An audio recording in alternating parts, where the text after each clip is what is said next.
The Steamship Authority is a proud partner in many Falmouth community events, including town meeting coverage, and for good reason. Not only do we have a terminal and offices here, about 1/3 of our employees call Falmouth their home. We always work hard to serve our neighbors, friends, and the traveling public. We recently put 7 new electric buses into service at our Falmouth parking lots. We're adding new vessels to our fleet, continuing work on our energy-efficient Woods Hole terminal buildings, and adding solar panels at our largest parking lot. At the Steamship Authority, we're serving the islands and you. Welcome to the Falmouth Chamber of Commerce. The Falmouth Chamber is dedicated to working on behalf of our members to make Falmouth a better place to live, work, and conduct business. We are committed to developing the economic, cultural, educational, and civic interests of our community and welcome the support from all organizations to achieve our combined goals. Whether you call Falmouth home, are a summer resident, or a visitor, we hope you take advantage of all that the Chamber has to offer. Hi, it's Brendan from Crane Appliance. Since 1983, our goal as a family-owned company has been simple: to give our neighbors on the Cape and Islands a great shopping experience. Rest easy knowing our professional team will listen to your needs and help you pick the perfect appliances for your home. At Crane Appliance, we know how difficult appliance shopping can be. Our team is here for you. Crane Appliance, we call the Cape and Islands home.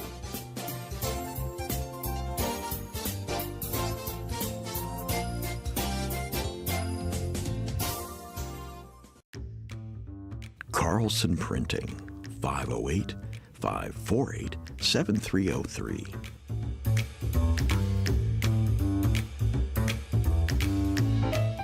Our email address is carlsonprinting@gmail.com. Carlson Printing, for all your printing needs.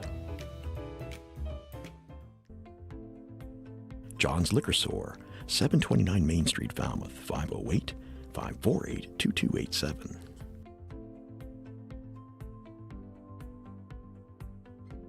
For July 13th, 2026.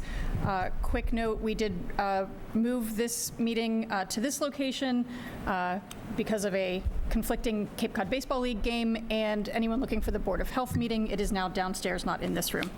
At this time, I would entertain a motion to go into executive session with regard to Massachusetts General Laws, Chapter 30A, Section 21A3, to discuss strategy with respect to collective bargaining with Falmouth Firefighters Local 1397, and Mass General Laws, Chapter 30A, Section 21A3, to discuss strategy with respect to collective bargaining with Falmouth Public Library Association.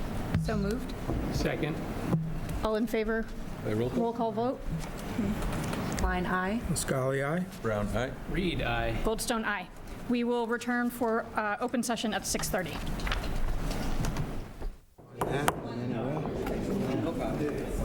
All right, So I should stop blaming you for the Select Board is returning from executive session, and I'm pleased to announce that we have reached agreement with respect to collective bargaining with the Falmouth Public Library Association. We will now return to our open session. If you would all please join me for the Pledge of Allegiance. I pledge allegiance to the flag of the United States of America and to the republic for which it stands, one nation, under God, indivisible, with liberty and justice for all.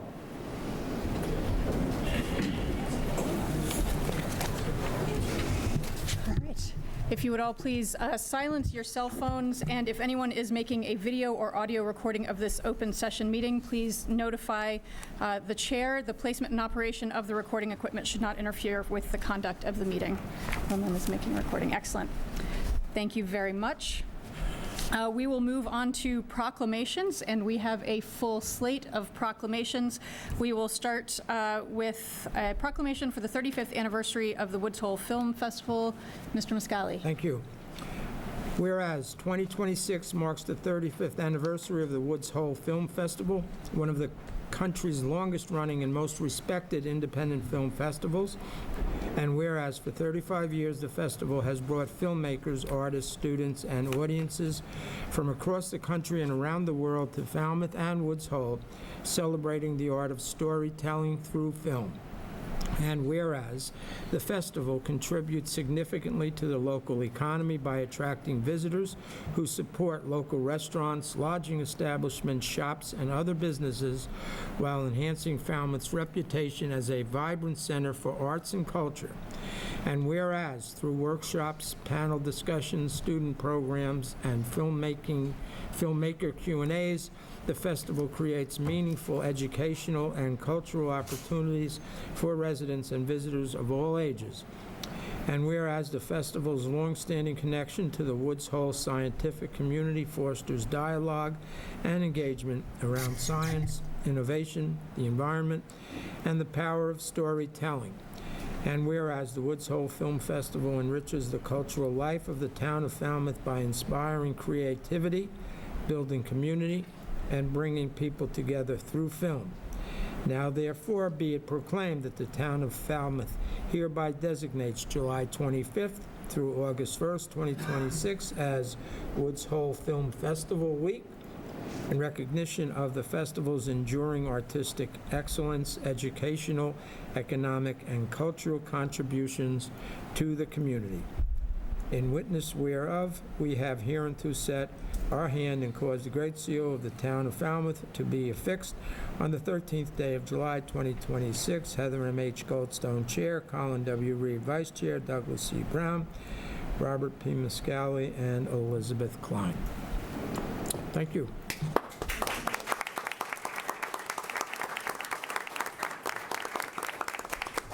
Thank you very much, and we definitely look forward to celebrating that anniversary.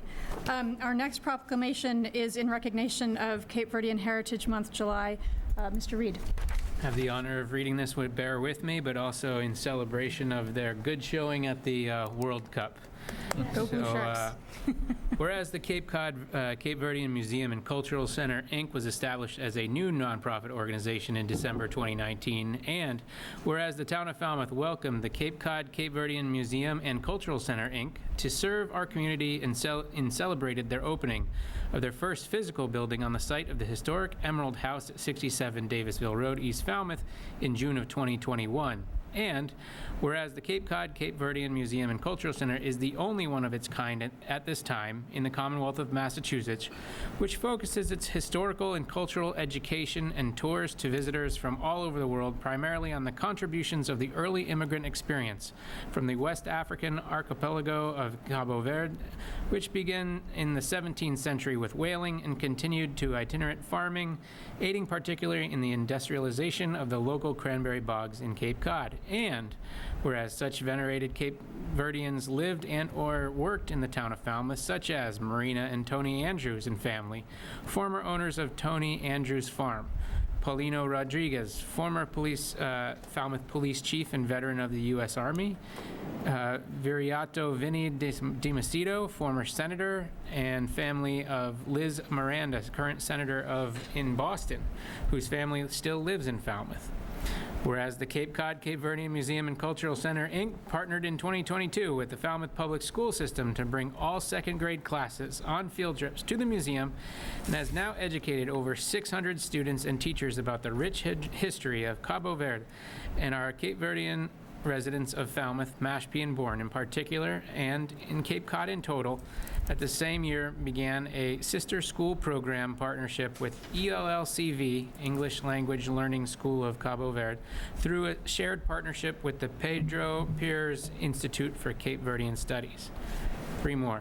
Whereas the Cape Cod Cape Verdean Museum and Cultural Center, Inc. received a Medal of Merit in Culture presented to them by the Prime Minister of Cabo Verde on July 3rd, 2024, on behalf of the government of Cabo Verde. And whereas the Republic of Cabo Verde celebrated its 50th anniversary of independence on July 5th, 2025. And finally, whereas June 12th, 2026, Jose Maria Neves, President of the Republic of Cabo Verde, visited the State House where Governor Healy hosted him for a ceremonial meeting in preparation for the Cabo Verde Blue Sharks' historic participation in the FIFA World Cup. Now, therefore, the Town of Falmouth Select Board proclaims July 2026 as Cape Verdean Month. In witness thereof, we have hereunto set our hand and caused the great seal of the Town of Falmouth to be affixed on this 13th day of July 2026. Signed, Heather H.M. Goldstone, Chair, Colin W. Reed, Vice Chair, Douglas C. Brown, Robert P. Mascali, Elizabeth Klein. Hey.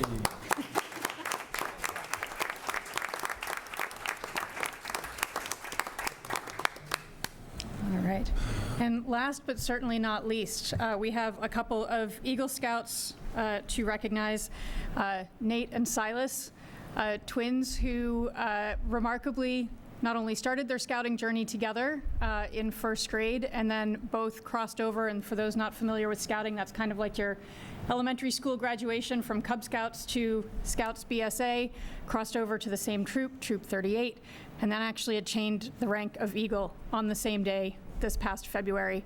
I'm thrilled to have both of them here to hear this proclamation, and Ms. Klein, I think you're going to start us off with Nate, right? Yes, I am. Whereas Nathan Gartner of Scouts BSA Troop 38 has successfully completed qualifications for the rank of Eagle Scout, a rigorous and demanding process that teaches patience, perseverance, and teamwork, and requires strong goal setting. And whereas Nathan Gartner completed 80 nights of camping, nearly 40 miles of recorded hiking, and 58.5 hours of community service outside his Eagle Scout project. He earned 25 merit badges, served in a wide range of troop leadership positions, including assistant patrol leader for 4 different patrols, assistant senior patrol leader, and scribe, and was elected to Scouting's National Honor Society, the Order of the Arrow. And whereas, for his Eagle Scout service project, Nathan Gartner worked with the Wacoit Congregational Church to address the shortage of burial space at the historic Bayview Cemetery by researching, designing, and leading the construction of a scatter garden where families may scatter the cremated remains of loved ones. Nathan coordinated scouts, adult volunteers, community donors, a landscape designer, and Lawrence Lynch Corporation to excavate and level the site, install a permeable barrier, create a cobblestone border, and fill the garden with stone. And whereas Nathan Gartner met these challenges with aplomb and shall be recognized as an outstanding representative of his family, his troop, and his community. And whereas Scouting America, long acknowledged for building fine citizens, calls for Special Court of Honor to award its highest symbol of achievement to those who complete this rank. And whereas Nathan Gartner is now an Eagle Scout with all its rank and privilege. Now therefore, we, Heather M.H. Goldstone, Colin W. Reed, Douglas C. Brown, Robert P. Miscali, and Elizabeth Klein, as Select Board of the Town of Falmouth, do hereby declare and proclaim Nathan Gartner as Eagle Scout, in witness whereof we have hereunto set our hand and caused the great seal of the Town of Falmouth to be affixed on this 13th day of July 2026.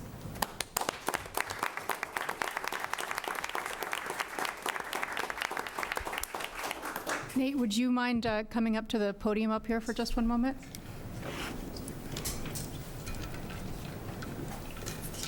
First of all, congratulations and terrific job. Thank you. I'm curious how you picked that project for your Eagle project. I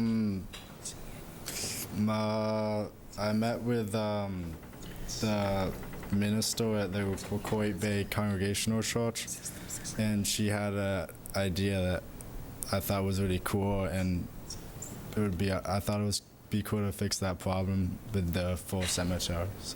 Mm-hmm. What's your favorite part of scouting then? Camping. Awesome. Anyone else? Congratulations.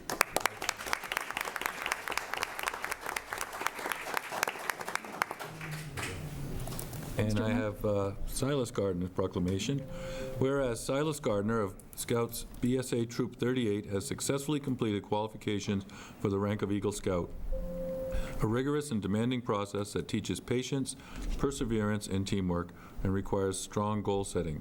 And whereas Silas Gartner completed 106 nights of camping, nearly 46 miles of recorded hiking, and 59 hours of community service outside his Eagle Scouts project, earned 26 merit badges, served Troop 38 as an assistant patrol leader, quartermaster, and senior patrol leader, was elected by his fellow scouts to Scouting's National Honor Society, the Order of the Arrow, and qualified for a Bronze Eagle Palm.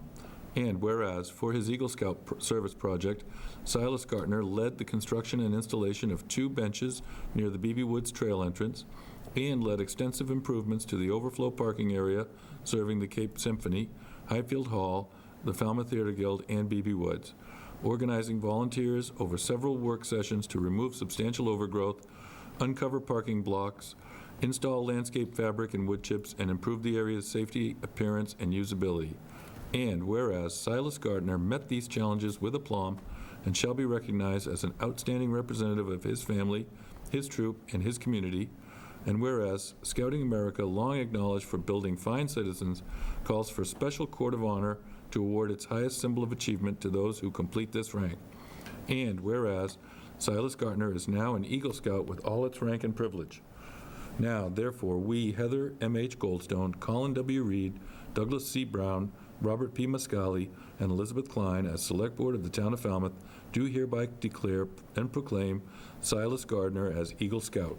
In witness whereof, we have hereunto set our hand and caused the Great Seal of the Town of Falmouth to be affixed this 13th day of July, 2026.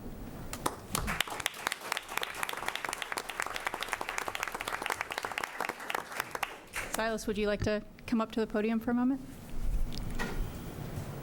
Knows the questions anyway. Anybody else want to quiz them? Well, I'll ask what she asked last time. What was your favorite part of scouting? My favorite part of scouting was definitely going to summer camp. Yeah? Okay. Well, great job what you did with this project. I appreciate it. Thank you. We all do. Thank you.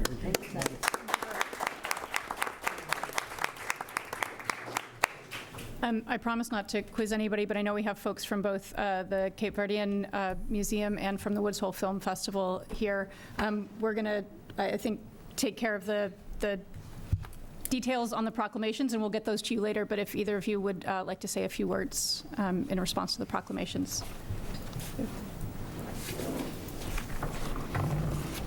So we appreciate the honor from the town. I also would like to say that it has been very, very exciting dealing with the kids. You did have one inaccuracy there. We saw 1,000 kids this year. So we have letters from the kids from the schools. So we'd really like to see more people come by and take a look at the museum and see how much effort we put into it. But again, I want to thank you very much. Appreciate it. Thank you. Thank you.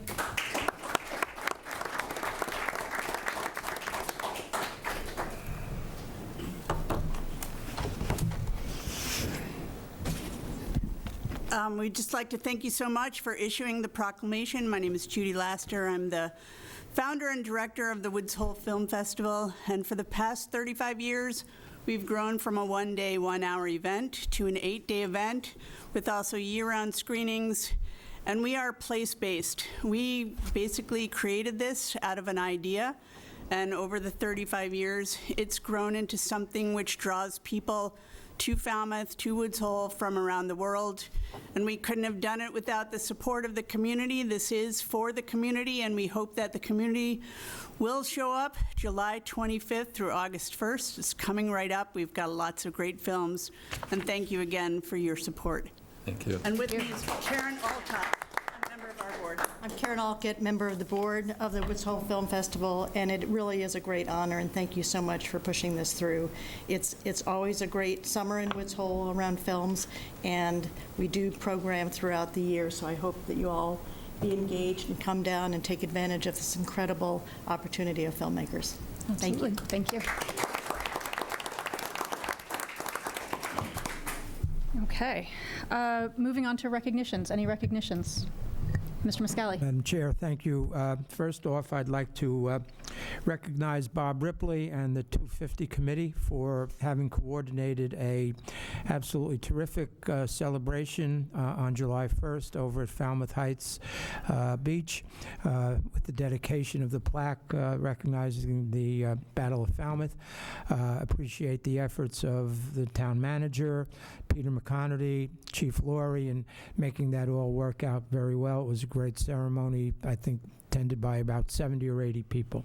I also like to recognize the heroic efforts of the lifeguards at Falmouth Beach over the July 4th weekend, who were able to successfully resuscitate a swimmer in distress. So I don't think we have their names, but they all deserve credit and our appreciation. Thank you. They know who they are, and it could be any of our lifeguards any weekend, so thank them all for their service.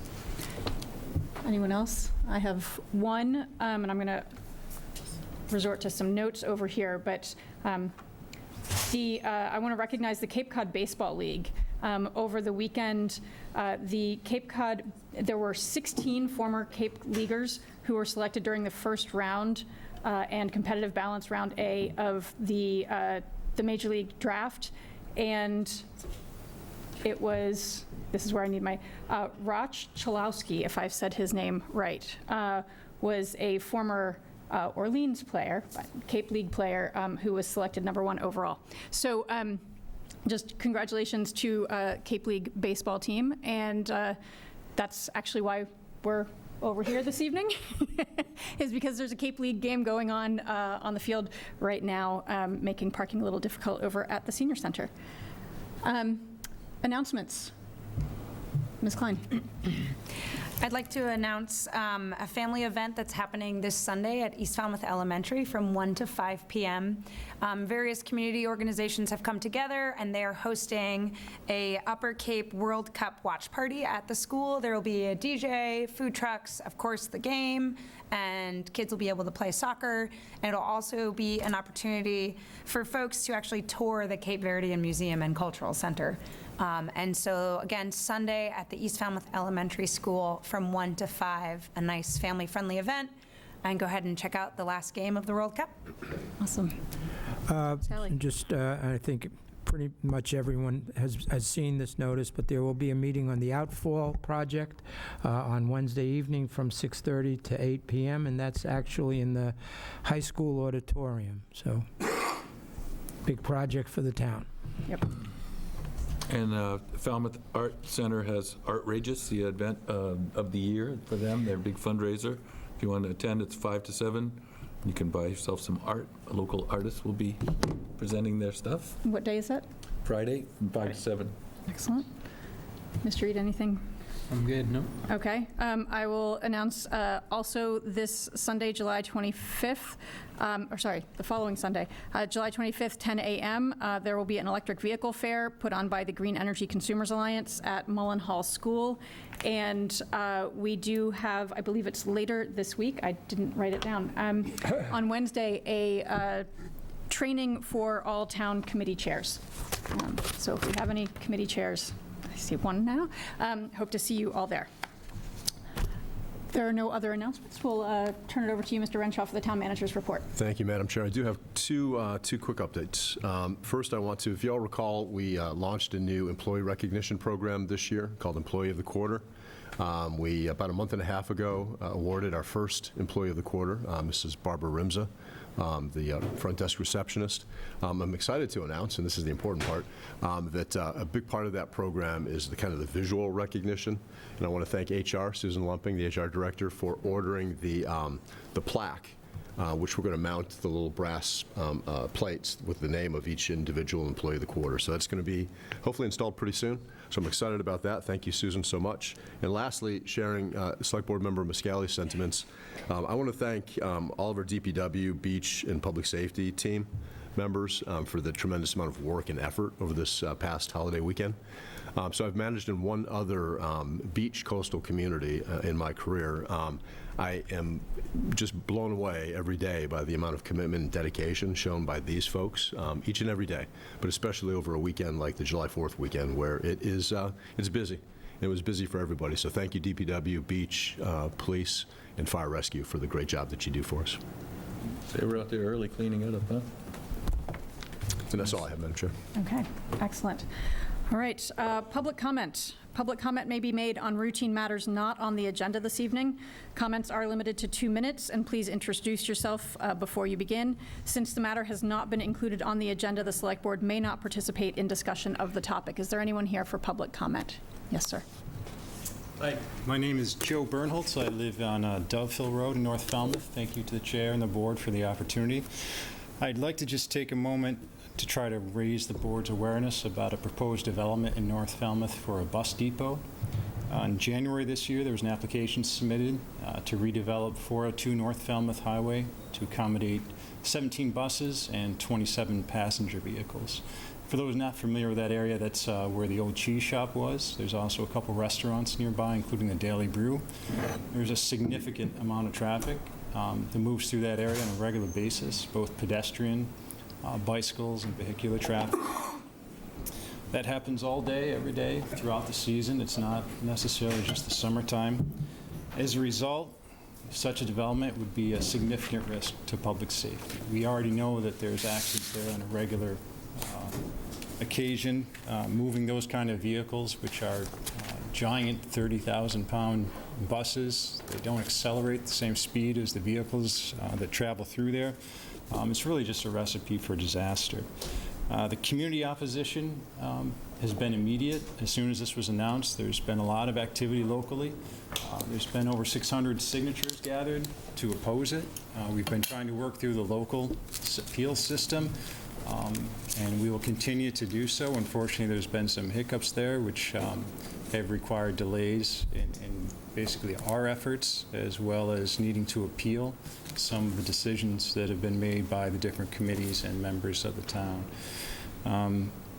More details I can provide to the Select Board. We, as a community group, have created a website, and it includes all of the background for this project, as well as details about the activities moving forward and our efforts to oppose it. So I just wanted to take this opportunity to make sure that everyone here is aware of that, the collective opposition of the group of neighbors in North Falmouth. And if any of you have any questions or comments, I'd be happy to receive them, or even after this meeting, if you'd like to contact me, please do so. But thank you again. Thank you. Is there anyone else for public comment? You have one. Oh, I'm sorry, Mr. Netto.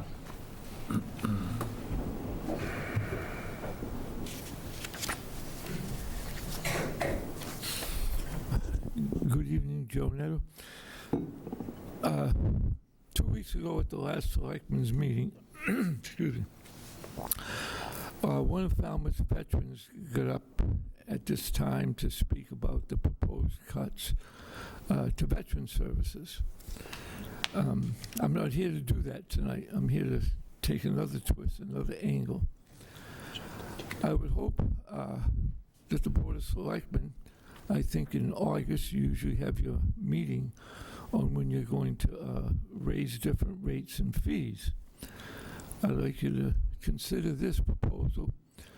The town of Mashpee does this, so I imagine the legality of it obviously can be done. And that's that they give their veterans in Mashpee a free beach sticker and a shellfish permit. I'd like you to put that into your consideration, and it would make your board look like the good guys instead of the bad guys. So thank you. Hope you consider that. Thank you. Is there anyone else for public comment? Yes, Mr. Kriska. Good evening, Select Board. I don't know if this is an appropriate time, but I just want to thank you, the members who did participate. I'm Alex Kriska from the Steamship Authority. We held our hearing this past week on our schedule, and I want to appreciate Bob and Doug for participating in that hearing. I want to let you know that we are taking a fresh look at our schedule and trying to do right by the city and by Martha's Vineyard. We will be coming out with a report. I'm not going to guarantee that you're going to get everything you want, but again, we're taking a fresh look, and I do appreciate your comments and all the public comments, and we are, again, taking a serious look at that. And I would like to come back at a later date and present the report once it's done. Probably won't be till August, but hopefully we'll have it then, and we'll have some changes to be able to present. So that's it. Thank you. Thank you. Thank you. Anyone else for public comment? All right. If not, moving on to item H, consider a vote to affirm the appointment of the finance director. Mr. Renshaw. Thank you, Madam Chair. As the board may recall, the town conducted a very comprehensive recruitment process to identify the most highly qualified municipal finance executive with the greatest demonstrated expertise and experience in strategic financial leadership, long-range financial planning and forecasting, implementing financial best practices, and leading continued modernization initiatives, like the new massive software implementation that is underway currently. Madam Chair and Select Board, following a very competitive recruitment process that included 20 applicants, 2 rounds of interviews, reference checks, evaluation of the finalists, and a very comprehensive background check, I have recommended the appointment of Mr. John Arnett as the town's new finance director. John brings more than 10 years of progressively responsible municipal finance leadership experience, including service as finance director for the town of Dedham, finance director treasurer for the town of Coventry, Rhode Island, and most recently as assistant controller for state and local governments with Clifton Larson Allen, CLA, which he advises municipalities throughout the Commonwealth on financial management, accounting, forecasting, and operational matters.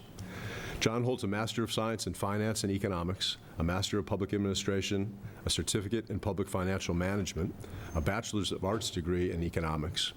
John also brings substantial experience, as I mentioned before, with municipal financial systems, including the Tyler Technologies Munis ERP platform that the town of Falmouth is currently implementing.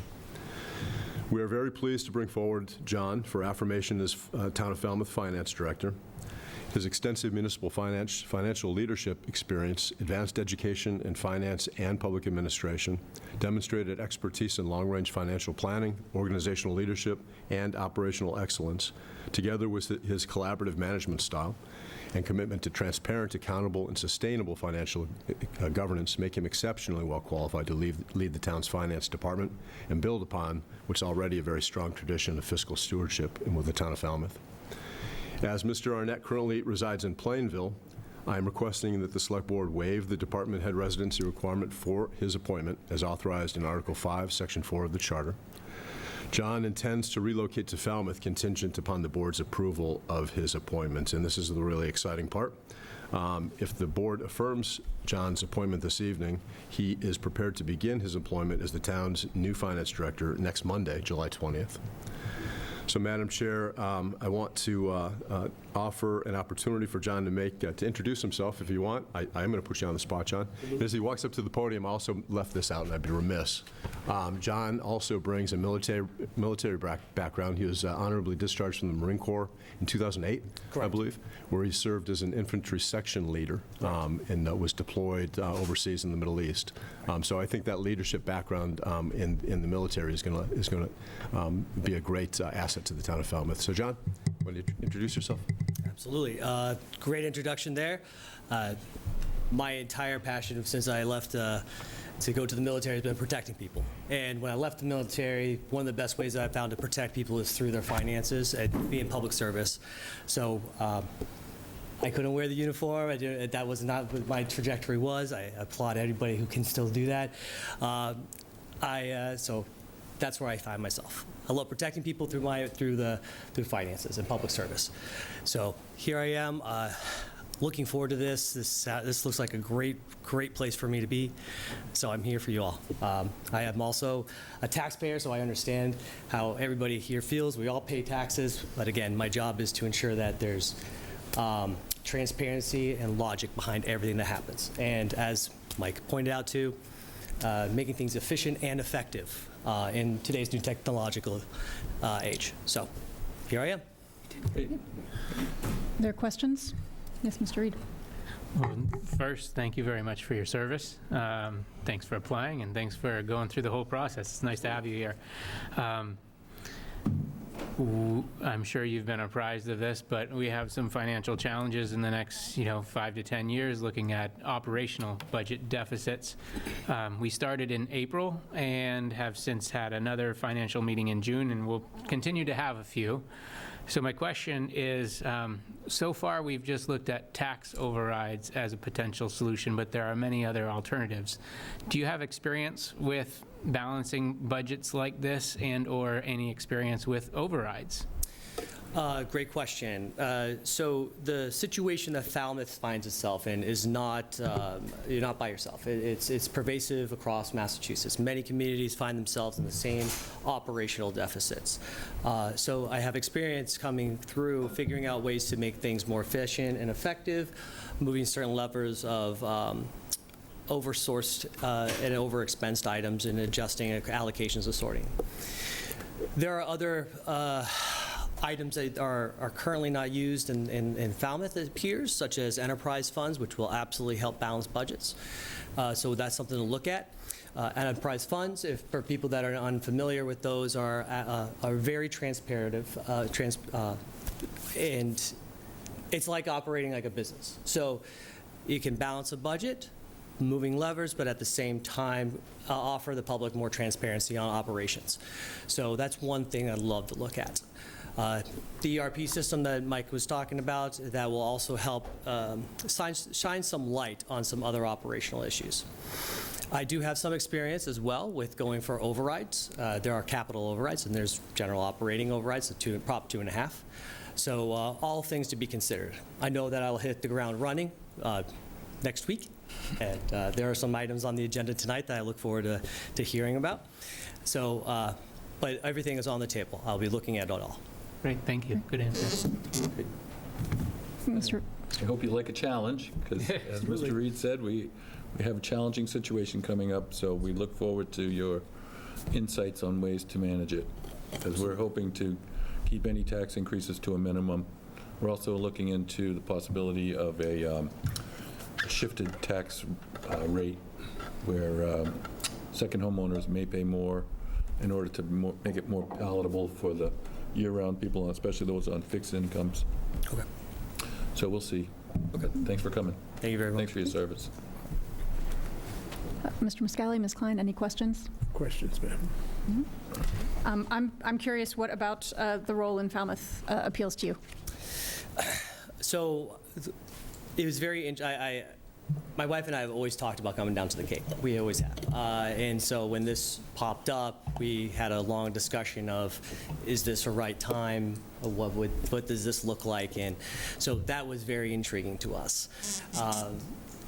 And looking at the composition of your community and the fact that I've traveled here a few times over and already fell in love with this community, it made me it drew my eye. So, and as Doug pointed out, I thoroughly enjoy a challenge. I enjoy the mental mind, the mind crunch that when you go into work on the computer and you see something in front of you and you have to work. I enjoy it. So there's a lot here that I'm looking forward to, not only the wonderful community that is here, but the work that comes along. And I've heard such great things about the team as well. So everything drew me here. Okay. So I know you're also asking for a waiver to the residency requirement, which, especially with 1 week, I don't think it would be reasonable to expect relocation. That doesn't happen around here. But your intent is, in the long term, to relocate to Falmouth. I mean, this is I know, a relatively unusual stipulation in Falmouth, but it is one that is important to a number of our community members. It is something that I would be looking at eventually coming down here. The job, as you can tell, the real estate market is a little tight around here, so it would have to make sense for myself and my wife. She has the ability to find other locations as well, so it would just have to make sense in the timeline. But absolutely looking forward to finding a permanent location around here. Okay. All right. If there are no other questions, do we have a motion? We have two motions, right? So first motion to approve and affirm the appointment of John Arnett as the town's finance director. Second. We have a motion and a second. Is there any further discussion? Seeing none, all those in favor? Aye. Aye. It is unanimous. Second motion to waive the department head residency requirement for Mr. Arnett. Second. We have a motion and a second. Any further discussion? Nope. Seeing none, all those in favor? Aye. Aye. Welcome. Thank you. Thank you so much. We will see you next Monday.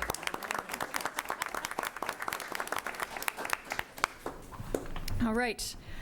Moving on to the consent agenda. Number one, or A, licenses. Number one, consider a vote to approve the application by Don Bowman Tully for a special one-day wine and malt beverages license for a celebration of life for Richard W. Bowman at West Falmouth Library, 575 West Falmouth Highway, on July 25th, 2026, from 4 to 6 p.m. B, administrative orders. Number one, consider a vote to approve the petition by NSTAR Electric Company, DBA Eversource Energy, and Verizon New England, Inc. for permission to install 2 new JO poles labeled 1313.5-A and 1312.5-A with anchor in the right-of-way of Hatchville Road in Falmouth. This work is necessary to provide electrical service, to provide system improvements and increased reliability to Hatchville Road in Falmouth. Hold. I have a hold on number one. Number two, consider a vote to approve the petition by NSTAR Electric Company, DBA Eversource Energy, to install approximately 17 feet of 1 to 3 inch conduit in the right-of-way of Davisville Road. This work is necessary to provide upgraded and improved service to 452 Davisville Road, Falmouth. Hold. Number three, consider a vote to approve the warrant for the 2026 state primary on Tuesday, September 1st, 2026. Number four, consider a vote to approve a request from Falmouth Cub Scouts for a variance to sign code 184-32A- off-premise signs, town property, for the placement of 4 off-premises lawn signs. 5, consider the approval and acceptance of a Massachusetts Technology Collaborative Connected and Online Grant for 30 Dell Latitude 3140 2-in-1 touch tablets to support the Digital Navigator program. And number 6, consider a vote to accept a donation in the amount of $500 from David's Old Silver Swim, Inc., care of Robert and Susan Catalano, to the beach donations account 28-632-5655-4830 to fund the Dr. David Garber Dare to Be Great Award given to a lifeguard during the annual banquet. Motion to approve the consent agenda with the exceptions of items B1 and B2. Second. All those in favor? Aye. Ms. Klein, for item 1, the 2 new JO poles on Hatchville Road. Yeah, well, they're both together. I spent some time digging onto Permit Eyes to see what is Eversource permitted for in that location, because I happened to drive by recently, and there's a fair amount of material being staged in that site, and that's not the first time that this has come up to this board or in a public setting. And I think that I wanted to hold the items to take a moment to draw attention to the fact that Eversource is currently seeking an expansion of that facility. But I would say that there's some neighbors and community members who would argue that they are not currently holding their end of the bargain for the site as it is in this moment. Are you sure this is the same site? Because Hatchville Road... They're staging their materials at the site where they are exploring the TAP expansion project. But that's Sam Turner Road. Yes. So I'm just drawing attention to the fact that I believe that they are staging a large amount of materials at that location that they are, and equipment that they're not permitted to have there, based on what I can determine from the permit that they hold for that parcel in Permit Eyes. I don't know. I asked to look into that also. And Mr. Renshaw, do you have something? I do. Madam Chair and Select Board Member Klein. So yes, I did ask our Community Development Director and Building Commissioner to look into the storage of equipment on that lot. And it's my understanding, and I can have them dig a little bit further, but based upon their review in the zoning, that they are allowed, that's a permissible use. It's agricultural, and they're allowed to store that type of equipment and use it as a stage. But I'll have them take a deeper look into it. But the initial review and determination was that they're allowed, they're permitted to do that. Okay, I appreciate that follow-up. Are you saying you think that this work is still related to that, even though it's a different road? I'm not sure where else they're staging the materials, and it would make logical sense. I do not. Well, I see what you're saying. Yeah. So to do this work, they're staging the materials there. Yes. That's probably correct. And some abutters have documented that that's not the first time that this is happening, as they're kind of gearing up for a project in town. And I think, we have an instance where an organization is making appeals to this board that they will be on good behavior for this future project. And I think it's important for us to call attention to the fact and to continue to push Eversource on their behavior for current operations. And so I wanted to hold those items to have a moment for that discussion. Good. Is that a request perhaps for town management to reach out to Ronit and our contacts at Eversource and simply have a conversation about stewardship of that site? This is something that's come up in multiple of the conversations that that is an important staging site for Eversource. Seems that it's a permitted use of the site, but that doesn't mean that it's carte blanche to behave in any way on that. Yes, Madam Chair, I will reach out to Ronit Goldstein and make sure that she's aware that there's concerns expressed by select board members and residents of the area. And another thing is that's in the water protection district, and to have those big trucks, which often have hydraulic leaks and other fluids emanating from them, and then there's personal vehicles. I too drive by there a lot, and you know, every day workers bring their vehicles and park them and then take the big trucks that are parked there overnight. So it's really becoming like more of a commercial use than it's not just temporary storage of materials, it's becoming like a maintenance staging area facility type use. So it's really, they're overdoing it. Are we going to hold this item then and get their attention? And it really hurts us more than helps us probably to hold these. And yeah, that was not my intention. Okay. Mr. Brown. Yeah. Appreciate calling attention to that issue. It is an important one. So with that, do we have then a motion to approve those two items? So moved. Second. Okay. Any further discussion? All those in favor? Aye. Aye. Okay, we will move on to committee interviews, beginning with interview and consider a vote to appoint Amy Roth, returning to the Board of Health. This is an interview that is required for reappointment to a regulatory board. Mr. Renshaw? Thank you, Madam Chair. I see Amy is at the podium. As the board knows, we currently have one position available with term ending June 30th of 2029. Incumbent Amy Roth is applied for the position. It was also advertised in the Enterprise back on May 22nd. Ms. Roth, being an incumbent member, has indicated she wishes to be reappointed to the Board of Health to a 3-year term ending June 30th of 2029. Okay. I'll just say thank you for being here, because I know the Board of Health is currently meeting right now, so forgoing one to be at the other.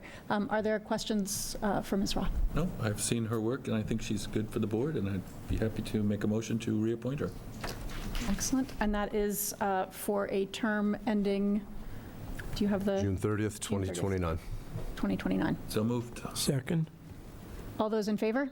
Aye. Aye. It's unanimous. Thank you so much. Thank you. Good luck. And directly back to the Board of Health.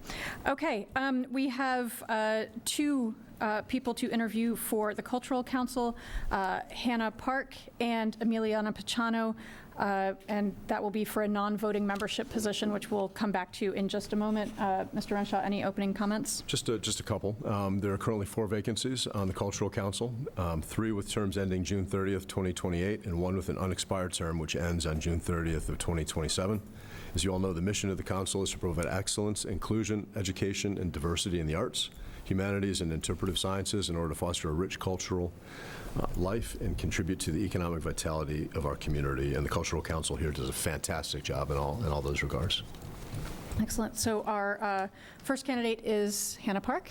Hannah's here. Would you like to introduce yourself, and if there's anything that was not in your application that you'd like to share with the board about your desire to be part of the Cultural Council? My name is Hannah Park, and I'm 16 years old, and I'm currently going into my junior year at Falmouth Academy. I'm also a dancer at Turning Point, and I've danced since I was maybe 4 years old. I play the saxophone, and I was in the Falmouth High School Jazz Band my freshman year, and I carried that into Falmouth Academy, where I continue to play in their rock band. And I think I just really want to be part of the Falmouth Cultural Council to give perspective of the younger people in Falmouth and hopefully make the cultural events of Falmouth more accessible and appealing and interesting and fun to just all people of all ages. Excellent. Thank you. Questions? Do you want to Mr. Brown? try it out for a year, or do you want to go for the 3-year term? I mean, I'm graduating in 2028, so maybe not 3 years. Okay. For 1 year for now, and then see what I think when I'm heading into my senior year. Okay, good idea. Okay. Do we want to do one at a time since there are 4 vacancies? Sure. Okay. Do I have a motion to appoint Hannah Park for a 1-year term? So moved. Oh, do you want to? So moved. I'll second that. Okay. And that's her term ending June 30th, 2027. All right. All those in favor? Aye. Aye. Congratulations and thank you. Our next candidate is Emiliana Pachano, and this is for a non-voting member position that is on the guidance of Town Council based on the fact that Ms. Pachano is not a resident of Falmouth, although she attends Falmouth Public Schools. Alice, I thought maybe you could speak just briefly to what being a non-voting member, what that participation would look like, and how meaningful that would be for the council.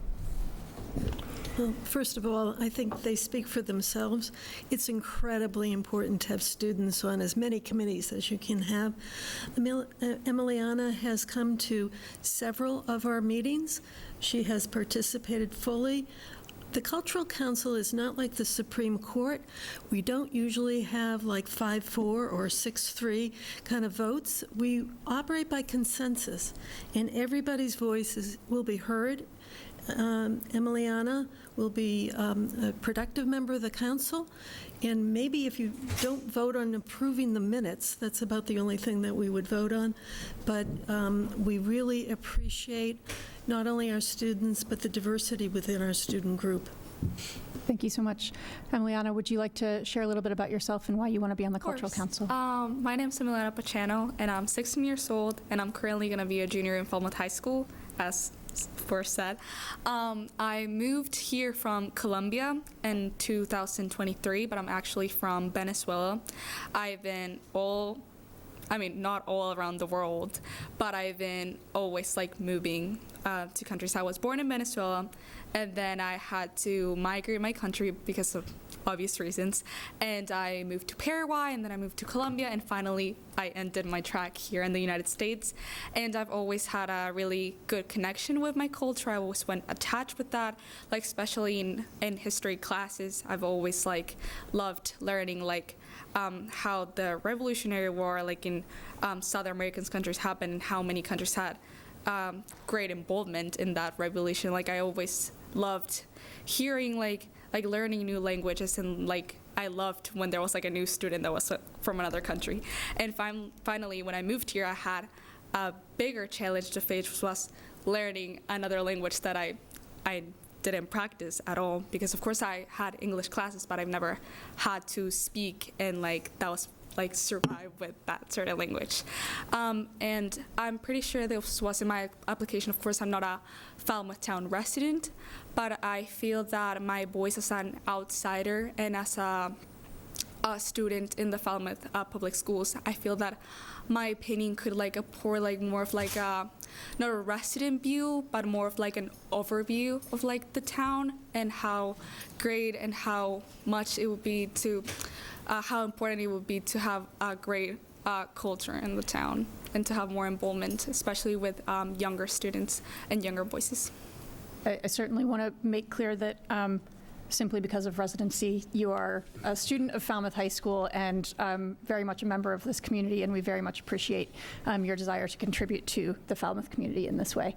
Are there any questions? Yes, Ms. Klein. Not a question, but I just want to say how proud I am, Emiliana, to see you. I was Emiliana's 8th grade science teacher the first year that she landed here, and it's been so awesome to see you grow as a person, and you and Hannah both, to have you here tonight to volunteer in this way for this community is a thing that makes the adults in the room think, okay, the future is going to be all right. And so thank you so much, both of you, for your time, and Emiliana especially. Very good to see how much you've grown over these years. Housekeeping item. So what we have remaining are vacancies for 3-year terms. Could we, though, given your graduation date is also 2 years from now, could we appoint for a shorter term? Well, there is one, Was there- June 30, 2027. Oh, there. That was the one vacancy that's already been taken. That was the one year that we just. Right. Can we appoint for a shorter term than the full 3 years? No, you have to appoint for the full term, but then knowing that you can accept a resignation. She can resign earlier than that if need be. Okay, Okay. great. Do we have a motion? So I move, hold on, I have to read it. I have a motion to appoint Emiliana Pachano to the Cultural Council for a 3-year term ending June 30th, 2028. Second? Okay, we have a motion and a second. All those in favor? Aye. Thank you both very, very much. Thank you.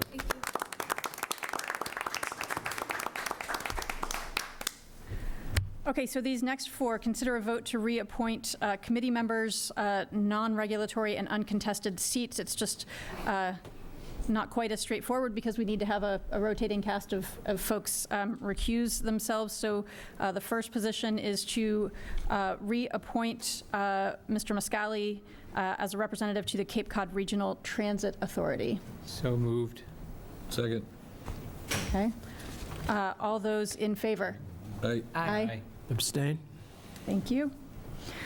Second is to reappoint Mr. Reed to the Economic Development, what's the I? EDI. Industrial. Industrial. Okay, EDIC, we'll just say that. I make a motion to appoint Mr. Reed to the EDIC position. Second? Okay, all those in favor? Aye. Aye. Abstain. Thank you. Okay, and then these last 2, can we take these together since nobody needs to abstain? They were all lumped together in the last agenda, and we just had to separate them out because of those abstentions. Okay, so the next one would be to appoint Peter McConerty, reappoint Peter McConerty to the Upper Cape Cod Regional Transfer Station, and reappoint Lieutenant Colonel Elizabeth Sweeney to the Veterans Council Committee, Falmouth Lodge of Elks 2380. So moved. Second. Okay. Motion and a second. All those in favor? Aye. Aye. Okay, congratulations, Mr. McConerty. There. Congratulations and thank you. Okay, we will now move on to our public hearings. Before we dive into those 2, I do have one announcement. There was a hearing that was noticed and published in the Falmouth Enterprise to consider an application from T-Ticket Cafe located at 734 T-Ticket Highway for an entertainment license. Unfortunately, the hearing, while noticed, was not included in the Select Board agenda, so that hearing is being re-advertised for July 27th and will take place at our next meeting. Also, before we move into the next 2 hearings, or the continued hearings, I just want to make a statement personally, and then we'll turn it over to Ms. Klein to do likewise. I was not at our last meeting due to long pre-scheduled work travel. I have, however, watched the recording of that meeting and read all of the packet materials and feel that I am able to fully participate in these hearings. And I was unable to attend the last Select Board meeting due to some family matters that required my attention. But like Chair Goldstone, I watched the recording, received the materials, and feel prepared to discuss this item. Excellent. Thank you. Okay. These are continuations, so I do not believe we need to read the notice. You are off the hook, Mr. Reed. And we will begin with the continuation of a public hearing in accordance with Mass General Laws, Chapter 138, Section 64, to determine if there are violations of the all-alcoholic beverages restaurant license issued to Falmouth Pier 37 Boathouse, LLC, DBA Pier 37 Boathouse, located at 88 Scranton Avenue, Falmouth, Massachusetts. I just want to, as was done very ably last time by Mr. Reed, run through how we're going to approach these with one variation from last time. So We will have town council provide a very brief overview. We will then have the police department available for select board members to ask questions. We can then ask the licensee to come forward and provide any response to that testimony, but the licensee may not cross-examine the police officers or town council, only provide information to the select board. Once the licensee presents their case, the select board may provide the police department with an opportunity to respond or give additional information. Public comment is not required in these hearings because the select board is acting in a quasi-judicial role. And once all testimony is received and the select board is ready, we will vote to close the hearing, and then after that can discuss and make findings. I am going to ask, since this is a continuation of these hearings, that questions and presentations address any new information or information that would significantly advance what was presented last time, not that we rehash everything. So, great. Thank you, Madam Chair. I do have a new presentation, and we heard a lot of information from the police department at the last hearing. And what I'd like to do is reframe the information that you have in against the legal framework. And I do have some information for you that I'm going to hand out. Oops, I almost tripped. I'm fine. So what I'm giving to you, oops, I'm not there. Do you want me to hand it out, Laura? Thank you.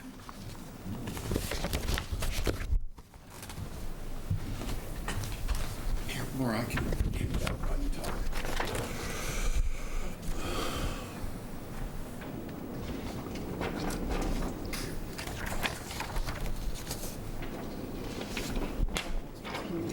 Yes. Yes.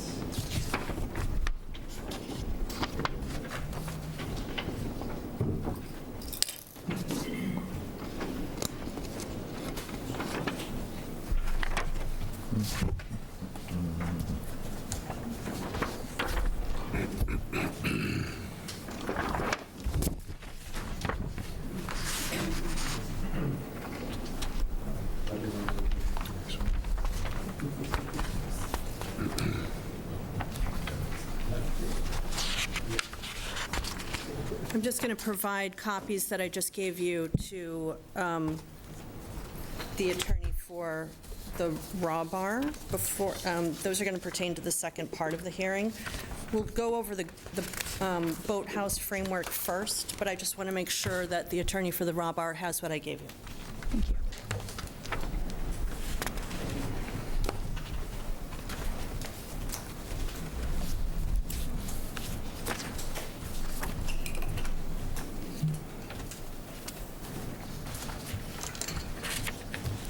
Okay, so one of the things that I've handed you is a document called Proof of Case for Underage Drinking, and also Proof of Case for Service of Alcohol to an Intoxicated Person.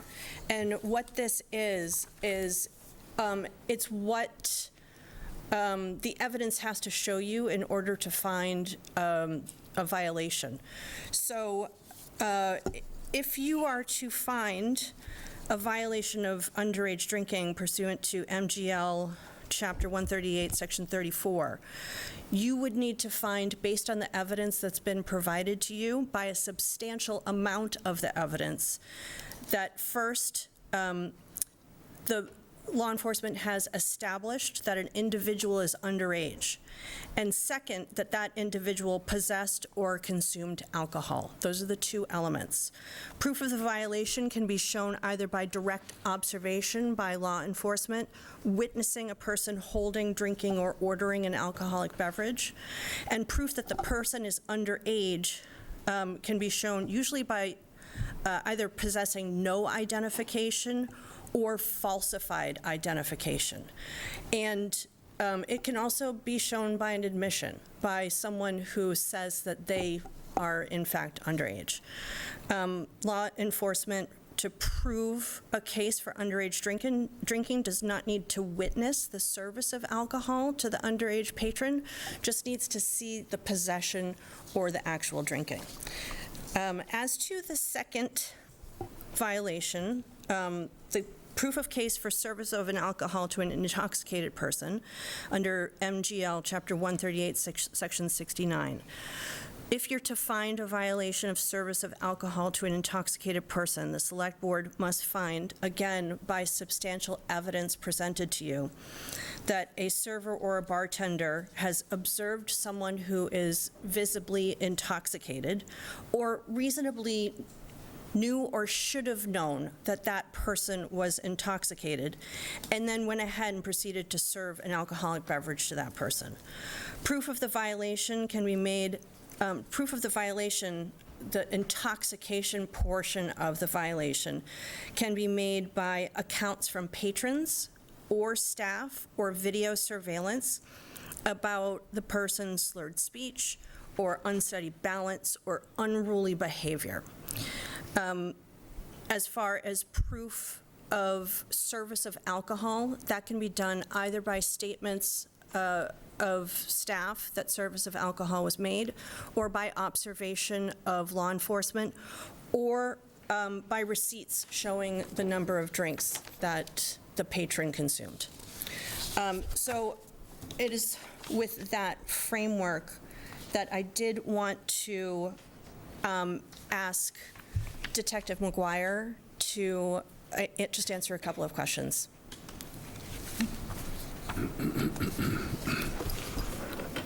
And so, I'm sorry, so we're doing the boathouse, the second part of the boathouse hearing first. So I would like to just ask Detective McGuire a couple things.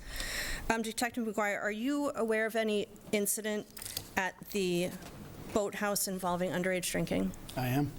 What would you tell us about the incident that you're thinking about? So on June 5th, detectives and patrol officers from the Falmouth Police Department conducted a joint operation with members of the ABCC, that's the Alcoholic Beverage Control Commission, to address alcohol compliance issues. Shortly after arriving there, we walked inside. I personally observed a party that appeared underage to me, consuming an alcoholic beverage, and asked one of the ABCC members to interact with him and determine if his ID was false. They engaged with him, took his ID, and confirmed that the ID was in fact a false ID. He was not of age, and he was escorted off of the property. So how is it that you know that that person was underage? So his identification was, I believe that one was used with a scanner that the ABCC members had to determine it was a fake ID. And then it was confirmed through our offices gathering his information and running it through a computer system that could verify who he was. Did you happen to witness the underage person with an alcoholic beverage? I did. I was the one who saw him, thought he was underage just by his youthful appearance, and asked the ABCC to check him. Okay.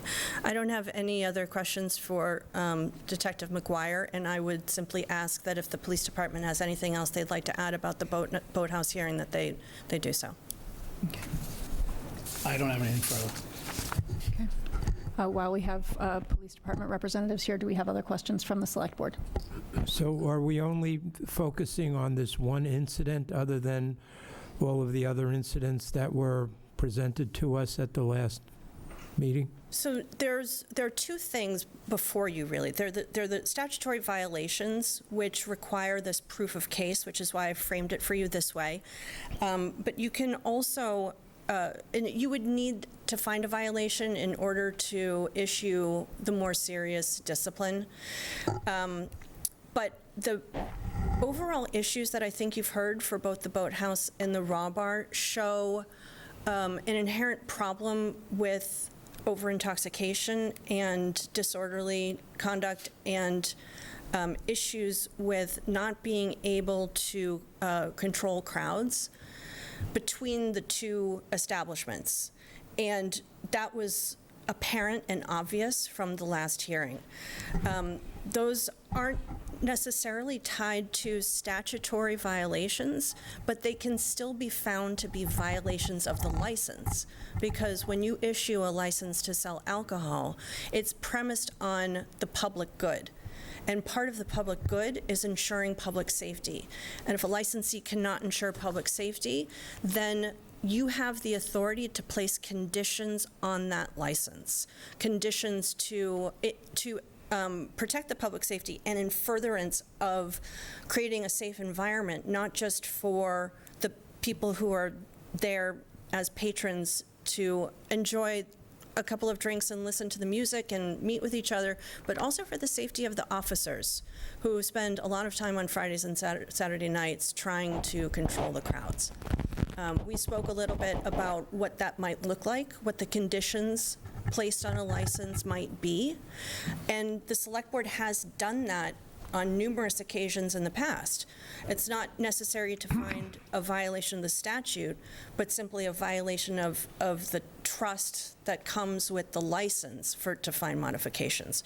So examples are reporting requirements. And I think you'll hear from the chief and the other police officers here tonight about a meeting that they've already had with both managers from both establishments about things like increased security or more detailed security plans, shoring up the fences in the back of both establishments where perhaps underage drinkers were sneaking in, or getting around having to stand in a line. Security cameras, having video surveillance be recorded in case there is an incident so that the police have evidence and can help find criminal violations. These are all things that you can require or demand as a condition placed upon the license. And it's up to you, the five of you, to work together to figure out what the plan is. What is the plan to make this a safer environment? What is the plan to allow the business to operate in a safe manner? So there are the statutory violations that I've tried to outline here tonight, and then also consideration of the public good and what kind of conditions can you simply place on the license to make it safe. Thank you. You're welcome. So I think certainly at the last meeting and in our packets, we have plenty of documentation of the public safety and public good issues that we're seeing. I just want to be really clear with this. This is for the boathouse for violations either underage or serving intoxicated individuals. And there were a number of incidents that provided evidence of intoxicated and in some cases underage individuals in the vicinity of the boathouse, but this is the one violation for which we have full documentation to meet the standard of statutory violation. Is that correct? Thank you. Are there other questions from the board? Ms. Klein. Well, I had sent a question via email and just was wondering, it states in the documentation that if the penalties that we can, or the decisions that we make, depend on their behavior in the past 4 years, if there have been previous violations. And I believe, Mr. Renshaw, you were going to check into that, if this was the first offense in the past 4 years, or if this is, if there have been other offenses. So yes, it's my understanding, and the police department can confirm this, that there have been no other documented incidents that I'm aware of. There's calls to both establishments, but I don't think there's any documented violations prior to the Memorial Day weekend in the June incident that Detective McGuire is referring to. Okay. May I ask? Yes, of course. Just Detective, the past weekend, July 4th, was a pretty busy time, certainly down at the Boathouse and Pier 37 and the Roar Bar. Did you observe any kind of difference in the way the establishments were dealing with their customers at that time? So we did have a couple of issues that occurred on the 3rd, the night before we were out, but things seemed to improve from that point on. Okay, thank you. Thank you. Are there any other questions from the Select Board for the Police Department at this time? I don't have a question, but I found interesting, I saw something on social media, a young lady who was posting the fact, and she had a page that was something about Cape Cod nightlife. And she says, well, my friend and I have realized that we've aged out at the Raw Bar and the Boathouse. She mentioned both. She said, we just turned 24, so we got to find a new place because we're too old for the Boathouse and the Raw Bar. And I feel like that's something that is like part of the situation here that we need to work on, is the fact that the target for the crowd is too young. And I think that maybe if you did something boring like family movie night with a dinner, or, maybe there's a new operating method that needs to be considered, because that was just a crazy video to see this girl saying she's aged out at 24. While that may speak to overall culture, I think we want to constrain ourselves right now to what might contribute to a finding of fact and violation. So I appreciate that. I see that we've found the one definite. So I would like to, thank you, Detective McGuire, I would like to invite a representative of the licensee to respond to this information. Yes, I actually, Connor McLaughlin, Pier 37 Boathouse. I have a few pictures here of things we've done to implement before the last hearing.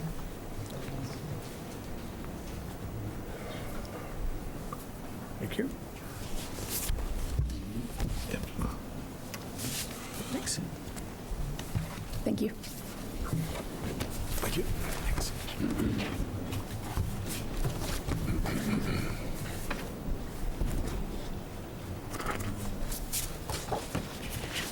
So the implementation of the enhanced safety and security protocols have been executed over the past few weeks and will continue to be monitored and enforced in the coming months and into the future. We were grateful to be able to meet with the chief and his team to share what changes have been implemented and to strengthen our communication measures and ensure their approval of our actions and newly implemented procedures. We have added 8 new cameras to our camera system, bringing the total number of cameras to 62 on property. All these cameras have data storage measures to ensure proper compliance and safety is maintained. This system is most likely the largest of any restaurant or entertainment venue in Falmouth. We have added additional signage to ensure patrons are aware of the severity of false identification and the illegality of open containers and vehicles, including Ubers. We will continue to monitor and turn away any customers we see consuming outside beverages on premises. We have stopped selling shots past 11:30 p.m. and have begun offering deals on food at night to entice people to enjoy a bite to eat before exiting the facility.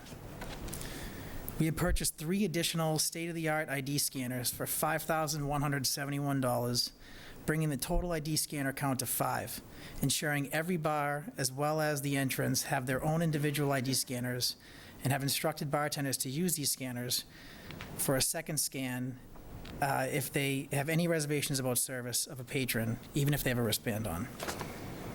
The Boathouse is committed to creating a safe and family-friendly environment.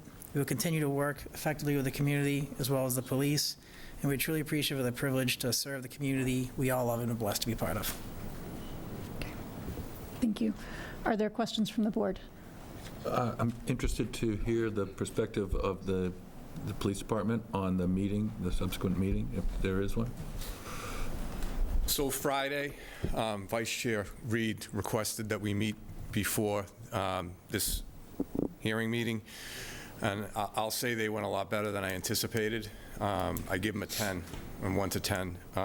I'd also like to add, he purchased, I believe, 3 light stanchions for outside to better light the facility. And the other thing that I really like to hear from both of them is they developed a group chat where now they're going to advise each other when someone's kicked out of a bar, not to let them in another. And then we've also suggested some of the undesirable people to no trespass them, so you take out that bad element from coming. Because you're right, it's a very young group, and you really got to watch them. The other thing we asked, when it's possible, is to have employees watch the cameras to try to develop and uncover people that are, on the intoxicated side. And I really felt that it was a really positive meeting moving forward. And that's the goal. My opening at the last hearing was, we don't want to hurt our businesses at the police department. We want to work with you because our mission is to ensure the safety of our residents and of our visitors.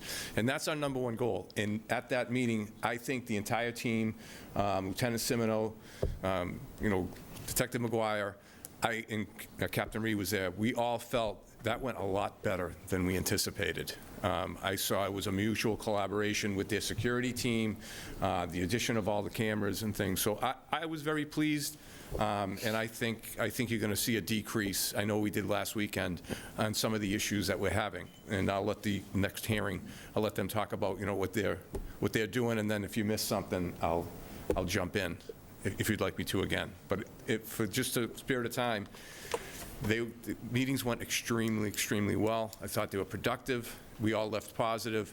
They brought their team, I brought my team, and we sat down and we really collaborated, and I feel good about it. Good, thank you. Thank you, Chief. Yes, Mr. Reed? I don't know if this question is for the chief or the business owner or for town management, so I'll ask it all together. But you brought up the costs of overtime, and I'm wondering if that is something that can be passed on so it's not on the town's bill, or better yet, are businesses able to hire police detail? Is that out of policy or not? So I'll explain how it was under Chief Costalito. They felt it was an ethics violation, the officers working the bar rooms, the liability to the town if someone did leave that was intoxicated. So we haven't worked barroom details long before my time here. I don't know if there is a way to charge a business for incurring overtime costs. I mean, it's upon us to ensure public safety, and we've just been holding shifts over just to make sure. And I'm hoping now with some of the increased lighting and the different things, and I'll let the other business owner explain what they're doing, I think it's going to, hopefully, we'll have less of a involvement there at night, to ensure we don't have any issues. Okay. Yes, Ms. Klein? I have a question for Mr. McLaughlin. I appreciate that you've stopped selling shots after a certain point in the night. I think that's a really excellent decision. Did you consider at all, I imagine that, water is available always to patrons. Is that somewhere where it's freely available, where someone can, I've been in places where they don't have to ask the bartender to get a glass of water, right? It's maybe something that's on the side where they can fill up, or making other non-alcoholic beverages available. Not to cut you off, apologies, but we typically, during road race, is a time that we have watering stations, call them, and we'd be happy to set those up on weekend events as well. Obviously, anyone can walk up to the bar and get a non-alcoholic beverage at any time, and we don't charge for sodas or waters or things like that at night. And we don't charge for waters ever. That's tap water, but we wouldn't even charge anyone for a soda in the evening. Yeah. Direct a question to town council, and maybe you can chime in, Mr. McLaughlin, but I have heard that some towns, or a town in particular, had directed that only one drink be served to a customer, as opposed to allowing a customer to purchase two drinks or more. Is that something that this board could direct, and would you be amenable to something like that? To cut down, obviously, on excessive drinking, underage, what have you. I understand where you're coming from. I do think it's an interesting proposition. I'm not saying that we would do whatever we can to operate, but I do think you run into an issue with, my brother's in a wheelchair. So if I can't go to the bar and get him a drink and bring it back to his table, that's not necessarily fair to him, but I could see that it also creates an opportunity where someone could take two drinks and walk away and either consume two or hand someone to someone who is underage or something, you know what I mean? Or intoxicated. And it's a state law. It's not entirely, I don't know of a town that has a one drink per person obligation. Even all the way to the stadiums, it's a two drink, so. But I'm willing. The town I heard was Cambridge, but I never checked it myself, but. I think that would be a perfectly acceptable modification or condition on the license. provided there can be ADA Reasonable accommodations accommodation Yeah, of to some be sort. made. That would have to be worked out, but I don't see any reason why the ABCC would take issue with that kind of condition on the license. Okay. Are there other questions for the licensee or the police department on the issue of the boathouse, or are we ready to close the hearing and proceed to select board discussion? And I believe we can, of course, still consult with town council as we go through that discussion. I guess not. I haven't really had a chance to really look at these things, so. I believe the two documents that we were handed are both with relation to the raw bar, which will be our next hearing. Okay. And that will be for, so what we need to do at this point is determine whether we are ready to close the hearing and discuss findings of fact. So, Do we have public comment now, or no?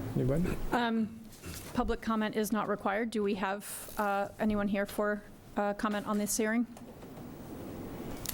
Don't see anyone. I'll move to close this hearing. Motion to close. Do we have a second? I'll second. Second. Thank you, Mr. Reed. All those in favor? Aye. Aye. Okay. So in this phase of things, what we need to do is make a determination, finding of facts, whether we think there has been a violation, and lay out very clearly what facts we think justify that finding. And I believe as part of the finding of fact, also, if there are mitigating or aggravating factors along with that that might contribute to any decisions about sanctions of the licensee or conditions on the license as a result of a violation. Well, I, for one, find Detective McGuire's evidence credible with respect to the proof of underage drinking.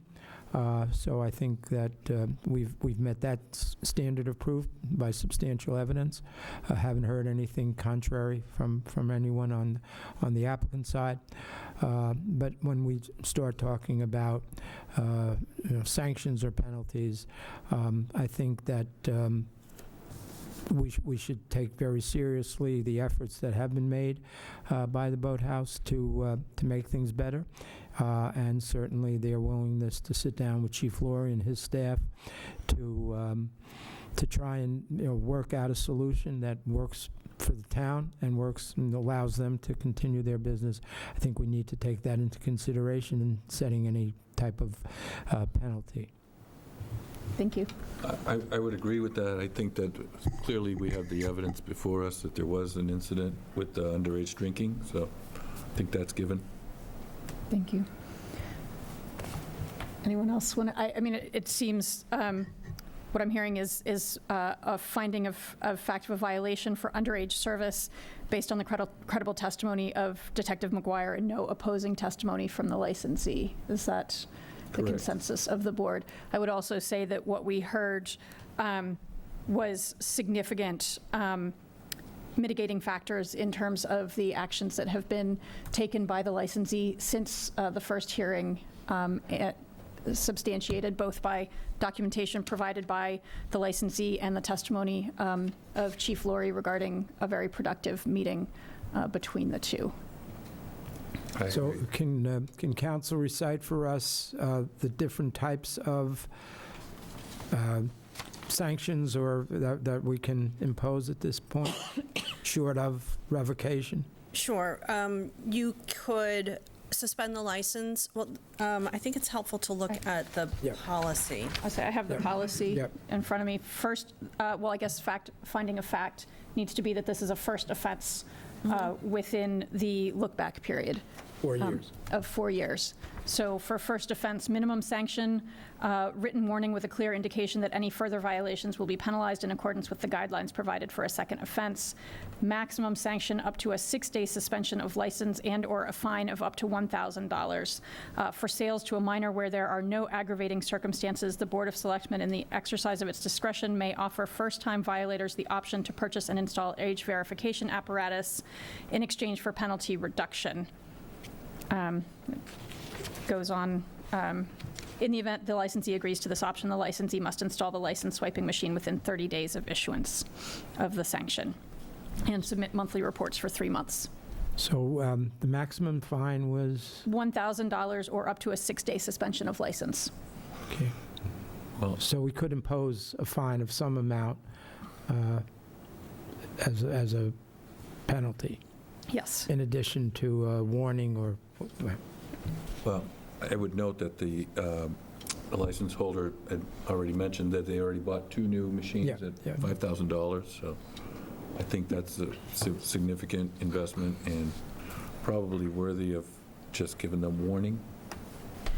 Mr. Reed, you had, I think, been contacted by someone who provides training, and I thought it was an interesting idea. Obviously, there is mandatory minimum training for bar staff, but perhaps additional training as one of the challenging circumstances that was brought up in the first hearing was that despite best efforts, right, if you've got one person to go into the bar and one person at the table, you don't always have the same people having eyes on folks, and that's more with regard to perhaps intoxication than underage. But if all employees had some more advanced training for recognizing both underage and intoxication, that might be a condition or a step that the board could consider as well. Because training is, I'm not sure where it's in here, but requiring training I did see as one of the options. I think a few of these modifications that town council provided to us, reporting requirements, a detailed security plan, security cameras, Mr. Miscali brought up drink maximums. I think we have agreement that we have met the minimum. I think the question is whether the written warning or suspension and/or fine is necessary. I think we're determining that a written warning is definitely a piece to this. For me, I would say additional training, and we can forward that information on. But I would also entice this group to think about, I was originally thinking additional reporting requirements, but I think actually quarterly meetings, potentially with the police department. I understand it's an administrative burden to do more, but it's clear that the first meeting yielded positive results almost immediately.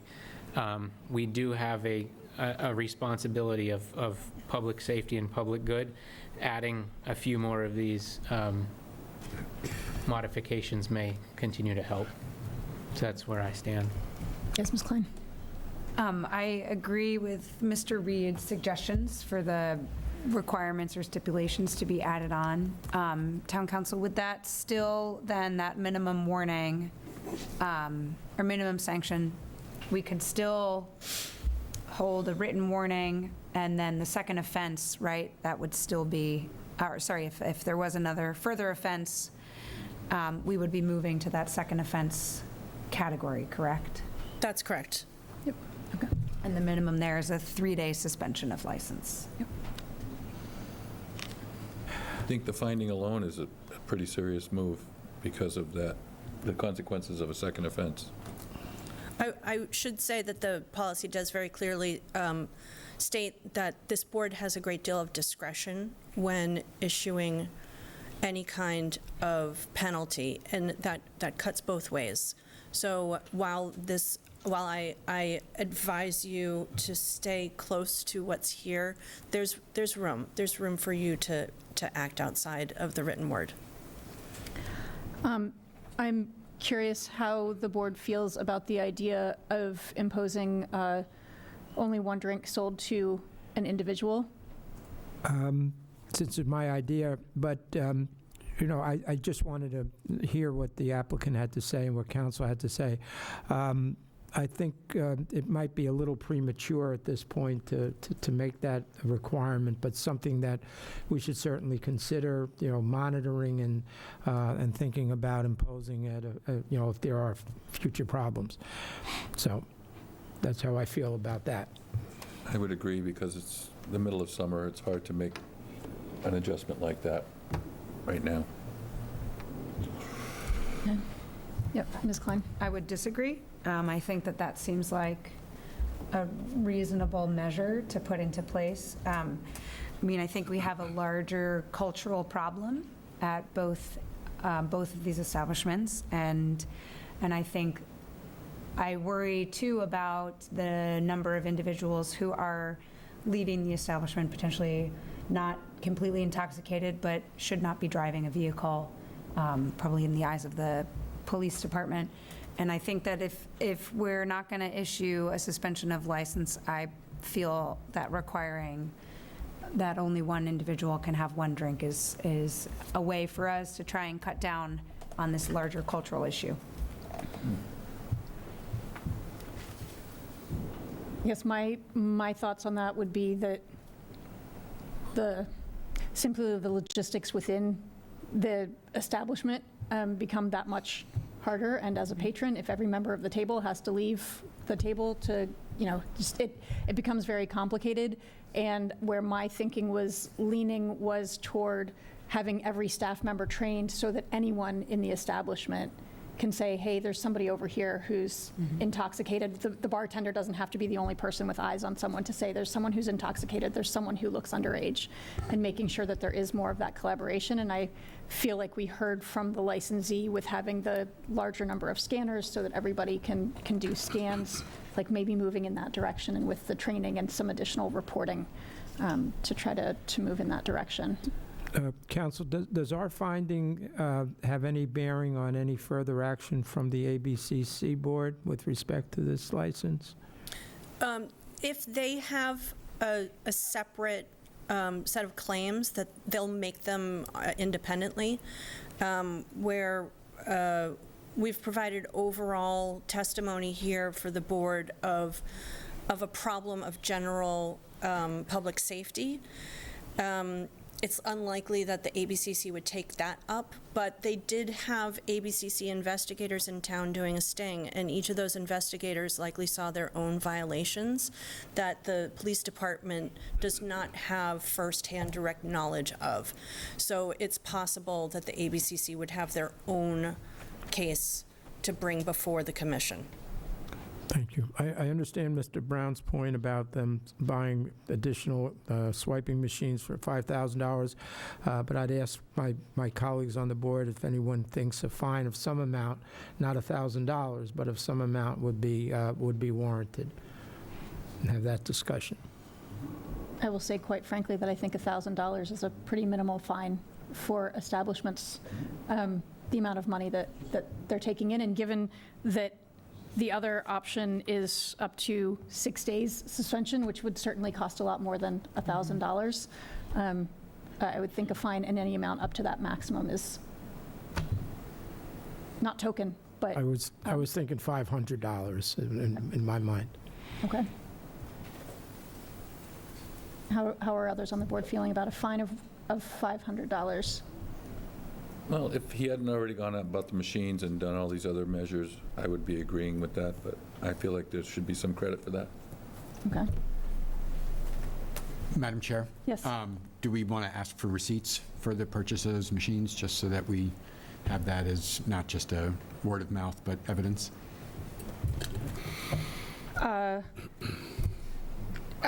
He apparently has the receipt here. I was going to say, if we have to go to a third night, I'm not sure. Yes. Yes. If we're able to do that outside of the hearing. They're buying the machines is helping their business. Mind if I pass this down? So. Receipt. But it's right here. It's one of the. No, I understand. Right. But they already had this. ID Imager. He has three. $5,171.97 purchases for multiple identity scanners. Thank you.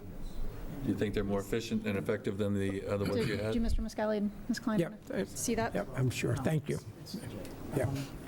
Madam Chair, if I could also make a suggestion. So I also had an opportunity to talk to the chief this morning, and I applauded him and his team meeting with the establishment's management. One of the things that the chief mentioned, I think town council brought it up as well, is that I think it's the boathouse is prepared to do some structural fencing improvements to the side of the building. Having a condition placed tonight that would require within X number of days, right? Just putting a date certain that those improvements have to be done. Have the chief, his expertise, crime prevention through environmental design, whatever that's, have somebody from PD go out and take a look at that and verify that it's been done to the chief's satisfaction. I'd like to see that. I'd recommend that be a condition. Those physical improvements. There was also some mention, and I don't know if it's realistic. It certainly would be less costly, I think, than a suspension. Having a management team member of the establishment monitoring the video. I understand the boathouse has done a great job and invested heavily in camera systems, but having somebody monitor those cameras to watch for any incidents proactively, I think would be a positive. And I'd suggest that perhaps being a condition. That is something that we discussed at our last meeting, and I think it warrants consideration. And, the drink maximum, having been to many a Boston sports event, they have a 2-drink maximum. I think that is probably more fair than a single one, and that will inevitably cut things down, because if you have a 2-drink maximum, you're not buying shots for a whole lot of people before 11:30. Do appreciate and applaud the efforts of thereabouts. So I would modify the drink maximum to 2. And I do think the additional training, the quarterly meetings, the site improvements with PD involvement would be a great one, as well as the point that Mr. Renshaw makes about the monitoring the camera. It's one thing to have the cameras, having somebody on shift monitoring, eye in the sky. There's a reason why we have eye in the sky and we have the drone program, right? So the PD can see really far above, but these ones, local, closed circuit. So I'd be fine with that in lieu of, for the time being, any financial. I think $500 is more symbolic than anything. And it appears, if I'm reading this room, we're not inclined for suspension. So based on the merit of what they have provided proactively, the meeting plus these stipulations, I would be in favor of moving this forward. So written warning with those 4 additional qualifications. May I just add, the 2-drink service maximum is the law. Yes. So there, you can't go above 2. Oh. Yep. So. Good to know. Okay, so in, sorry, Mr. No, Massey. I'd still hold out for a $500 fine. Maybe symbolic, but I think it is a small token of, the applicant repaying the town of Falmouth for the extra work that it has to go through in order to police that area. And I'm sure the applicant wouldn't mind spending $500 for that, hopefully. One thing I might suggest is, rather than this board placing all the stipulations on physical improvements and security plan, is that instead we require a full security and improvement plan to be submitted and approved by the chief within 14 days, right? That documents what has been done to date in terms of changes and what is planned in the timeline for those changes in terms of physical security improvements and operational changes. Would the board be amenable to that? Sounds good. Sounds like a plan. Chief, is that doable for you? Okay. So we have 2 tasks, I think, before us. We need to make a finding of fact and vote that. And as I stated earlier, I believe what the select board, and I don't know exactly how this wording should go, but the select board of the town of Falmouth finds a violation of underage drinking at Pier 37 Boathouse based on the credible testimony of Detective McGuire and no opposing testimony from the licensee. Is that sufficient, Yes. town council? Okay. And I guess that needs a motion and a second. Motion? Second? Okay, any further discussion by the board? Hearing none, all those in favor? Aye. Aye. Okay. Understanding that this is a first offense with significant mitigating factors, with supporting evidence of mitigating measures being receipts that we have viewed of the purchase of additional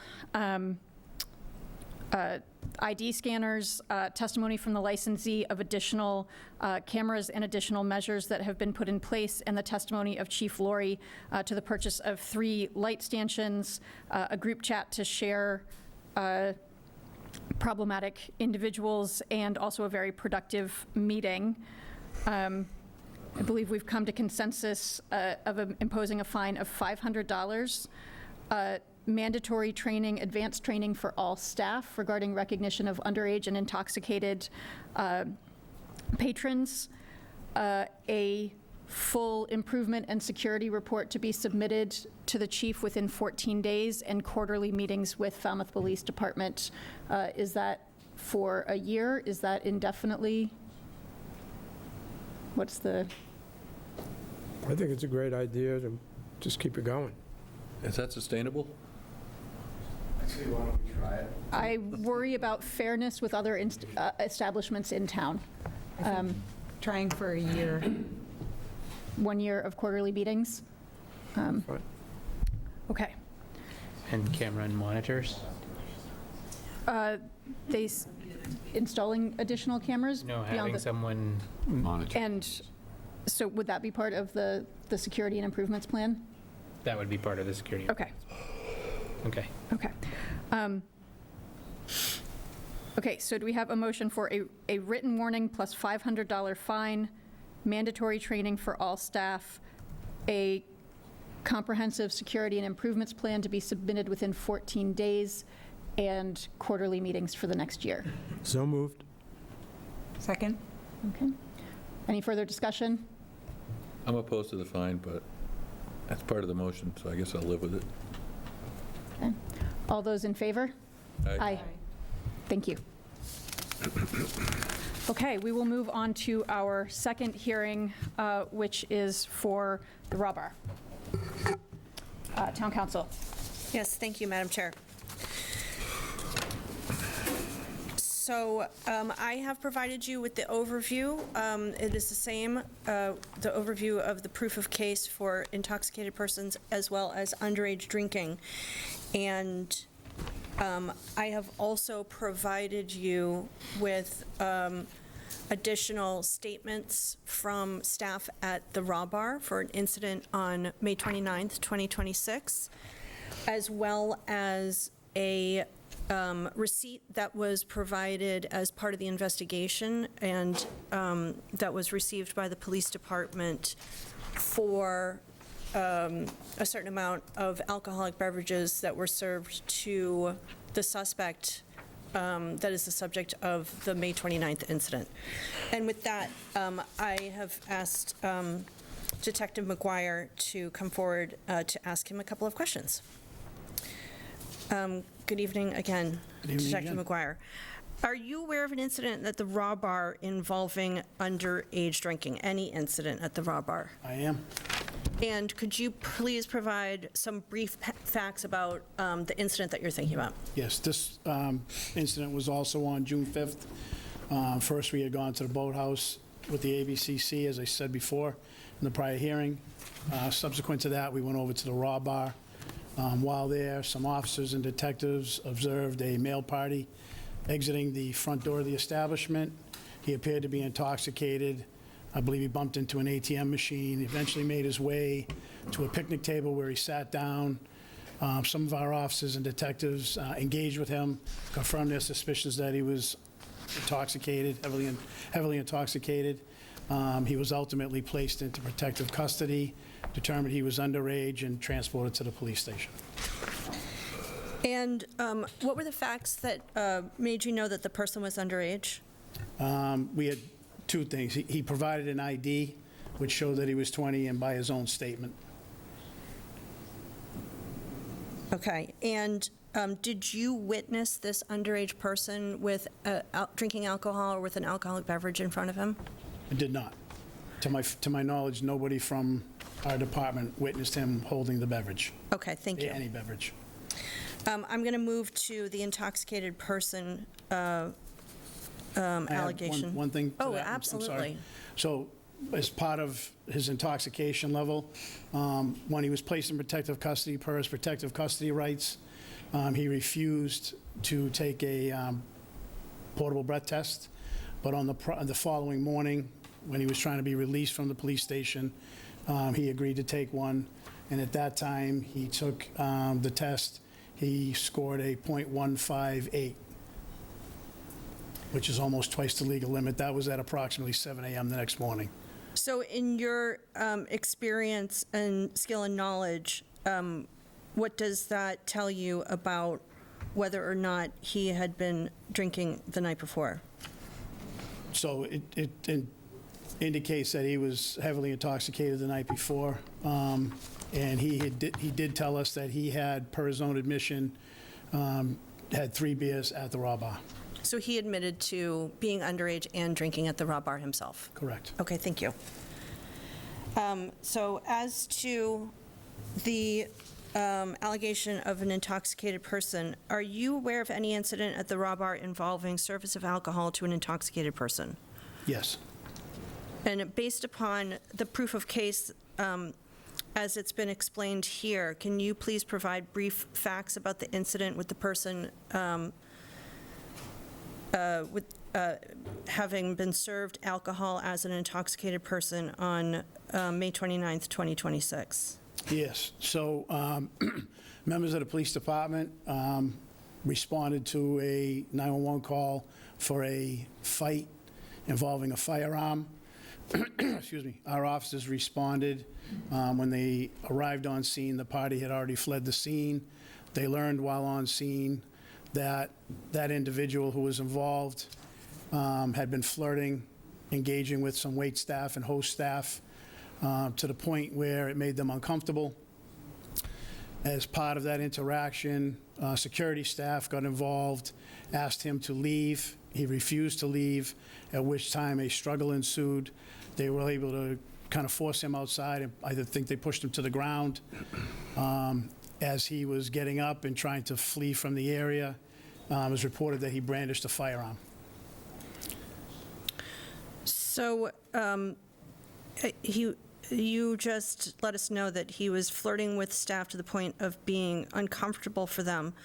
Was there any indication from any of the reports that he was unsteady on his feet or that he was being unruly or any other indications of being intoxicated? So we had some indication that he was intoxicated, I believe, from staff there. I can also say, as part of follow-up with this investigation, myself and Detective Flaherty conducted an interview with him a little bit later in the night. During that time, we smelled the odor of alcohol coming from his breath. He had some slurred speech when he was talking to us, a little more pronounced in the beginning of the interview than in the end. And he also had bloodshot eyes, indications that he had been intoxicated. In your skill and expertise, is it reasonable that the staff should have known that he was intoxicated by the way he was behaving? I mean, I believe so. I think they, like us, interact with people who are intoxicated on a more regular basis than other people. I believe there were probably some signs there that maybe they had picked up on. I do know he consumed alcohol in the bar that night, and maybe should have been cut off before that point. And how do you know that he consumed alcohol in the bar that night? There was a receipt. A friend of his had purchased some alcohol beverages for him. I believe 2 of the bartenders confirmed that he had 3 Coors Lights. Per his own admission, initially he stated he had 6 drinks, 3 at the Raw Bar, and had some at a prior establishment. So by his own admission, he had been drinking prior to arriving at the Raw Bar and then had an additional 3 drinks there? Correct. Okay. Were there any other factors that you wanted to provide that would help the Select Board know more about this violation? I think that's the gist. I will say that a friend of his met with him after he had left that establishment and turned him into the police station where he was arrested and charged. All right, thank you. Okay. Before you step down, Detective McQuire, are there questions from the Select Board? Yes, Ms. Klein. So just to clarify, the reports that he brandished a firearm are coming from the Raw Bar staff, but that was not found or discovered on his person, is that correct? Correct. We did locate his vehicle. We seized the vehicle. It was transported to the police station per a tow company, and we conducted a search warrant on the vehicle. The following morning, we did not locate the firearm. There was a new piece of evidence that recently came up. I don't know if I'm at liberty to share it or not, so I won't. You got the stare there. Yeah. Yeah, let's not. I don't know about it, so let's move along. Was there any surveillance video that you were able to acquire from the? So there was no surveillance video from the raw bar. I know going forward sounds like it's going to be changing. We did, however, obtain some video from the boathouse. During the investigation, we learned that he had gone from the raw bar to the boathouse, and that just corroborated the statement that was given to us that he went from the raw bar to the boathouse. We did have video that confirmed that. Any other questions from the board? If not, I will ask the licensee or representative of the licensee to come forward.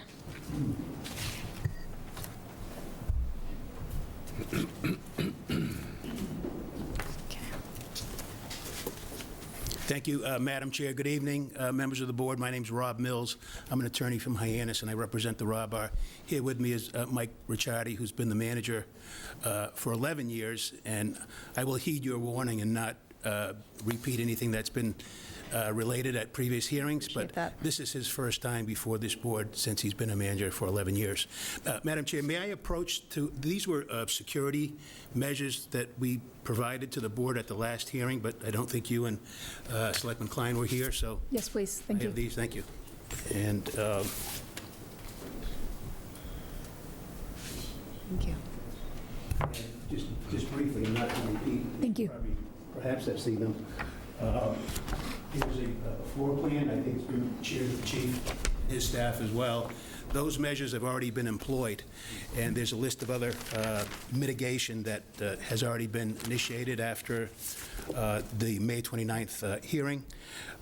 So additional lighting has also, that was a concern because the police had to provide their own lighting at some points, spotlights at the intersection of Scranton Ave there. And so lighting has been attached to the building. I do have some photos of that as well.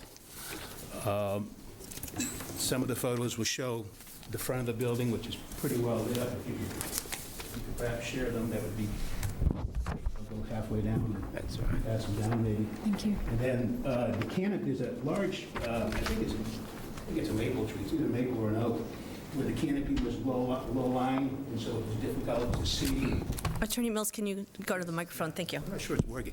The branches were low-lying, so it was difficult to see the front of the building, and that was a concern of the police officers, and also, quite frankly, a concern of the manager. So the canopy has been raised, so now you can clearly see the entire front of the building, and I have some photographs of that as well. If you wanted to circulate through it now. Can you just, excuse me, clarify while we're looking at these photos, the lighting that has been added is, are these spotlights? Yes, we added 2 floodlights. 2 floodlights? Yes. Okay, thank you. And finally, so one of the concerns was when police were at the scene on May 29th, I think Detective McGuire requested video. Well, the video was just live video. It didn't record.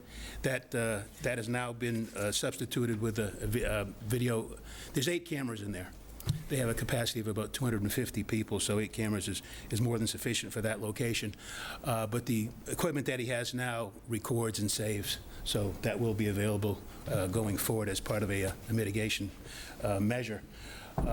So the additional lighting, the video retention equipment, the tree canopy's been lifted.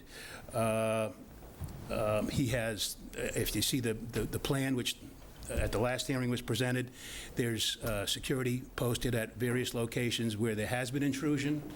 The intrusion, most particularly, was on the common property line between the Raw Bar and Pier 37. I'll just repeat it just for the 2 that weren't here before, but bells have actually been put on the fence, so that if any, and there's a person out there actually that's stationed out there, so because the fence is fairly long, so that somebody would be alerted if somebody's trying to climb over that fence, and that's where the intrusion occurs illegally, where people enter the building without anybody being aware of it. That can no longer happen at this point in time. So you heard from the chief about the meetings, which I was not there, but I understand that they were very productive, and so we agree with how the chief characterized those meetings. And with respect to the event involving the gentleman, he was a guy that all indications would be that he was probably a local worker. He showed up at the bar somewhere around 7 o'clock. I think the time when he was served is on the receipt, wearing a fluorescent safety vest. So all indications were, well, this is a guy that's just come, he might be directing traffic, or there's some paving going on, or he's doing some sort of construction work, and he just came in to sort of unwind at the end of the day. And he was there for about an hour and a half, and all indications were that he was served 3 beers over approximately an hour and a half, or maybe more. There was no indication, and I'll let you hear from Mike once I finish, of any outward appearance of intoxication. There was a little bit toward the end of the evening. There developed some sort of what I would characterize as being gregarious, perhaps, and approaching some of the female staff. And that's what really alerted management that, this guy, whether he's had too much to drink or not, has to go. Mm-hmm. And they initiated him leaving the bar. It wasn't the police coming or arriving. They notified the police, I believe, yes, concerning this gentleman, and that's kind of when everything broke loose. Yeah.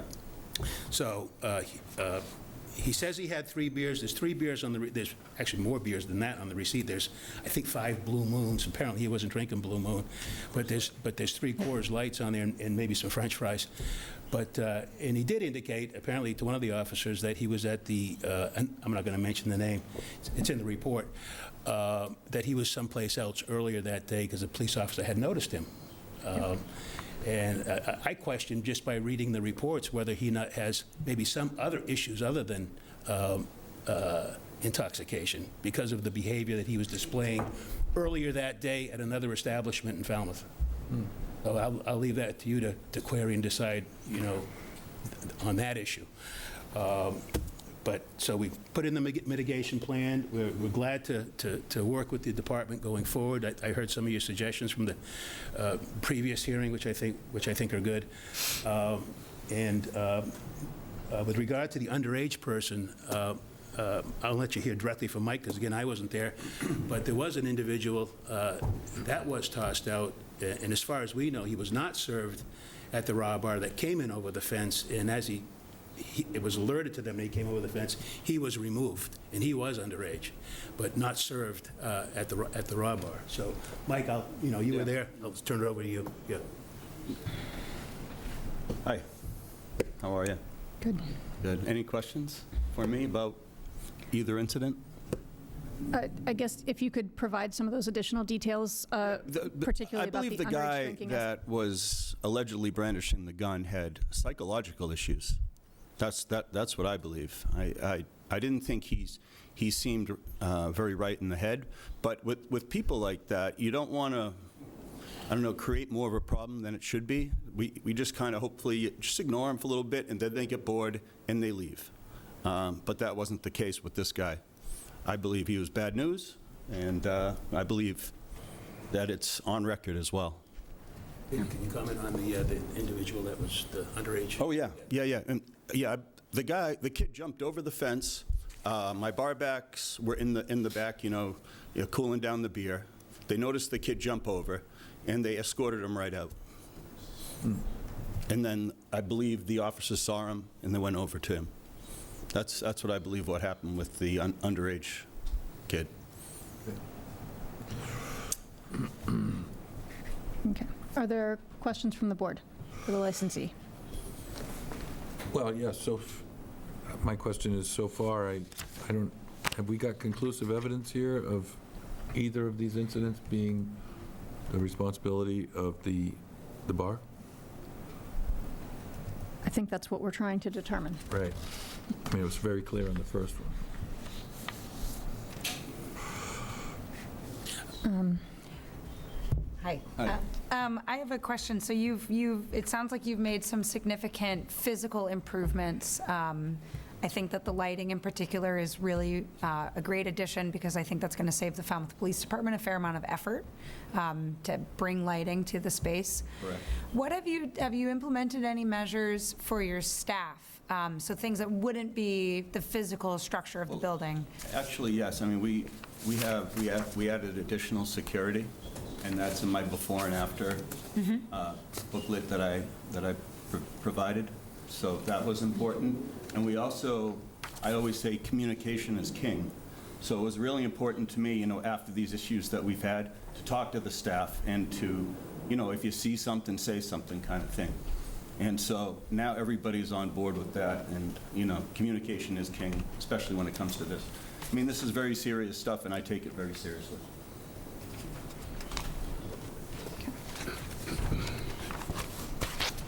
Are there other questions for the licensee? So, the underage incident, was that June 5th, if you don't mind, Detective?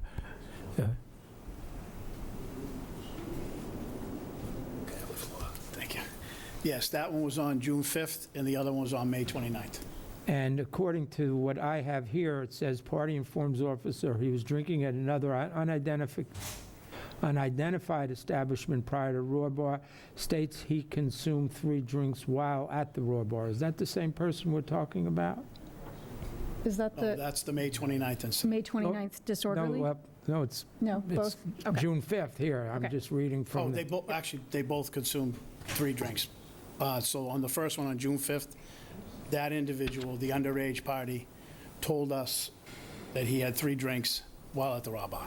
Oh, okay. Which, I mean, so how does that comport with what Mr. Rishardi just said? He doesn't think that happened. Okay. I'm just trying to clarify. I mean, I just want to make sure we're talking about the same incident. Yes, they were. And apparently we are, right? Yes. Okay. Thank you. Okay. Okay. So that is pretty conclusive. Yes, seems to be. Thank you. Okay.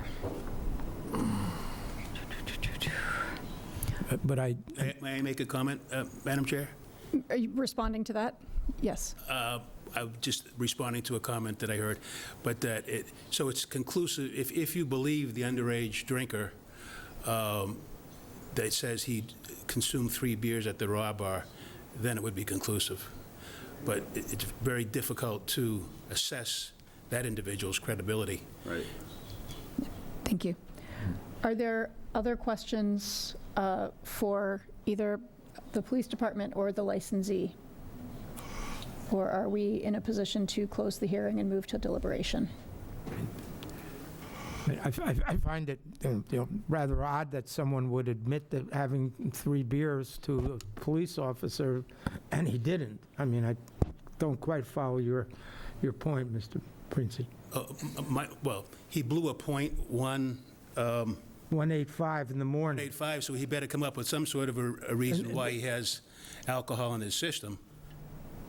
And, he could have had it anywhere, especially if he was underage. Okay, but I mean, he informed a police officer that he had 3 beers at that establishment. Yes. I think that's pretty conclusive myself. Although I will admit, I will question the other incident, which I think I am going where Mr. Brown was going, that it does not appear to be any direct evidence that I can see about the intoxicated person. The underage, yes. I'm not so sure about the other one. Okay. Okay, thank you. Chief, if you would like to also speak to any meetings that you've had since and the productivity of those. 2 things I'll mention. One, I'm not in the habit of helping, but he bought a new ID scanner as well. But just so you know, it was told to you folks that this young man was escorted by staff out of the property. This individual came out on his own. So it may be a different person that they're talking about that we were involved with. Am I correct when I say that? I didn't personally see him escorted out. Yeah, Detective Brandt. Detective Brandt was our SRO. That's how he knew how this individual was 20 years old. I think the first time he saw him, he was walking out the front door. And he said, "Hey, I know that kid. He's not 21. So that's how we came to know that he was, in fact, underage as he was walking out the door. And Detective Brandt said he was walking out by himself. So, but It could be somebody different. There were 2 incidents. There were definitely 2 incidents. And both of them are probably from the lack of security on the back where they jumped. That was the one. And then the other one was probably along the side of the fence where we added the bells. Okay.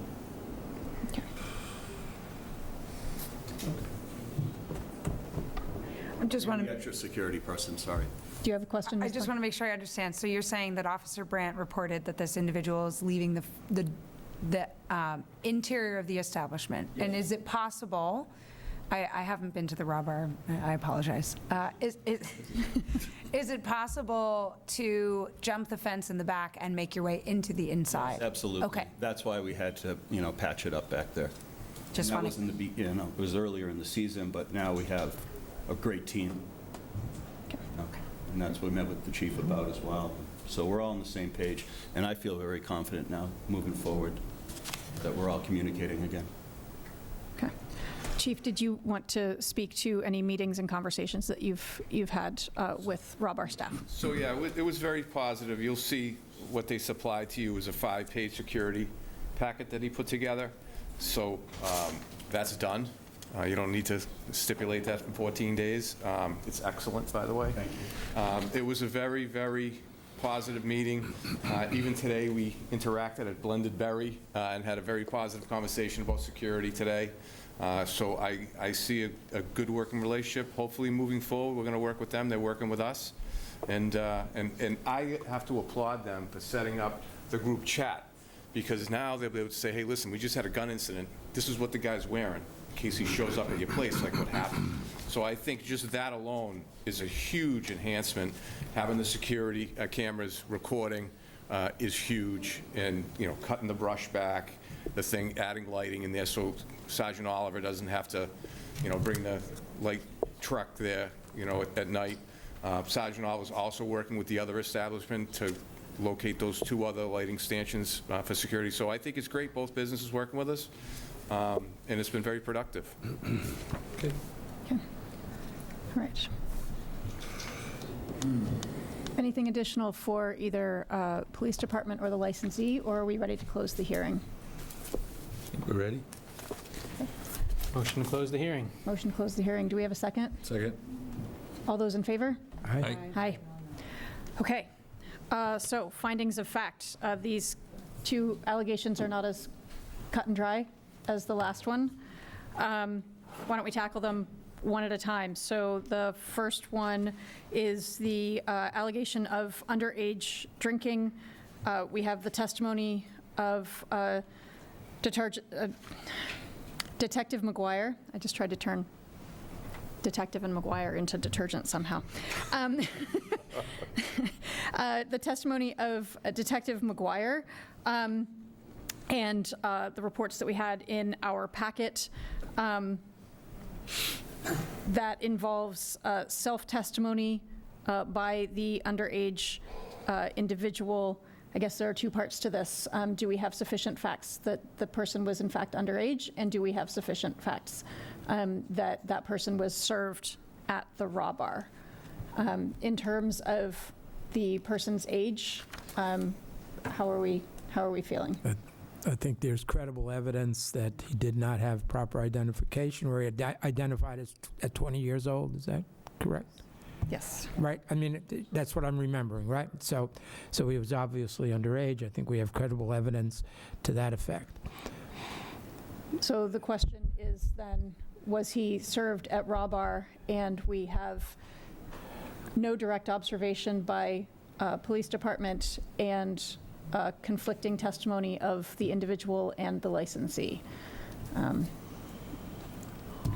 Again, I'll say the same thing I said. If someone admits that they drank, 3 beers at that establishment, and convey that to a police officer who's reported that, I would credit that testimony myself.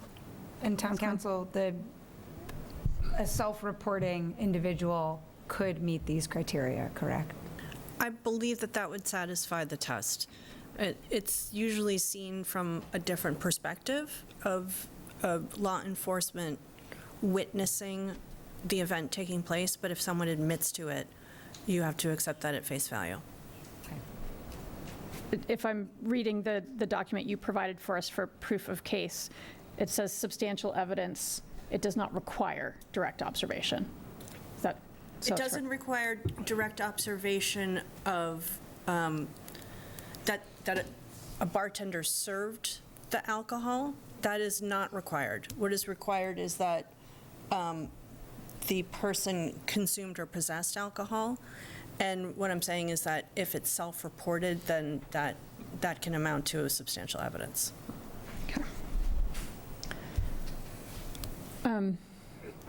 So what is the feeling of the board? Do we feel that we have sufficient evidence, substantial evidence, and credible evidence for a finding of fact of a violation on underage drinking?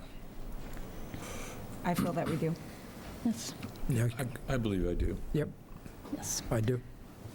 So the Falmouth Select Board finds a violation of underage drinking based on the testimony of Detective McGuire and police reports to the effect that identification and statements of the individual established his age as being 20, and he testified to having consumed 3 beers at the Raw Bar. Is that Correct. Do we have a motion So moved. and a second? Second.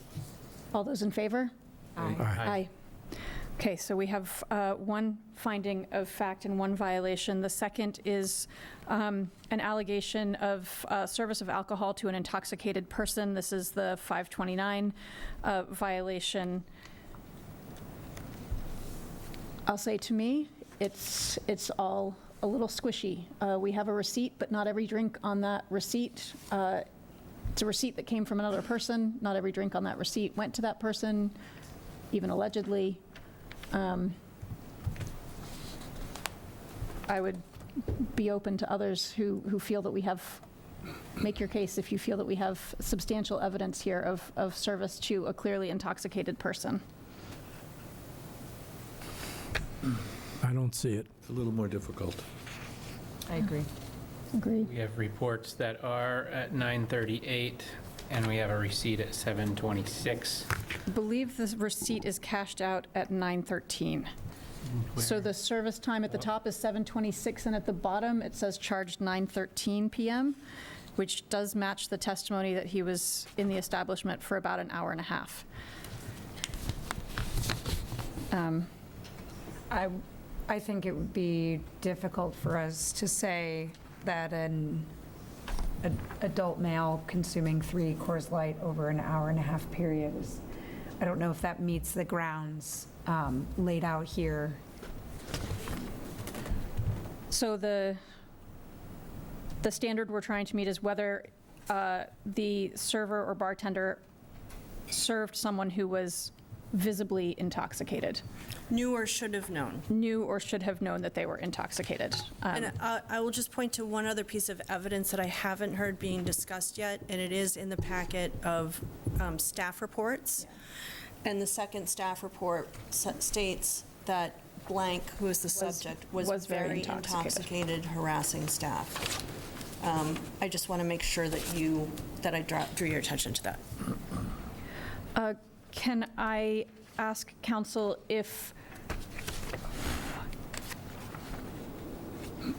does a finding of this violation count as a second violation and escalate the minimum and maximum, or is this essentially one finding of violation for a single hearing? Right, for progressive discipline laid out like this, you have to treat the violations that are brought to you at the same time as the first violation. As a single violation. Okay. Thank you.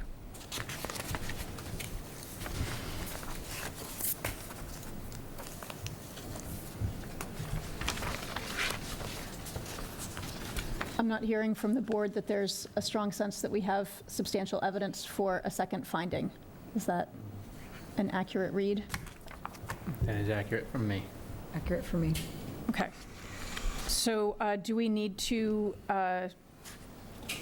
formally essentially vote no finding on that allegation, or having?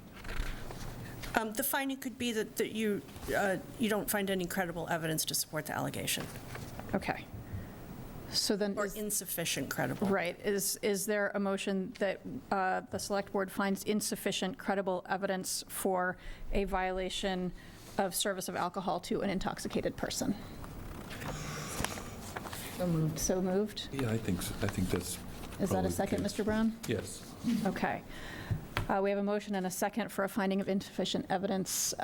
Is there any further discussion? All those in favor? Aye. Aye. Okay, so we have a finding of one violation. Again, this is a first violation. We've been over what the minimum and maximum penalties are. I guess we need to address findings with regard to any mitigating or aggravating factors. Yes, Mr. Miscali. Well, I certainly think we've heard evidence from the applicant and from Chief Laurie of mitigating circumstances, their plan, their security plan, and some other things that they've done there. So I think they're definitely mitigating circumstances that would warrant just a warning letter. But I would recommend a fine as well, in the amount of $500. I would concur with the written warning, the fine for $500 with the additional stipulations that we put in the previous hearing, which include additional training, quarterly meetings for 1 year with the police department, additional site and security improvements after review with the police department in 14 days. So I think we heard from the chief that he did not feel that that was necessary. An additional plan, that he's happy with the plan that we've been shown here. But I would agree with that, adding the training component for the training and the staff. quarterly meetings. And the quarterly meetings. Okay. Do we need to make a finding of mitigating factors formally? No. Okay. I can incorporate these into the Okay. decision. Before we proceed, one question. We do put in additional training. Is it at our discretion or of the vendor's discretion? We didn't identify that in the previous one, but in the email that we received, or that I received, was specifically hands-on fake ID training, as well as de-escalation, drink safety, crowd control, and active threat response. Do we need to be that specific, or is it whatever they find as additional training? Well, I'm not familiar with the training program, but what you've just outlined seems to me in line with the concerns that you've all raised. Okay. I would recommend that perhaps you specifically state that the training address those issues and any other issues that the trainer sees fit. Okay. Roger that. Thank you. I'm not going to be able to come up with all those words on my own, are you? That, Liz. So we have, I think, a consensus of a written warning, a $500 fine, the additional training addressing those points, and quarterly meetings. Would you like to make that motion? Yes. So moved. Second? Do you need that language of what it addresses? It's all on video. Okay, excellent. So moved. Do we have a second? Second. Okay. Any further discussion amongst the board? Hearing none. All those in favor? Aye. Aye. Thank you. Okay. Thank you all for your time and your patience with those hearings. We will move on to our business agenda.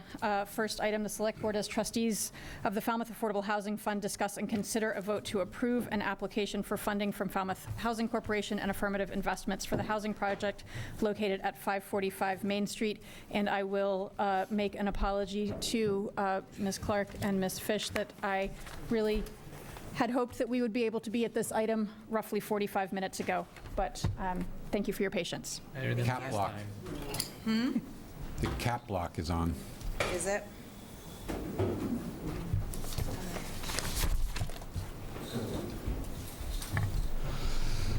It's still on. So, thank you. Caps lock is locked on. It's not working. Cap was locked. I thought I took it off. Okay.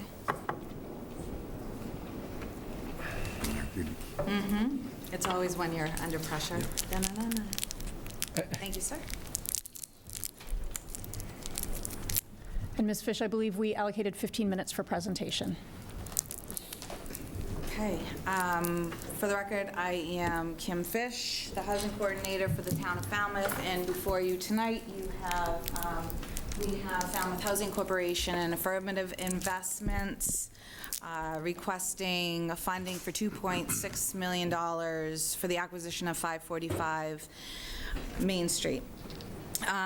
Just very quickly, the Falmouth Affordable Housing Fund Working Group met on April 29th and gave a positive recommendation to the town manager. By memo, the town manager gave the CPC a positive recommendation for funding on June 9th, and the CPC gave a positive recommendation by memo, by vote on at their meeting June 11th. And Falmouth Housing Corporation went before the Affordable Housing Committee on June 9th, who also gave a positive recommendation in the overall project. And Falmouth Housing Corporation and Affirmative Investments is here tonight to give their presentation.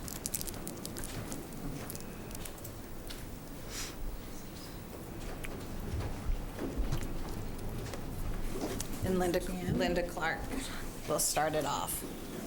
Thank you for having us this evening. This is Virginia Coffey. She is from Affirmative Investments, and Tara Mizrahi, who is our partner in all of our tax credit large buildings.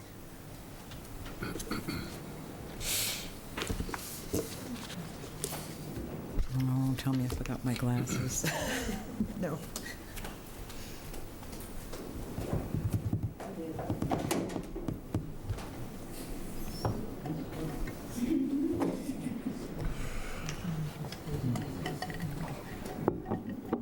Okay, the first slide before you is purchase and sale for the property was signed in April of 2006. We're proposing 50 rental units for seniors age 60 and plus. One-bedroom units, there'll be 8 30% at 30% AMI and 42 at 60 AMI. The rents right now for that, including utilities, is $1,461. We do not charge last month or security on any of our units.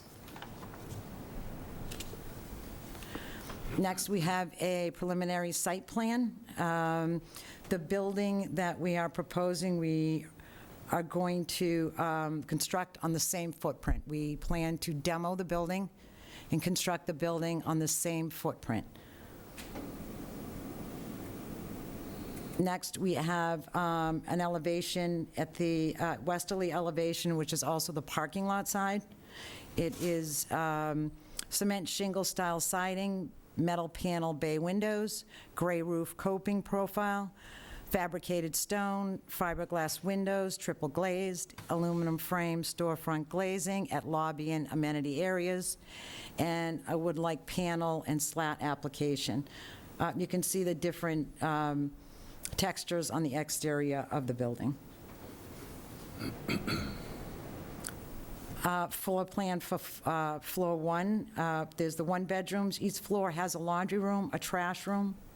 There's going to be a management office on site that is for a resident services person. She'll be there 5 days a week to handle any needs residents have, such as transportation, any kind of Social Security needs, anything that a senior may need help with. We're also going to have a mail room, fitness room, a lounge, a community room. Second floor, again, trash and laundry, and they're all 1-bedroom units. And we move on to the 4th floor. It's a 4-story building. There is a trash room, laundry room, amenity deck. New construction building. The existing building is not viable due to substantial physical and financial constraints, contaminated with asbestos, mold, and lead paint. Inefficient layout limits unique count required for financial feasibility. The building has had a history of flooding on the ground floor. New proposed building sits on the same footprint, parking lot footprint. Generous setback from the road with lawn and patio out in front. New building amenities include community room, library, lounge, fitness room, roof deck and outdoor patio for cookouts and other gatherings. Building is designed to Passive House standards and will be solar-ready. And we have our funding request of $2.6 million for acquisition, represents 8% of the total capital stack. Falmouth Housing Corporation is supplying the $500,000 in cash to purchase the property at $3.1 million. $1.9 million will be a request for construction at a later date. Total request from the Falmouth Affordable Housing Fund between the acquisition and the construction is $44.5 million, which is $90,000 a unit, which is a lot less than the typical that the Affordable Housing Trust provides for 100% affordable units.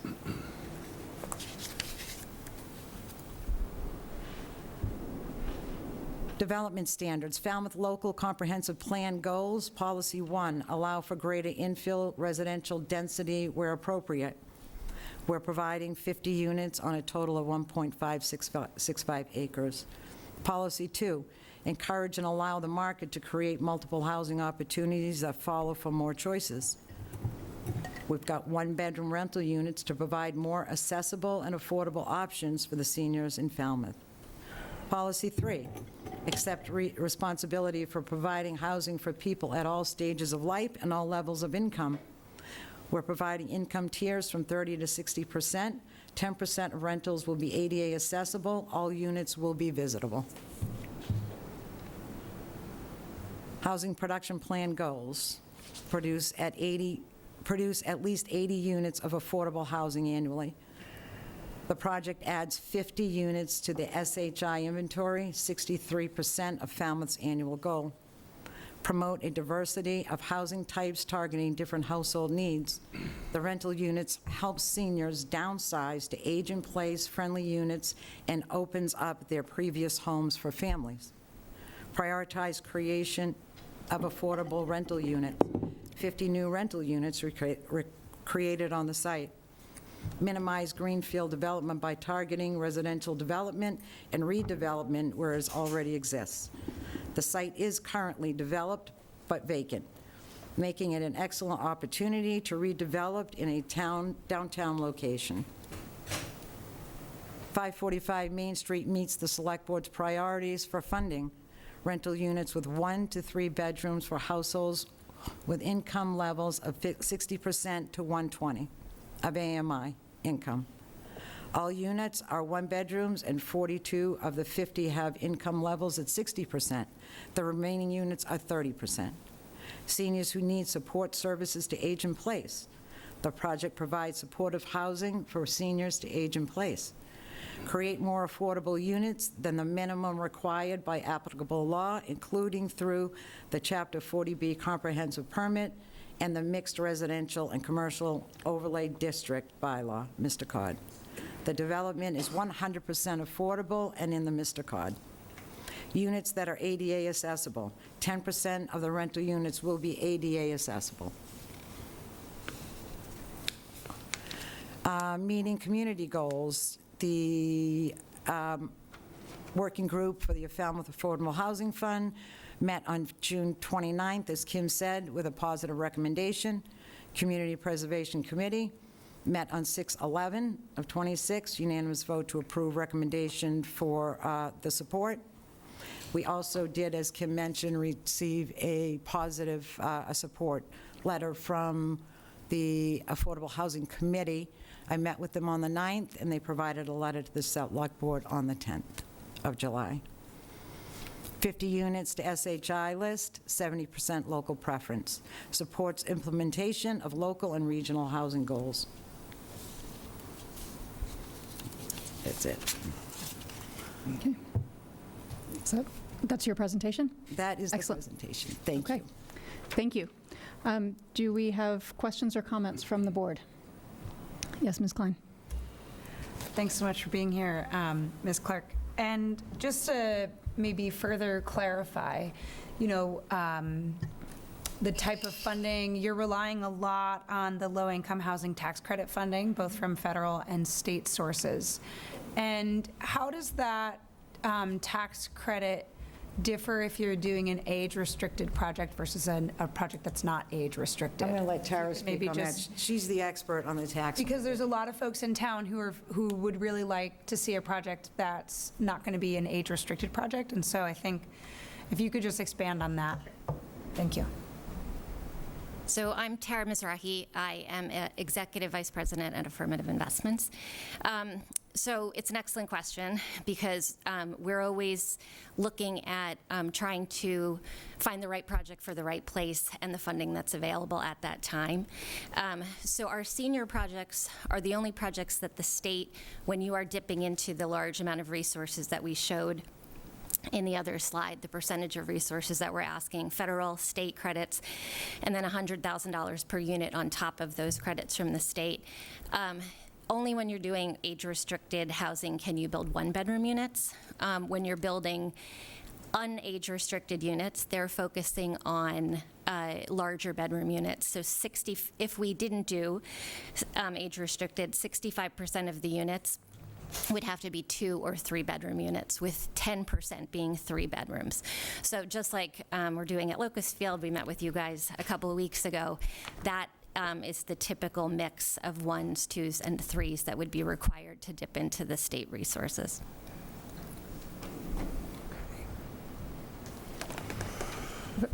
Question? Oh, go ahead, Mr. Muscali.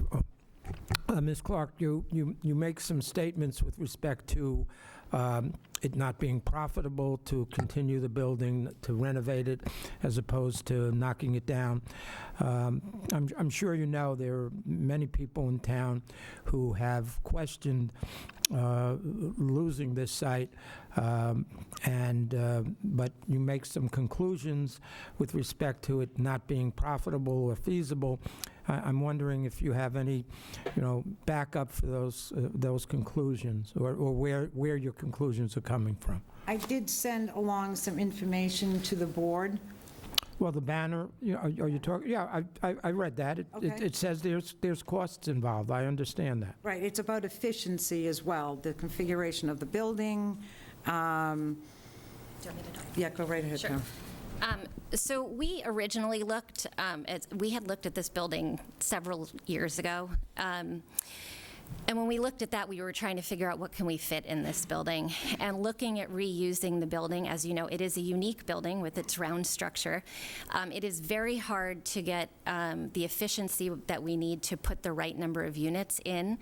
The state looks very carefully at how much you're paying for the total project and the cost per unit. So as an example, when we paid for Scranton and Maine, I think it was about $45,000 a unit.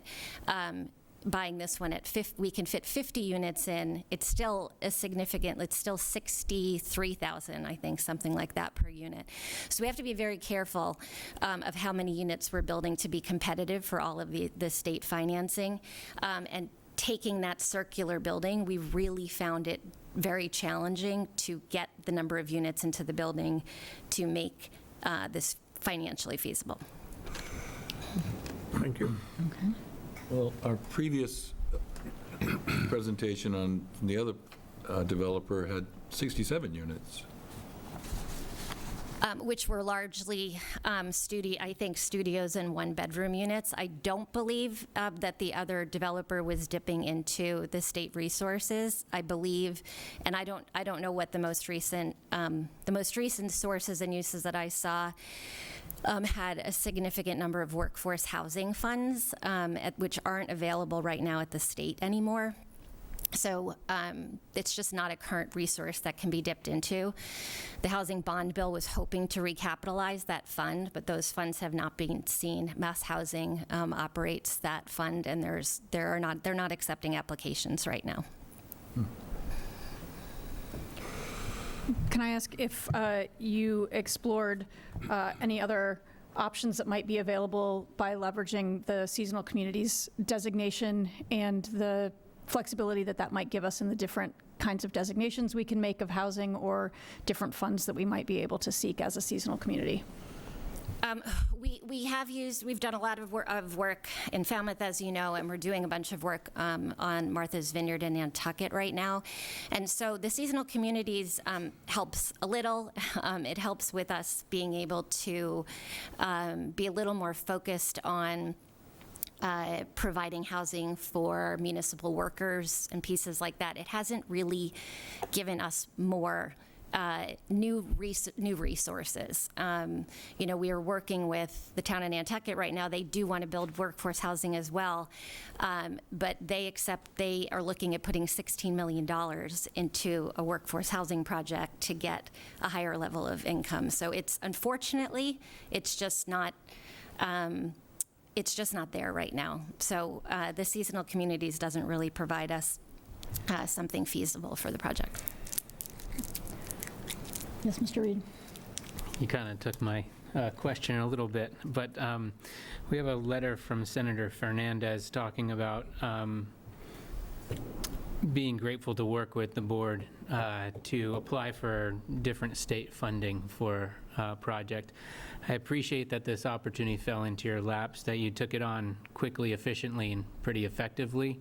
I have a couple concerns given of the design, given a neighbor across the street at Lantern Lane and how big that place is. But aside from that, you have many good qualities. But I feel like we're in an all or nothing situation because of the type of funding that you have. Age restriction is a major bone of contention, I think, that we've previously discussed on this board, because we have a workforce issue that's growing, and it's only getting worse.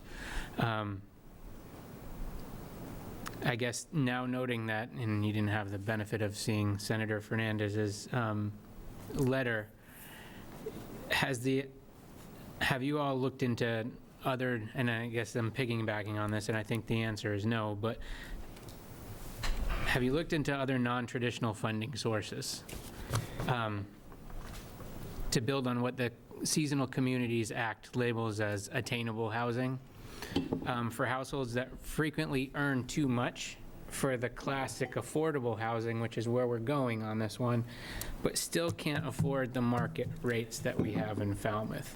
I guess if yes, which ones have you evaluated and why didn't you go with it? And if not, why not? Sure. So this is not a request that's unique from Falmouth. And I wish there were other resources available, because I agree it is a problem. As I mentioned, we're working on this right now with Nantucket. We have not found, except for town resources, the mass housing program, which does not exist right now, could come back at some point.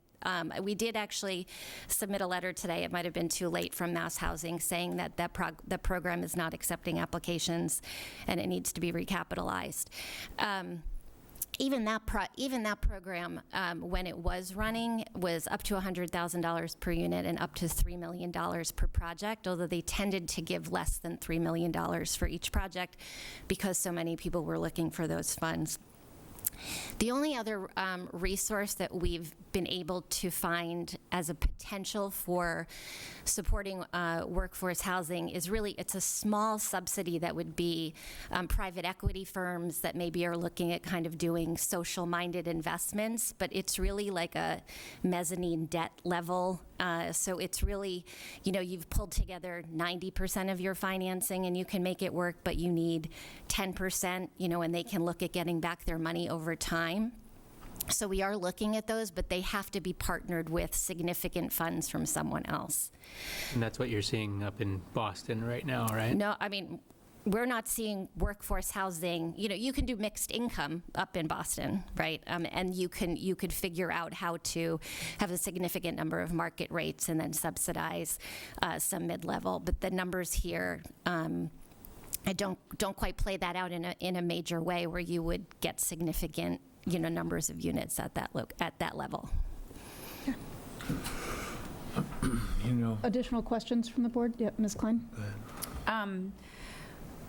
I know that the Falmouth Housing Corporation has a significant waiting list for units. Ms. Clark, if you could just speak a little bit to that waiting list and then the decision to drive, just beyond funding, but is there a strong demand for one-bedroom units? Yes. That is the majority of our demand, is one-bedroom units. And the majority of the one-bedrooms are seniors. I see them come in my office every day. 90 to 95% of the people that come in our office are seniors, looking for one-bedrooms. How many are working? And we have, right now, we have 20% of our 87 units of senior housing are working. The other 205 units, I think everybody did, the board did receive this. I mean, it's pretty, the information is good information. We're the largest affordable housing company in the town of Falmouth, and we do hold wait lists. 205 units are not age-restricted. 110, which is 54%, are working in the town of Falmouth, and you do have, I believe, the list. Can you, you just said you had some percentages in terms of, like, you said 95% coming into your office are seniors. They're seniors. I think you had, in the materials you had provided, had said that of single individual households in Falmouth, 57% are seniors. So how does that, I guess that to me paints a different picture of the need and the demand. What are you referring to? It's that chart that the town. Oh, it was the chart. It was was it the 2024 Housing Production Plan? I believe. I think we. So I think it I would might have to be- go, yeah. Yeah, I think that was from a production plan. I think it's just saying the immense, the increasing age of the typical residents in Falmouth, and how many are rent burdened. But I think what Linda is saying, that might be true, but of those that are coming into her office, many more are seniors. Is that right? Absolutely. Yeah, I have, it's on The housing production. page 1 of the project overview that you provided to us. 57% of single-family households in Falmouth are age 65 or From the older. housing production plan.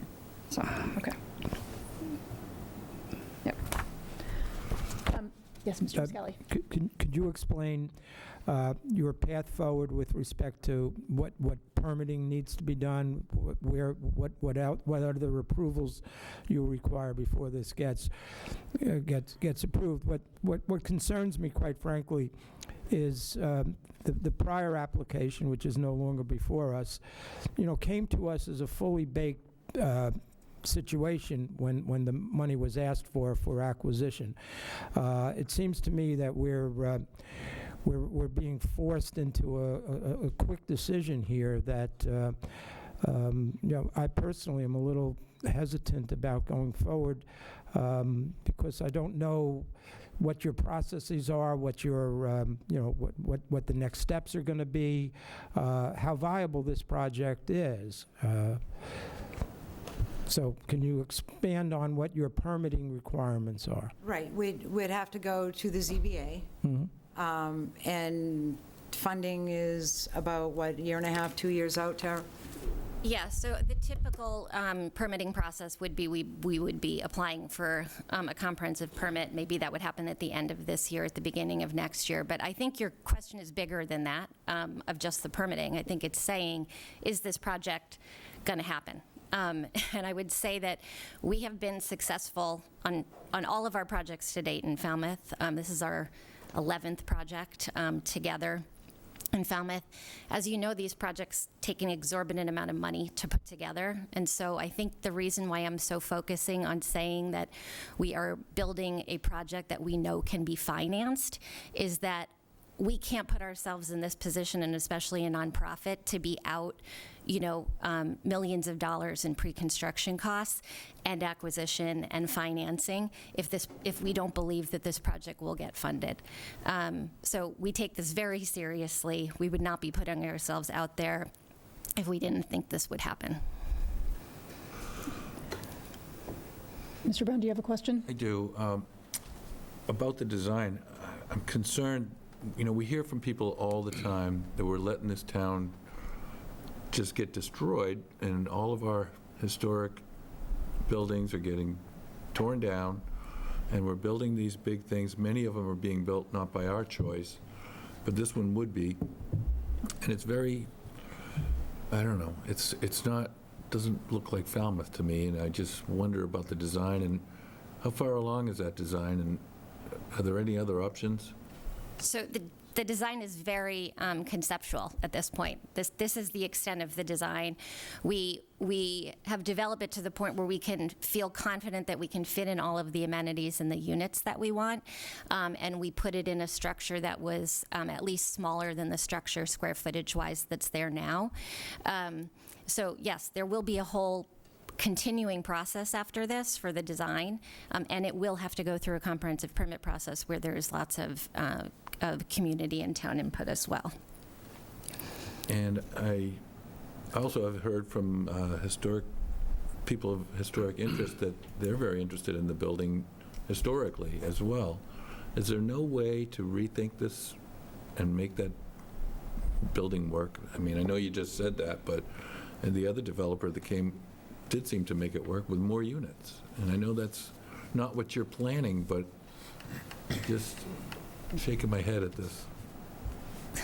I mean, with all due respect, the last developer did not get it to completion, right? So again, I'm going back to saying this is a project we can finance because we can fit a certain amount of number of units, be efficient, but we do have to take the existing building down. We're not interested in reusing this building.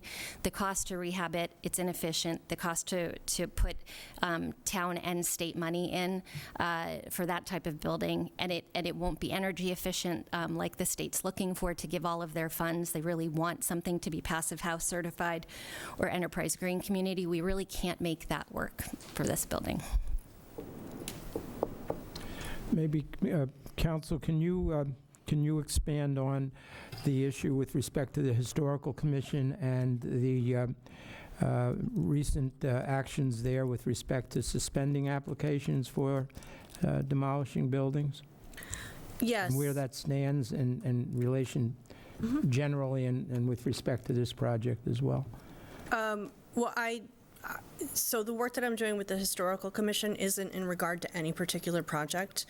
The work that I'm doing was in regard to a review of the bylaw itself and the rules and regulations of the Historical Commission. I found them to be so vague as to open the Historical Commission up to a lot of questions, possible litigation, no matter what decision they made. There's a lot of contention already prior to this about the list of substantial buildings and what the criteria were. They were simply amorphous. And if you don't have a set of criteria that you can rely on to be applied the same way every time that you consider an application, there's a risk that your decision is going to be arbitrary and capricious. And where that, I found between the bylaw and the regulations, any decision they made because of the lack of criteria was going to necessarily be arbitrary and capricious.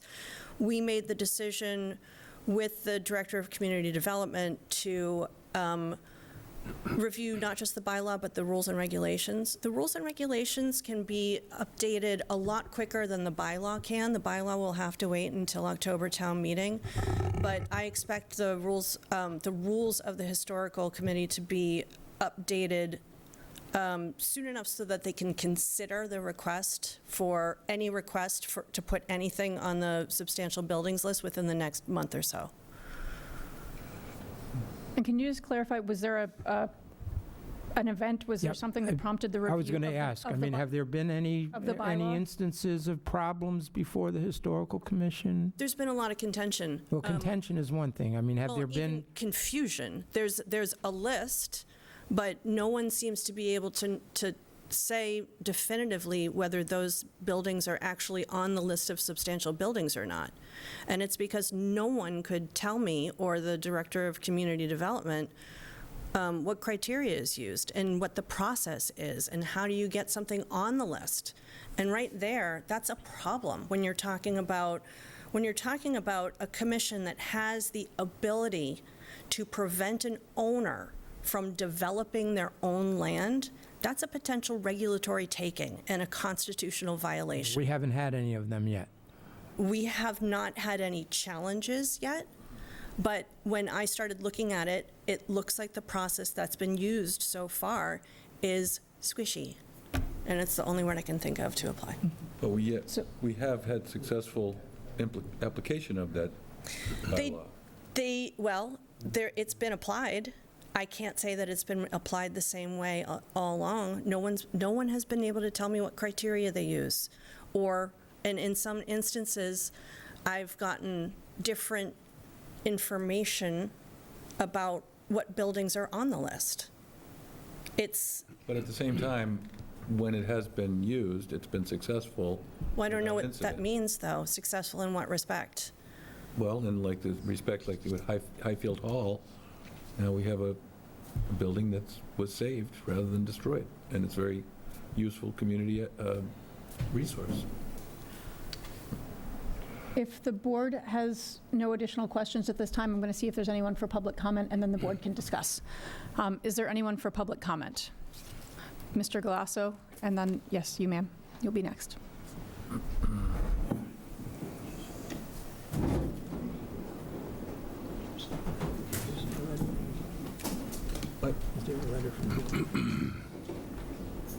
Good evening, thank you. Michael Glass, 107 Lakeview Ave. And I wasn't really intending on speaking tonight, but since the issue of funding for the project came up, I thought I'd say a couple words.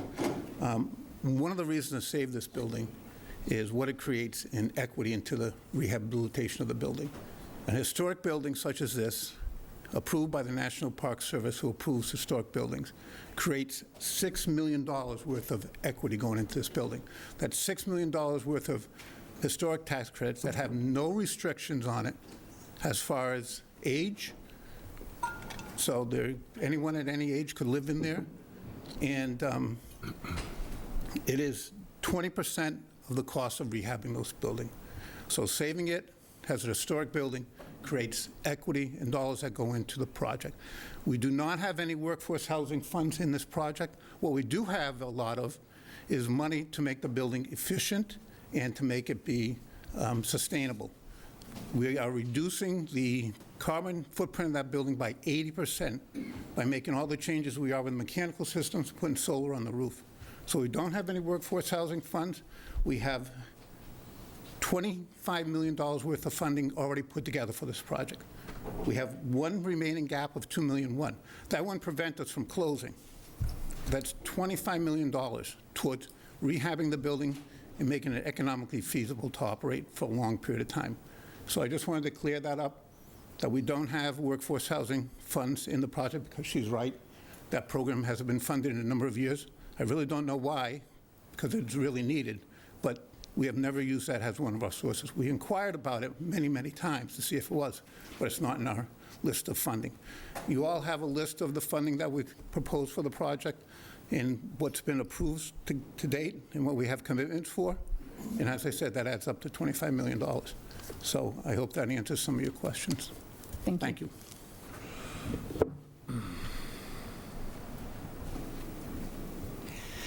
My name is Vicki Angstrom, and you are looking at one of the seniors who is so grateful to be living at Scranton and Maine. I've lived in this town since 1965. I was married. My children went to school here. My former husband was on the police department. I worked in the school system. This is my hometown, in my opinion. 10 years ago, I had to sell my house because I couldn't afford to keep it anymore. I was alone, and I just didn't have the money to keep a house up anymore. And I sold it. And I had to go out of town to find an affordable apartment, and I hated it. I was blessed to come back to Falmouth because I got on the lottery for the Gifford Street housing, and I am so grateful to Linda Clark and her vision of housing. But my money is dwindling, and I couldn't afford even that apartment. And she said, I'm building the affordable housing at Scranton and Maine. Get on the list right now. And I did, and I got in. And I love it there. And I love being with all the other seniors. And they're not from out of town. So many of them, when I say, oh my gosh, you live here? You live here? Our kids went to school together. I know I'm being emotional and passionate, but I have to tell you, there's so many more people my age out there, and especially the women, because we never worked the jobs that paid the money, that gave us the finances that we could go to someplace like Atria or some of the other wise living in the other places. But Linda knows that we deserve a place in our hometown as much as anybody else.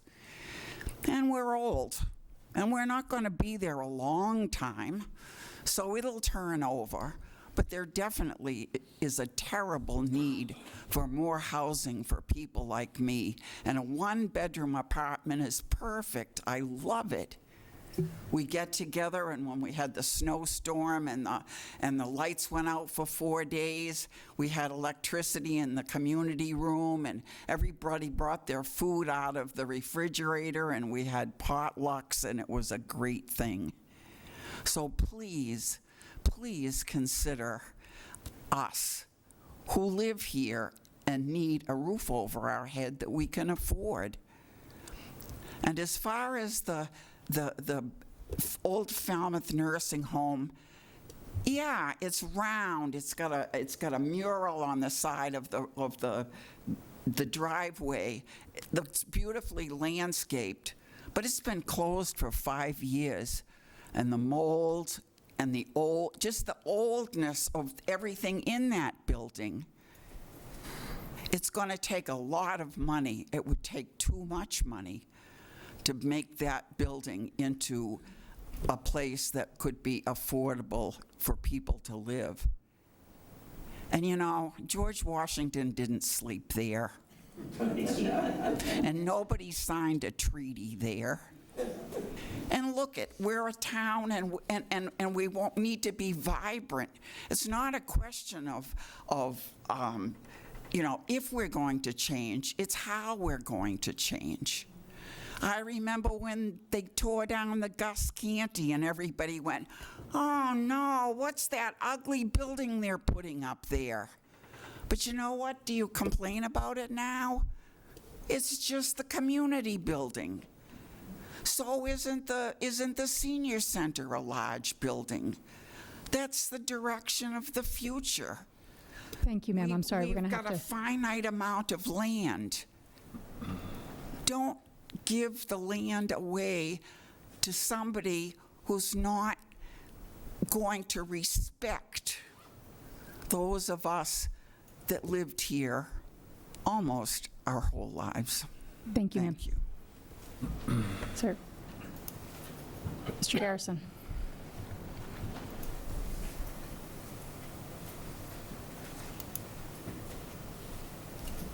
Good evening. I know it's late. I'm Dave Garrison, Chair of the Affordable Housing Committee. We sent you a note on Friday noon after our meeting on Thursday, but it wasn't part of your packet because it was too late. So if I could, for just a moment, I wanted to read a couple of the paragraphs from that statement. Thank you. Yes, we have all seen the letter. So if you would, if there are some excerpts you would like to share. The Affordable Housing Committee enthusiastically supports the Falmouth Housing Corporation's proposal to build these much-needed senior units, all of which would count towards the town's SHI. The demand for senior units is substantial. The Falmouth Housing Corporation reported they have well over 900 seniors on its waiting list. The proposed mix of incomes in the project is for 8 units at 30% of AMI and 42 units at 60% of AMI. The new senior building, which is right in the downtown, it's close to a wide variety of services and amenities. The central location assists residents in pursuing productive life options. The Falmouth Housing Corporation estimates that 20% of those 62 years and older who occupy their units are working and many others volunteer, as Mr. Clark just said. The proposed building would replace an aging structure that is in danger of being repurposed for non-housing uses. The Falmouth Housing Corporation plans to have management on site each workday and round-the-clock access to maintenance staff, which is important in this kind of a facility. The building will be solar-ready with the expectations that grant funds will be available to finance the installation of solar panels. There's adequate parking already available on site. 545 Main Street is the perfect place for this project. The corporation's project responds directly to many of the housing objectives in the town's local comprehensive plan and the housing production plan. Local preference would be enforced, meaning that most of the units would be filled by seniors who live or work in Falmouth. Our committee fully supports the request from the corporation for $2.6 million in acquisition costs from the Falmouth Affordable Housing Fund, and our committee urges the Select Board to approve the corporation's request at your meeting this evening so that town staff will have sufficient time to put together the necessary paperwork that will enable the corporation to close on the property by the end of this month. Thank you very much. Thank you. Mr. Netto, and then Mr. Turkington.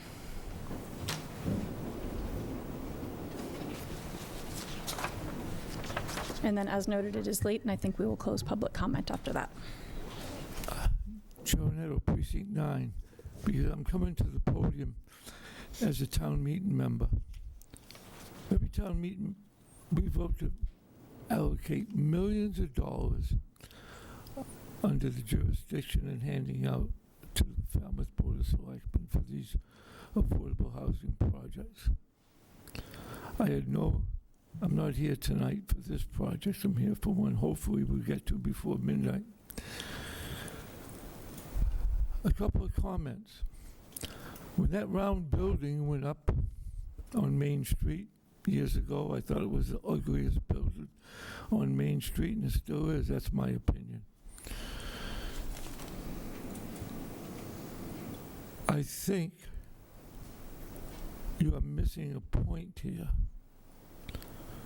And I'm somewhat confused at the reluctance of the discussion by this board of the need for senior housing in Falmouth. The figures that have been given show you there's a substantial need. But I want you to look at, do you know what 30% of the AMI is for earned income? Do you have any idea? Any of you? It's these are the state figures. It's $29,650. Let me ask you a question. Where were those seniors who've worked all their lives? You have to be, what, 60, at least 60, 70, 80 years old? Where are those people going to get places to live? How long do you think? I can't work half as much now as I used to. Old age catches up with you. It'll catch you someday, hopefully. 60% AMI is 59,000. This applicant has a history of 11 projects in the town of Falmouth. Every one of them up to snuff, first class. You had a very elegant speaker, an occupant of one of them. I would hope you paid attention to what she says. Please do not let the Falmouth Board of Selectmen deny the seniors of Falmouth a chance to spend their golden years in this town.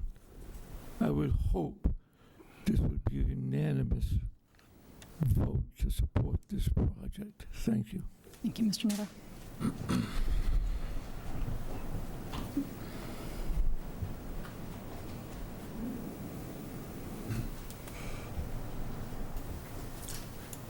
Good evening. I'm Eric Turkington. I've been on the board of Falmouth Housing Corporation even back as far as the Bob Murray time. And I've been involved in a lot of those 11 projects. And I have to say, the Falmouth Housing Corporation has built almost as many units of housing in this town as the Falmouth Housing Authority. And they did it with all federal money. In every single one of those 11 projects, the Board of Selectmen in the town has been a partner. It's been a minority partner.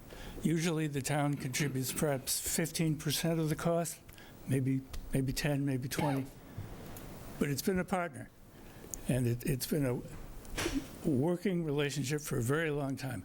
I want to give you, as a board, a lot of credit for your advocacy for the workforce element. You've been very clear on that, and you've been very supportive of that. What the Falmouth Housing Corporation is bringing to you today, or not just today, but this year, is something that every other town in the Commonwealth would die for. They're bringing you 2 projects. They're bringing you a workforce project with 46 units, all in the affordable range, and 50 more for elderly. And they're only asking the town to contribute 15% of the cost of both of those projects. Every one of them is going to be loaded with Falmouth people. The one on Locust Field is going to have 40 rental units for families. You've seen the numbers for our other projects. How many of those people work in this town? Lots of them. We're talking about dozens of people who work in dozens of stores and restaurants. These are not people sitting around and watching television all day. These are people who hold jobs. They're going to be in that project, and you are one of the reasons that project's going to happen. This is a different crew, but it's equally important in this town. We've got a third of the people in this town are over 65. They're all going to go somewhere. They're not going to live in their houses forever. They're not going to live where they are forever. Linda sees them every day coming in saying, I'm being tossed out of my rental. I can't afford to take care of my house anymore. I need a place to live. You can do both. You've done the workforce piece on Locust Field. Tonight, you have the opportunity to do the elderly piece. This site is 1.5 acres. You can talk about putting workforce in there. You can't make it work. Linda's project, as proposed, has 50 parking spaces, 1 per unit for the elderly and 6 for guests. If you had 3-bedroom units and 2-bedroom units mixed into that mix, where would you put the cars? You can't put them anywhere. It's a perfect site for seniors. It's within walking distance to everything a senior would ever want to go to. The workforce piece, you've already done. Take the victory, and it's a victory for this whole town as well as for this board. Thank you. All right. The board has a decision to make here tonight. We're being asked to vote on this proposal. Oh, I'm sorry, didn't see one more. Last one. Thank you. Answer. Sorry, moving a little slow, like some of the other people who are seniors. Unfortunately, I don't like that, but I want to touch on a couple of points. Kevin Murphy, I represent the owner in this project. Michael had the best intentions in the world, but even tonight he admitted to you that he's still $2 million shy. I don't know where he plans on getting that $2 million. And I can tell you this, the owner will not sell the property to him. That ship has sailed. This is an opportunity to have some affordable housing in the community. Every time a senior goes into a senior unit, they had to come from somewhere. They came from another house or another apartment. Ms. Engstrom told you that she had to sell her house. Guess what? I don't know who went in there, but it provided an opportunity for somebody else to move up the pipeline. in the regard to the historic district, we've heard about funding tonight. That was an angle that Michael used. Take your hat off to try to get funding from the historic tax credits. But unfortunately, those tax credits won't be available to him until the project would be completed. And that would be the only time that he could apply for the third stage of those historic tax credits. The owner will take the property and repurpose it, and that will include demolition of the property. This is an opportunity for affordable housing. I hope you take it. Thank you. Thank you. Okay, we're now going to move to deliberation, and I'm going to take chair's prerogative and kick things off. First of all, I want to say to Ms. Clark and to the representatives from Affirmative Investments, you make a strong case. We got a pile of letters from very happy residents of other Falmouth Housing Corporation projects. And there is clearly a need for senior housing in this town. At the same time, there is a need for the other 2/3 of our population as well. And while I think you've hit on a key here with this property, that single individual households, single bedroom units, and those smaller units are the opportunity here, not necessarily 2 and 3 bedroom units. We can't put those everywhere. I don't think that those single bedroom units need to be only for seniors. The goal that we set in our strategic plan is robust options for individuals of all ages at all income levels. And we don't have to use the word workforce. It doesn't have to have any relation to whether or not people are working. There is a need for housing for younger individuals as well. And having an age-unrestricted development does not preclude, does not take away opportunities for seniors to have housing, but having age-restricted housing takes that opportunity away from others. And so that is, for me, the biggest stumbling block. And then in terms of this board being asked to contribute $2.6 million at the acquisition phase, when we were first asked for funding for the acquisition phase of a project at 545 Main, this board thought long and hard about the risk of investing at the acquisition phase of a project, and it was not a requirement, but it was because that project was at such an advanced stage that we felt confident that that risk was somewhat mitigated. And obviously that project that we did make that commitment to has stumbled, but I worry about being asked for an investment of this size at this stage of the project, and especially I think more creativity and more work is due to figure out how we make this not just the project that can be funded now, but the project that the town needs for the next 20 to 50 years, that building will be used, because that restriction doesn't end, right? And so making sure that we are making the best long-term decision and mitigating risks for the town's funds is really where I hit a stumbling block. Obviously, there are 4 other members of this board, and I'm eager to hear what others are thinking.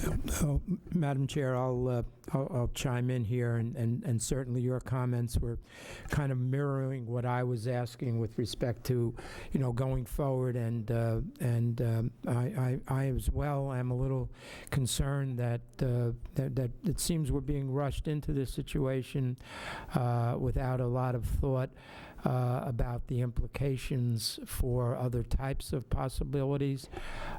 We've heard Mr. Murphy indicate, what the seller's intent intention might be, and I think we have to, if this project isn't approved, then I think we have to take that into consideration as well. But I do think that, the other project that came before us was fully baked, and we knew, other than the funding, we knew what was going to go there. We had a lot of different provisions in place with respect to the financing, because it was an acquisition and it was a bit of a risk for us. And so I'm a little hesitant as well. Initially, I was supportive of this project to the extent that I thought senior housing was something that we needed to take a look at, and I still think we do, but I just feel we're rushing into something, and I'm not really sure I'm comfortable at this point with that. Ms. Klein? I just want to clarify with town council as far as the risk component goes. Would it not be the case if this project were to fall through that we would be able to revoke the funding like we did for the previous project? It depends what you mean when it falls through. The reason why the previous funding was able to be rescinded was because the person that money was, or the entity that money was granted to, didn't have any property interest at all in the property. And so one of the fundamental pillars of a commitment letter is ownership rights. Okay. Here, the project falling through isn't necessarily a sufficient reason. I need to know more about it. Okay. It's just that the reason for rescission of the other project was so blatant that it made it easier to make that decision. Okay.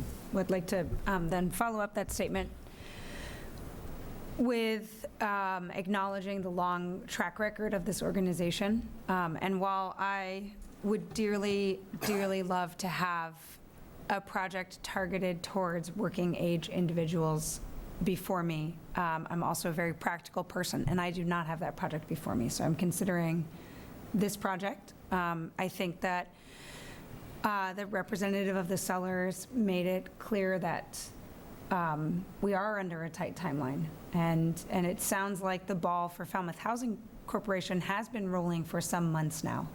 And while I respect the opinions of my fellow board members, I think that it's time, maybe not for an aspirational vote, but for a practical one. And I think that the track record of the Falmouth Housing Corporation in our town is quite long. They manage a significant number of units successfully, have shown success in receiving funding in the past. And what I really appreciate about the organization is that they are not then walking away from the project, that they are staying involved and caring for those individuals in a way that speaks volumes to me about their commitment, not only just to developing the housing, but then to caring for those individuals who would end up occupying it. It's also worth noting that the Falmouth Housing Corporation tends to maintain all responsibility for monitoring the deed restriction or the income levels of all individuals in those units, and that is a workload that is not to be taken lightly. That would be just another consideration, and I think that that's a big plus in the favor of Falmouth Housing Corporation as an organization. So to town council, I have a question. Is there any risk to the town of the previous developer bringing suit against us for revoking the funds without cause? We can get sued for anything at any time. Whether that argument has merits is another question. Are you speaking about receiving a lawsuit against the town because of the rescission from the prior project? Correct. So the advice that I gave to the board, I believe, is legally sound, and I stand by it. I think that there was, that this board had grounds, sufficient legal grounds to rescind the money. If we do get a lawsuit, and I can't predict that, whether we do or we don't, we won't lose that. We'll win that. Okay. So I would be really, you know, it's sad that the other project didn't make it. If there was a demolition delay on that building, maybe it would still have a chance at life, but it seems like that's not going to happen because I don't see support for that. I look at the example of the property on Main Street that was proposed to be a miniature golf, then proposed to be a motel, and all of those got shot down. And then the developer was pushed into a 40B situation, and I don't want to see that happen here. I think that this may not be the original project that we wanted, but it's certainly better than what some other alternative might be that might come along that we don't know what that alternative might be. So I guess I'm going to have to say that I would support this project because it's certainly, I don't like the looks of the building, but it's a good project, it's a good concept, and there is a need. And even though it might not be our dream come true, it's a good project, and I think it's worthy of support. I would like to have more information about it. As you said, it's early to be giving out the $2.6 million, but all indications are that this is a good project for the town. I think, in my mind, it is, I mean, first of all, a lot of the positives that you mentioned, Ms. Klein, I would hope would be part of a project, whether it was age-restricted or not, and would see as positives.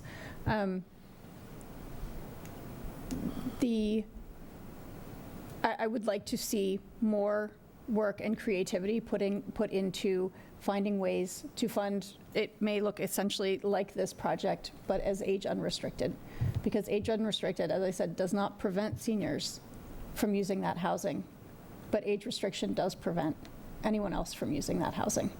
And if we didn't already have Scranton on Main and have another dedicated senior housing project on Main Street, I think looking at context and looking holistically at how we want, what we want Main Street to be like, right? And how we want this area to be used, and how, not just how we want it to be used because we don't determine that, but how we want to invest our money and our taxpayers' money in the way that Main Street is developed and redeveloped.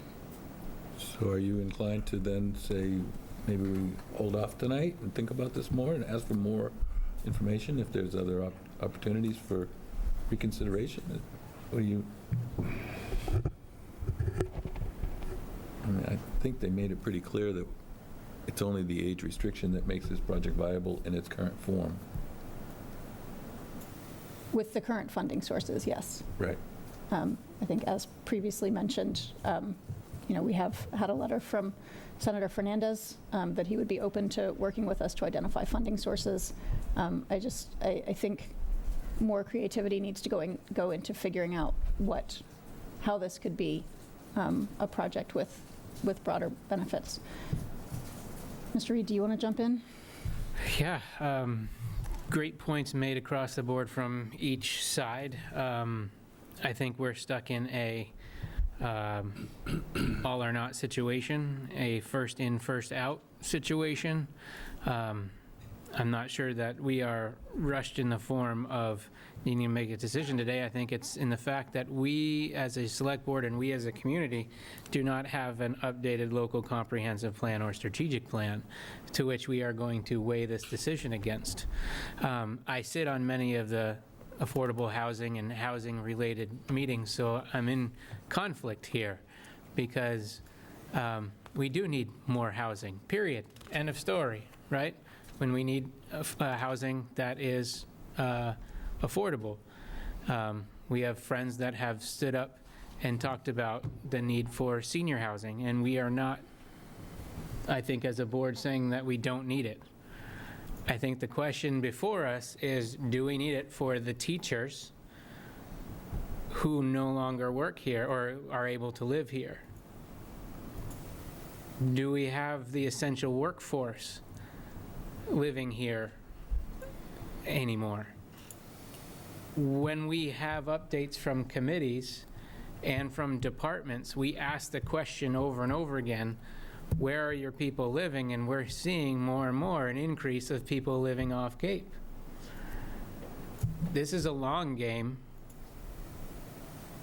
for the teachers, for the essential workforce, for the fire, for the police, for DPW, for town management, for the people that earn above a certain amount but are unable to actually live here. We just voted for a individual for our finance director, to live off Cape.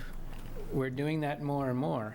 And so when I look at this and I look at the previous discussions, we have been a board that has been about the workforce. We're now presented in an all or not kind of scenario. So I'm giving you my feelings off my chest. This is a difficult one because it's not one versus the other. This is Eric, you did a good job, Mr. Turkington, saying, yeah, we're building some workforce, and yeah, we are, but are we building enough? The question is we're not in balance. We have to figure out the balance. We need to do that through a strategic plan. We're not aiming at anything right now. We're aiming at yes or no, and that's the hard part that we're being stuck in as a select board. I'm inclined to not favor this right now because we do have a letter of support for workforce housing from Senator Fernandez that is, quote, says, would be grateful to work with the board to apply for state funding for a workforce project. I think we should take him up on that offer. It's not saying we don't need or want senior housing. I think we have done that. The question is, have we done enough, in each of the categories? And that's where we're at as a select board. So it's complicated. It's not easy. It's hard, but again, it's not a vote in favor against. I said it's not a vote against seniors in this scenario. It's what do we need most in the next 20 years? And I hate to say it, but more of our teachers are not living here. And our essential workforce are not living here. And we need to create more opportunities. And if it's 1 and 2 bedrooms, because we're combining 2 of the 1 bedrooms in, then we might need to do that. So I'll stop there.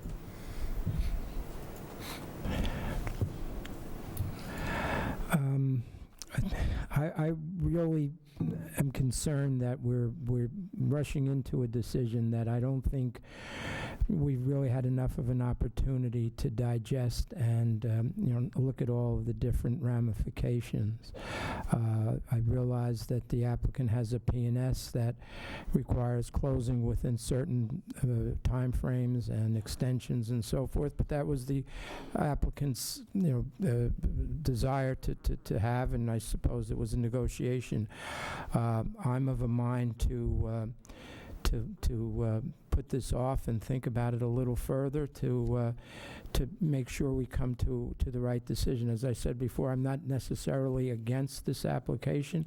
I just think that the way it has come to us and with respect to the other project and the issues with respect to that, I just think that we should take some more time to reflect on this before we make a final decision. The applicant could have come to our meeting, although it was only 3 of us, but and had this discussion out there so people could hear and see and what was going on. They chose to come tonight with a deadline at the end of this month. But I think I'd be more comfortable taking a little more time to think this through. And your recommendation would be? To table it for this evening. I'll make a motion. Okay, there's a motion on the floor. I did see a hand from Ms. Klein. Is there a second for that motion? I'll say. Okay. Motion and a second. Further discussion, Ms. Klein, I saw your hand go up. Respectfully, I realize that folks feel that they're being rushed, and I think from Falmouth Housing Corporation's perspective, they can only probably afford for this to go on for so long. right? And at some point, it will no longer be viable for them to remain in that purchase and sale agreement.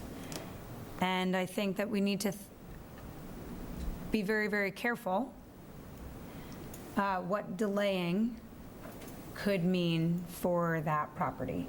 I hear Mr. Miscali's point. I don't know if, with two of us having been absent, if it would have made much of a difference to present it on June 29th, and that was just an unfortunate circumstance. And so I would express, as Mr. Reed did, that this is a very, very difficult decision. It is not a decision that I think anyone on the board wants to take lightly.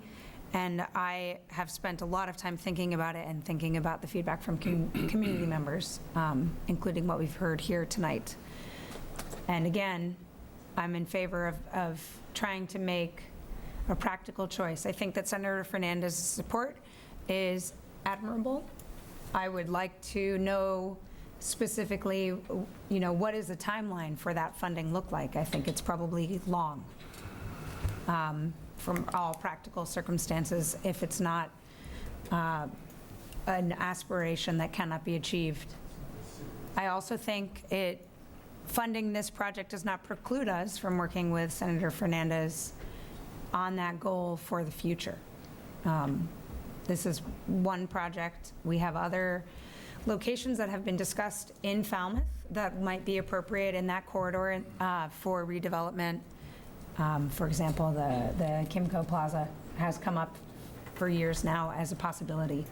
And so I would imagine that Senator Fernandez's offer would extend to other projects in the future. And I feel very nervous about the ability of that funding that we would love to exist to actually come to fruition, and to come to fruition in a timeline that works for the reality that we're facing. If we vote to table this for 2 weeks, it would be my hope that, to your point, Ms. Klein, that that's not 2 weeks of simply sitting and thinking about it, that that's 2 weeks that is used to very actively try to explore what options might be, what help Senator Fernandez might be able to offer, what the financing for an all-ages project might look like, and really try to explore additional options so that we would come back in 2 weeks with additional information, not simply with the same deliberation in front of this board. So we do have a motion and a second. If there's no further discussion, all those in favor? Aye. This is the motion to table for 2 weeks until July 27th.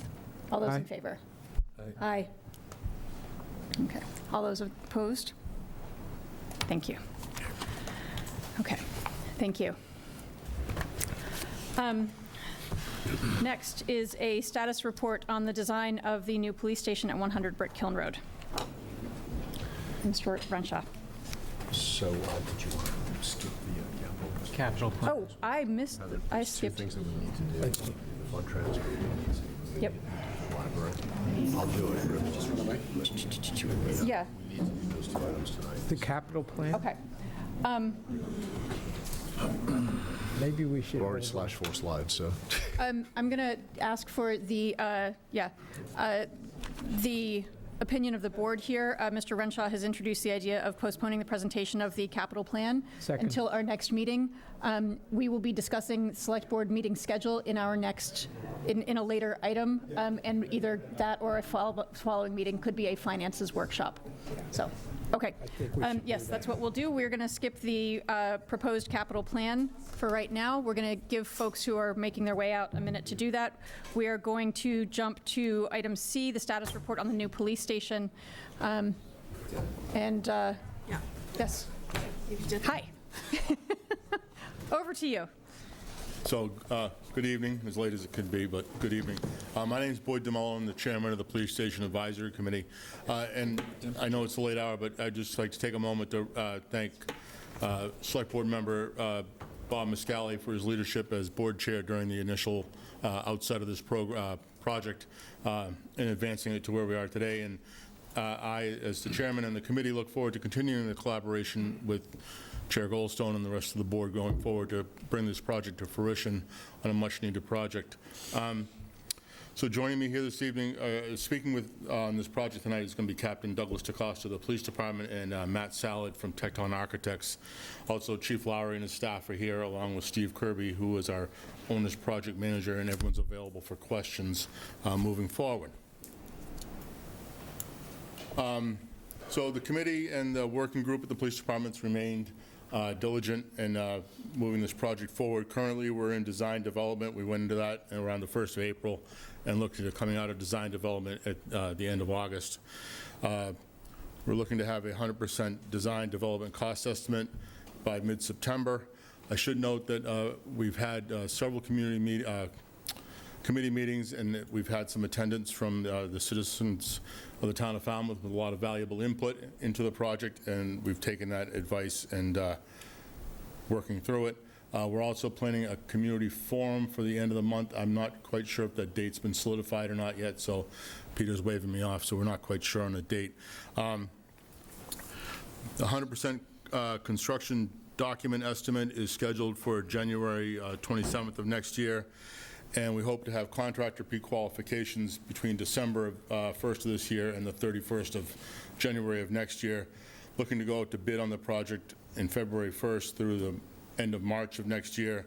So when we go to annual town meeting in April of 27, we'll have a concrete cost to the project going forward, and hopefully with a positive vote of town meeting in April, we're looking to go to an election ballot question in May with an anticipated contract award pending a positive vote on the ballot for June of 27, with construction to start in July of 27 for about 16 months, coming to an end in October of 28, and a construction closeout at the end of December of 2028 on the project. And once again, as we all know, this project remains an ambitious project on behalf of the committee and the town, and we're pushing forward. There's a lot going on with it, and from that, I'd like to turn it over to Captain DeCosta from the police department. Tonight, we're going to look at some staffing stuff. I'm sorry. Just quickly, before you leave the podium, could you go back one slide on the timeline? So if I knew how to do that. I just want to make sure I understand when we're going to have those concrete cost estimates. You were talking about it with town meeting in early April, and the ballot vote in May will actually be sealing the warrant in early January. So, and correct me if I'm wrong, Mr. Renshaw, on this, but the bidding would be coming in by the end of March of next year. So going into town meeting, we'll have answers on where the project's going to be. Okay. Contractor's bid on it. Okay. So if I may jump in. So the warrant article will not have numbers in it. Which is traditional. Right. But we will have 100% construction documents, a cost estimate. That estimate that we have anticipated the end of January is normally what we go to town meeting with. This is a different approach that it's been a very long time since Falmouth has taken this approach, where you actually bid the project before the funds are appropriated by town meeting. So just to clarify that we'll have, really good estimates at the end of January, but then actual bids in hand for town meeting. Okay, thank you. Thank you.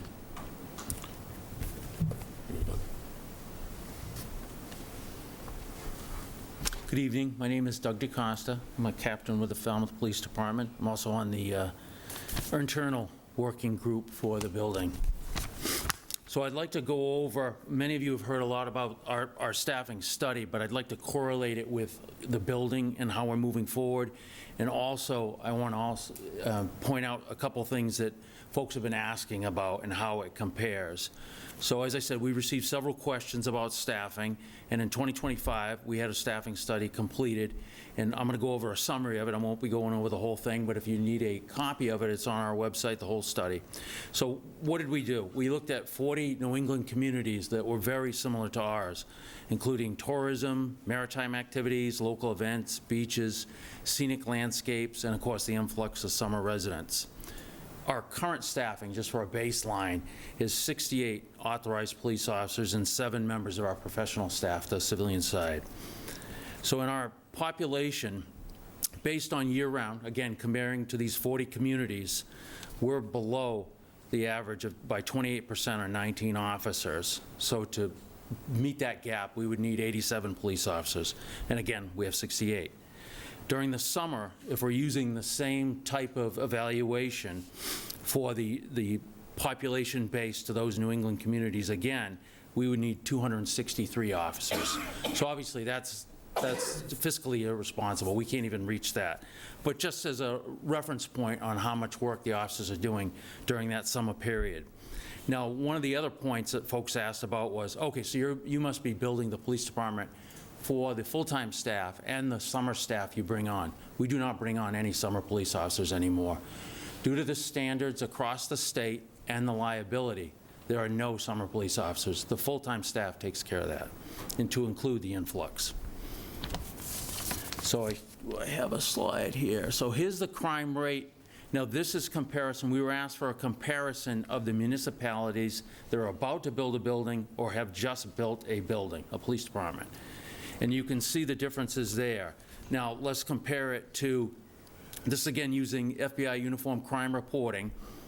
Our department is 56% fewer police officers than the comparable communities, the other 40 comparable communities. So crime-wise, we should have 105 police officers.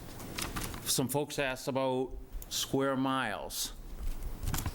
If you compare the density of our community, again, to those other 40 communities, and you're looking at the comparisons to the municipalities that have built or about to build a police department, we should have 91 police officers to handle that density. Road miles. Again, this is the comparison to the ones that have just built or about to build.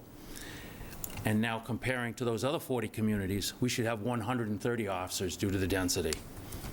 And our professional staff should be approximately 229% above what we have. We're quite low. So we would need to add 16 positions there. So what we're proposing, and we understand the fiscal responsibility in this particular area, we would like to add 19 police officers and 11 professional staff, so we would come to 87 police officers and 18 professional staff in total. So in correlating that with our police department as it is now, the staffing study, and where we need to go, we wanted to ensure you understood how we came to these particular points and why we need a particular building of that size. Can I just ask a question? Can you go back one slide? The Melrose, Peabody, Westfield, Waltham, Mashpee, those are comparisons because they are built or just built? Just built or about to be built. Like Mashpee is about to be built. But does that make it a statistically relevant comparison? I don't think any of these are statistically relevant, to be honest with you, because they don't compare to the communities that we match. Mashpee is half our size. Thank you. Yeah, we were asked to compare because they were about to be built. So it is relevant in the fact that you can examine it and in the perspective of what they've built and how much it cost. But these are communities that don't match us that well. Any other questions? How many, do you have an envision, how many shifts you'd have on? I think it's... We would remain at the 3 shifts. I should have said patrol. It's like 5 patrols now. Right now, we have 5 patrol sectors. We try to, during the summer, we try to go up to 6 patrol sectors. Part of the study was an examination of 7 and 8 patrol sectors. When you increase the patrol sectors by number, you're able to spread the workload out, so we're becoming more efficient and effective. Okay, thank you. Because right now, if you get an overloaded police officer, then the investigation may become a short one. Right. Thank you. Anything else? Very good, thank you. Thank you, Doug. My name's Matt Salad, project manager with Tecton Architects. Nice to see you all again this evening. Nice to meet you, Ms. Klein.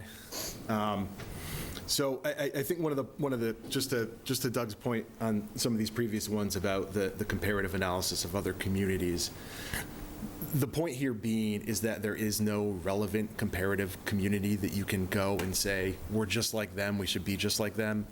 Every police department operates within its own community-based sector with different rates of crime, different demographics. All of those factors lead into the determination of the size of the police department. That's why we went through those slides with a series of different metrics to balance this analysis against. Because you can't just say, based on population, a police department needs to be X. In fact, the International Association of Chiefs of Police have explicitly recommended not using that as your sole basis for sizing a police department.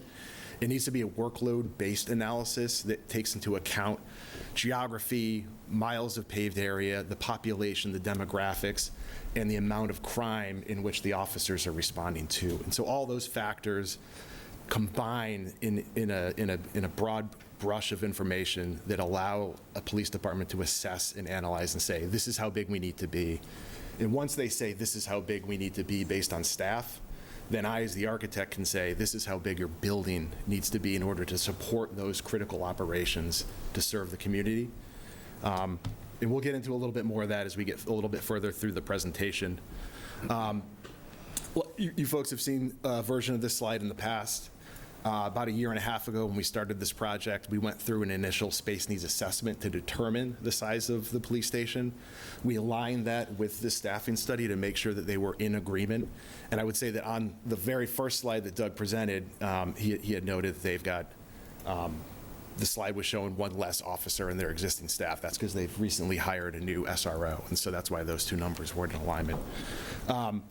But we initially went through this exercise of determining how big the building was, and based on that assessment, we came up with a 62,466 square foot facility. And we immediately recognized that that wasn't fiscally responsible. That wasn't what the town needed. That's what the police department at the time wanted. So we went back through that initial program and really made sure that we were really focusing on mission critical spaces that support this police department and support this community. We reduced offices down to smaller footprints. We looked at relocating some programmatic aspects of the building into a less expensive building that shares the campus. So what do I mean by that? A police station is what's considered in the building code an essential services facility, and the building code says that we need to make that more resilient to threats of natural disaster, civil unrest, things like that, right? So that means when you're making a building more resilient through those metrics, it's more expensive. We don't need to store ancillary materials in a really expensive building. We can do that at a lower cost with a pre-engineered metal building that shares the same site, but doesn't share those same critical infrastructure requirements that the essential services facility has. So we reduced the overall square footage of the main facility to 43,744 square feet, about 15,000 square feet less than initially programmed, and moved some of those ancillary storage components out into this secondary building at 4,500 square feet. So we were able to more effectively utilize different construction methodologies to deliver better value to the town of Falmouth. Just wanted to go real quick over some of the major components that make up this program, that all the different spaces that are within here, and these are main sort of headings. There's spaces that fill out sort of within these, but we've got about 1,600 square feet of public space. This is lobbies in community spaces and things like that within the building, public restrooms, areas where the public can come in, seek support, get help from an officer. We've got the dispatch center. So that has the call center and various support spaces that support that. We've got a records department. There's an IT department that maintains all the IT infrastructure within the facility, and because of the dispatch component, the evidentiary record keeping, and some of the digital files that they store, it's a very labor intensive and component intensive part of the building. We've got a community training room and support spaces that support that, similar to the one we're in now, that allow the officers to gain a lot of critical training to make sure that they're well outfitted for the future, but is also a space that's a community amenity that the public can utilize as well. Patrol facilities, this includes report writing, their roll call space where they take assignments at each shift change, offices for sergeants, shift commanders, lieutenants. We've got a traffic division that right now the existing police station doesn't have the facilities to support that division within the department. We've got the investigative division with all the detectives, labs, things like that for assessing and analyzing evidence. The administrative division, where the chief's office is, as well as his support staff. There's a community engagement division within the department itself. Then we've got various staff facilities. These include lockers, restrooms, break room, and a fitness area. We've got our property and evidence areas, which are sort of required to be the size they are based on the amount of evidence that you are storing. And, those are statutorily required requirements for how long you maintain that. Some of those are indefinite, so that storage need continues to grow and grow over time. We've got our prisoner processing and detention facilities for anybody that's being arrested and detained and processed. We have a vehicle storage bay that stores their SWAT vehicle and some of their SWAT equipment. We have a de-escalation and firearms training room, so that's not like a live firing range. That's a simulation room that allows the officers to engage in real de-escalation tactics where they're actually in a simulated environment where they can be given a scenario that actually has happened out in the public and are tasked with sort of de-escalating that in a simulation so that when they run across a similar situation out on the street, that they can more effectively react to that. And then building services and vertical circulation, stairs, elevator, janitor's closets, things like that. That all totals about just over 33,000 square feet. We then have a net to gross adjustment, so net square footage is everything within these walls. But then gross square footage includes things like corridors, the thicknesses of walls, things like that. On a police facility, that's about 30% of the total building area. And that totals 43,744 square feet. And then I mentioned the outbuilding for 4,500 square feet, which includes some evidentiary storage areas, wash bay for washing the cruisers, as well as additional storage that's been taken out of the main facility and put into this remote building. And that totals a total gross square footage of 48,244 square feet.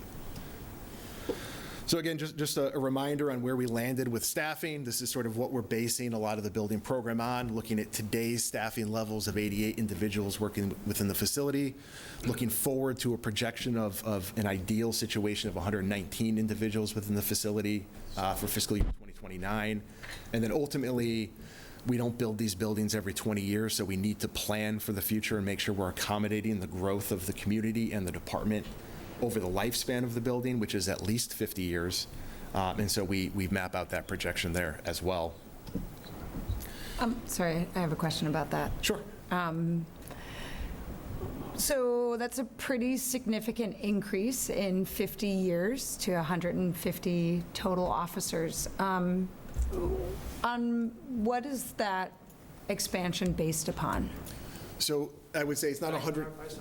Or, yeah, maybe a misunderstanding. It's 106 sworn, it's 27 civilian, it's 17 dispatch. And when we talk about dispatch, the communication center in this building, it's a separate department. So we're bringing the communication center with us. So it's 150 total employees. The sworn is just 106. Okay. Chief, while you're there, can you help me understand why civilian triples when sworn officers go from 67 to 87? And then doubles again when we go from 87 to 106 officers? We'll let the man work on the study explain. The 18 is based on the recent study, and the 27 is more of a projected based on what we had going forward. We had a 229% deficit, so we were trying to catch up with that reasonably across time. Most of these positions in the building will be in one office. We're already preparing for that. Like record says 2 people, we'll put 6 workstations in there in that one space. It won't be filled right now, obviously, but in the future, as it's needed, we'll grow. I guess I'm curious because I think it's expanding in all regards. And I was doing some reading about population trends for Falmouth, because the police staffing study is actually goes counter to some other town-endorsed studies So the recently. population is really not a great measure to use because population is a static number. Yes, we need to serve that amount of people, but all the numbers I went over, crime, square miles, road miles, these are all important factors to look at because the workload that the officers are actually doing is comparable. Like if you, like we're not Boston, they have an incredible workload. Ours is obviously less, but with a static population, you can't correlate it just to the population. While we did use 87 to be fiscally responsible, 87 is the lowest number I used.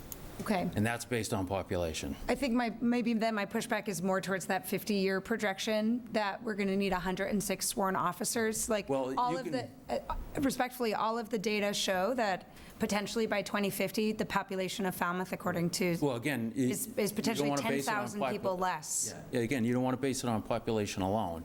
You have to use all the different factors. And even if you said, okay, we'll do 106, there's no office space that they need.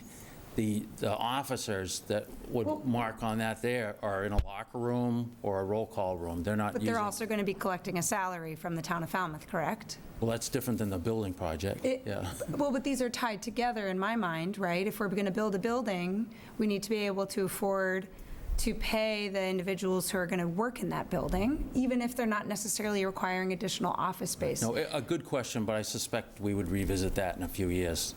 And just real quick, just so you know, we're really not a 67 officer police department right now. The overtime, the amount of work that we put in all year long, but especially now, we're tired right now. We need help badly. We are severely, I am telling you, understaffed. It's bad. And, you know, you can put overtime at us, but after a while, you know, having to tell your staff, hey, by the way, everyone's working. Falmouth Road Race, you're all working 4th of July. We need space. So we've taken a lot of these rooms, just so you know, we can go offline and talk about it, and made it so they have multiple uses. By law, we have to have a certain room for mothers, right? And I've talked to the staff about what else can this room do. So I talked to some other chiefs. They have an area where officers can decompress. We're going to use it for that. I talked to the Shrewsbury Police Chief. He's got a lot of Muslim officers where he uses the rooms they can pray facing to the east. So all these things we're saying is we're planning for the future, for growth. And if we never get to 106, that's fine. This station, even now, there's not a lot of extra space. Yeah, we have a traffic division. We need a traffic division severely. We need to have that community engagement unit. You know, there's certain spaces that we have in here that aren't going to be filled right now, but I'm hoping they're filled within my time, and that we have enough space to add officers over time. Traffic alone, I could have 3 or 4 people just assigned strictly for traffic, dealing with all the accidents and everything else. So we need that space. And that's one of the things we'd cut. You know, and I don't want to do that. So I can tell you right now, I know the town manager doesn't like to hear me say it, I think we should be at 100 now. But we can get the job done at 87, and if we get there, great. And if we don't, hopefully someday, you know, you have the space to do it. And to not do it right now will be a sin. I come from the town of Westboro. 7 years they've been in that building, and it's too small. 7 years. I inherited that project. I want to make sure this project going forward, we do it right at a responsible cost, which is why we made so many reductions. So I know I'm a little passionate about it, but these gals and these guys, they work so hard. They deserve a state-of-the-art facility that we can afford, but that will meet the needs for the department for at least next 30, 40, 50 years, just my opinion.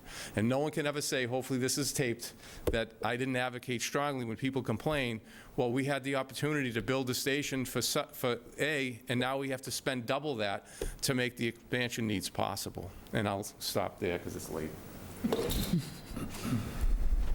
Thanks, Chief. I think the point being that some of these numbers feel skewed in a way with increases over time, but part of that is the staffing catching up to where they should be today. They're severely understaffed as we speak today.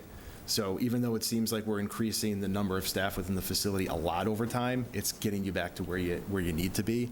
And I think, like you said, Population, I've seen some studies that show some small declines in the population over time, but you have to consider who's living here full-time, or are some of those people that are leaving, turning their homes into Airbnbs and rental properties and things like that. What does that actually do to the actual people that are here, not necessarily the residents that are living here, and making sure to account for them? Because just because people aren't living here doesn't mean that there's not crime or things that the police department needs to be managing and dealing with. So we wanted to do a comparative analysis to show what building for today versus building out for the future actually costs, and what if we were to throttle back and take out the 50-year projected staffing accommodations, what that would actually save in terms of project cost. So on the left side, we have sort of the first box here is assessing the next 3 years. What the chief and what the staffing studies outlined is the growth requested to fiscal year 29, and you can see the different officers that they are looking to put into the new building, and the associated square footage associated with each one of those officers. So there's one lieutenant that we have an office for within the design that isn't currently on staff, 4 sergeants, 1 community engagement officer, 3 detectives, a traffic officer, and 10 patrol officers.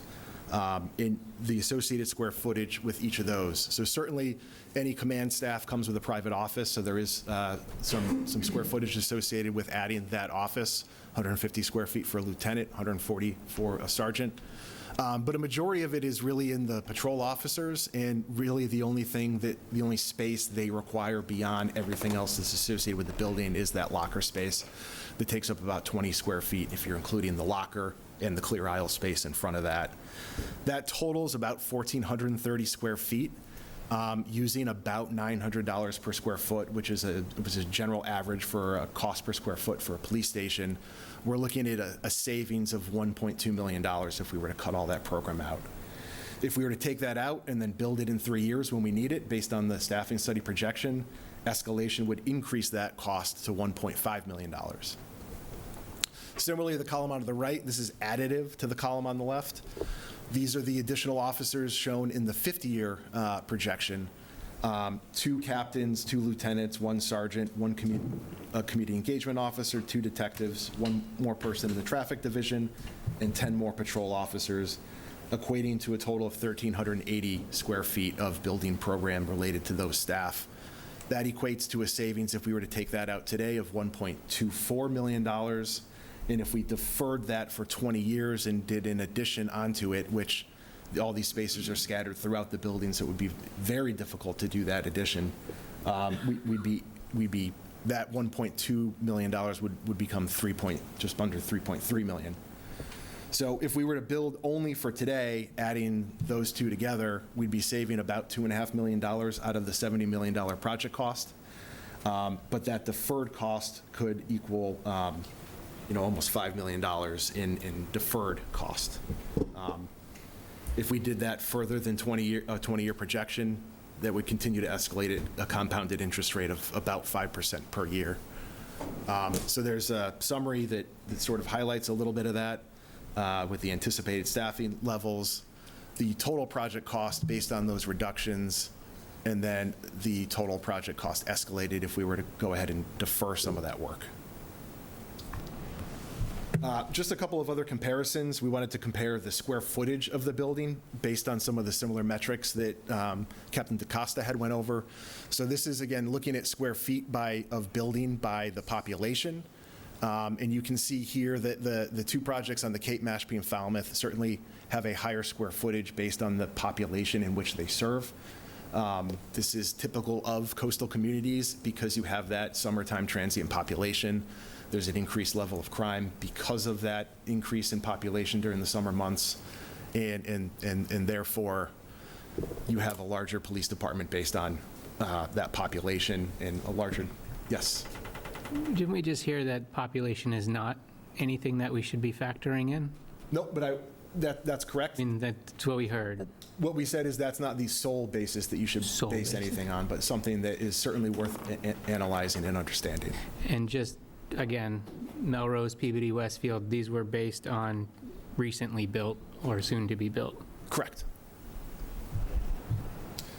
Here's another comparison. This is square feet of building based on crime rate. And what you'll see here is that Falmouth is sort of at the bottom based on square footage of the building, based on the annual rate of crime per officer. And then this is a similar comparison based on patrol area. You can see the square footage based on the actual geographic area of Falmouth, significantly lower than everybody on this spreadsheet except for Westfield.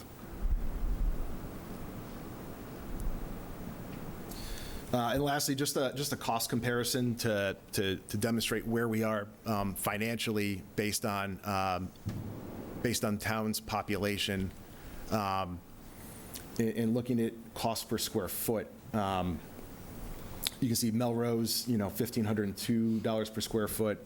Number of them sort of similar. And then Falmouth, right now, we are right around $1,451 a square foot. And what I'll say is that shows Falmouth slightly higher as a cost per square foot than some of these other communities analyzed. And the reason there being is a majority of the other ones on this sheet here are using the bid number that they got from their actual contractor. Ours is the estimated value.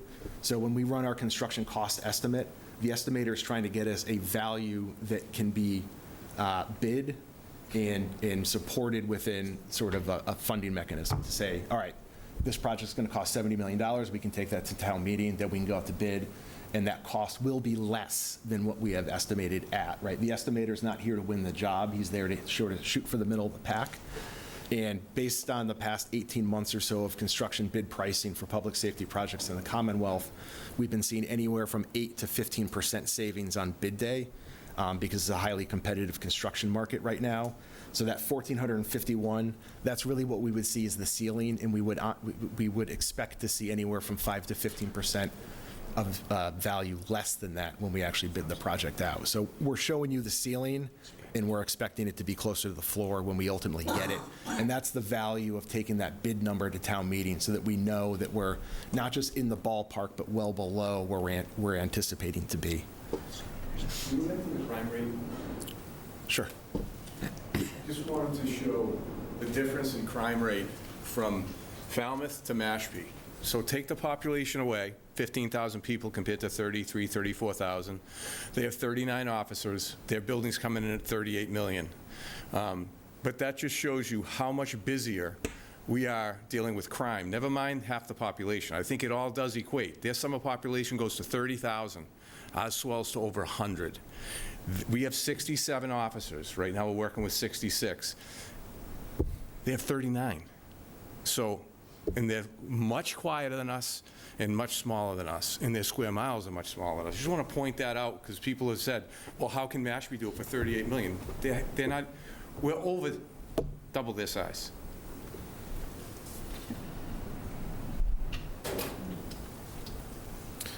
So just wanted to give you an update on the progress of the design real quick, and then we'll turn it over to questions because we're going a little late here. So this is a zoomed out view of the parcel. Brick Hill Road is to the left. T-Ticket Highway is off to the right. And effectively, we're still maintaining, keeping as much of our development as far towards Brick Hill and up to the north as we can. You can see the lift station project right here. And then our access roadway that transects the site and heads out to Route 28, which is being built directly on top of the sewer line that's being constructed for the lift station, so that our limit of site clearing through there is actually already done by the lift station project that's concurrent.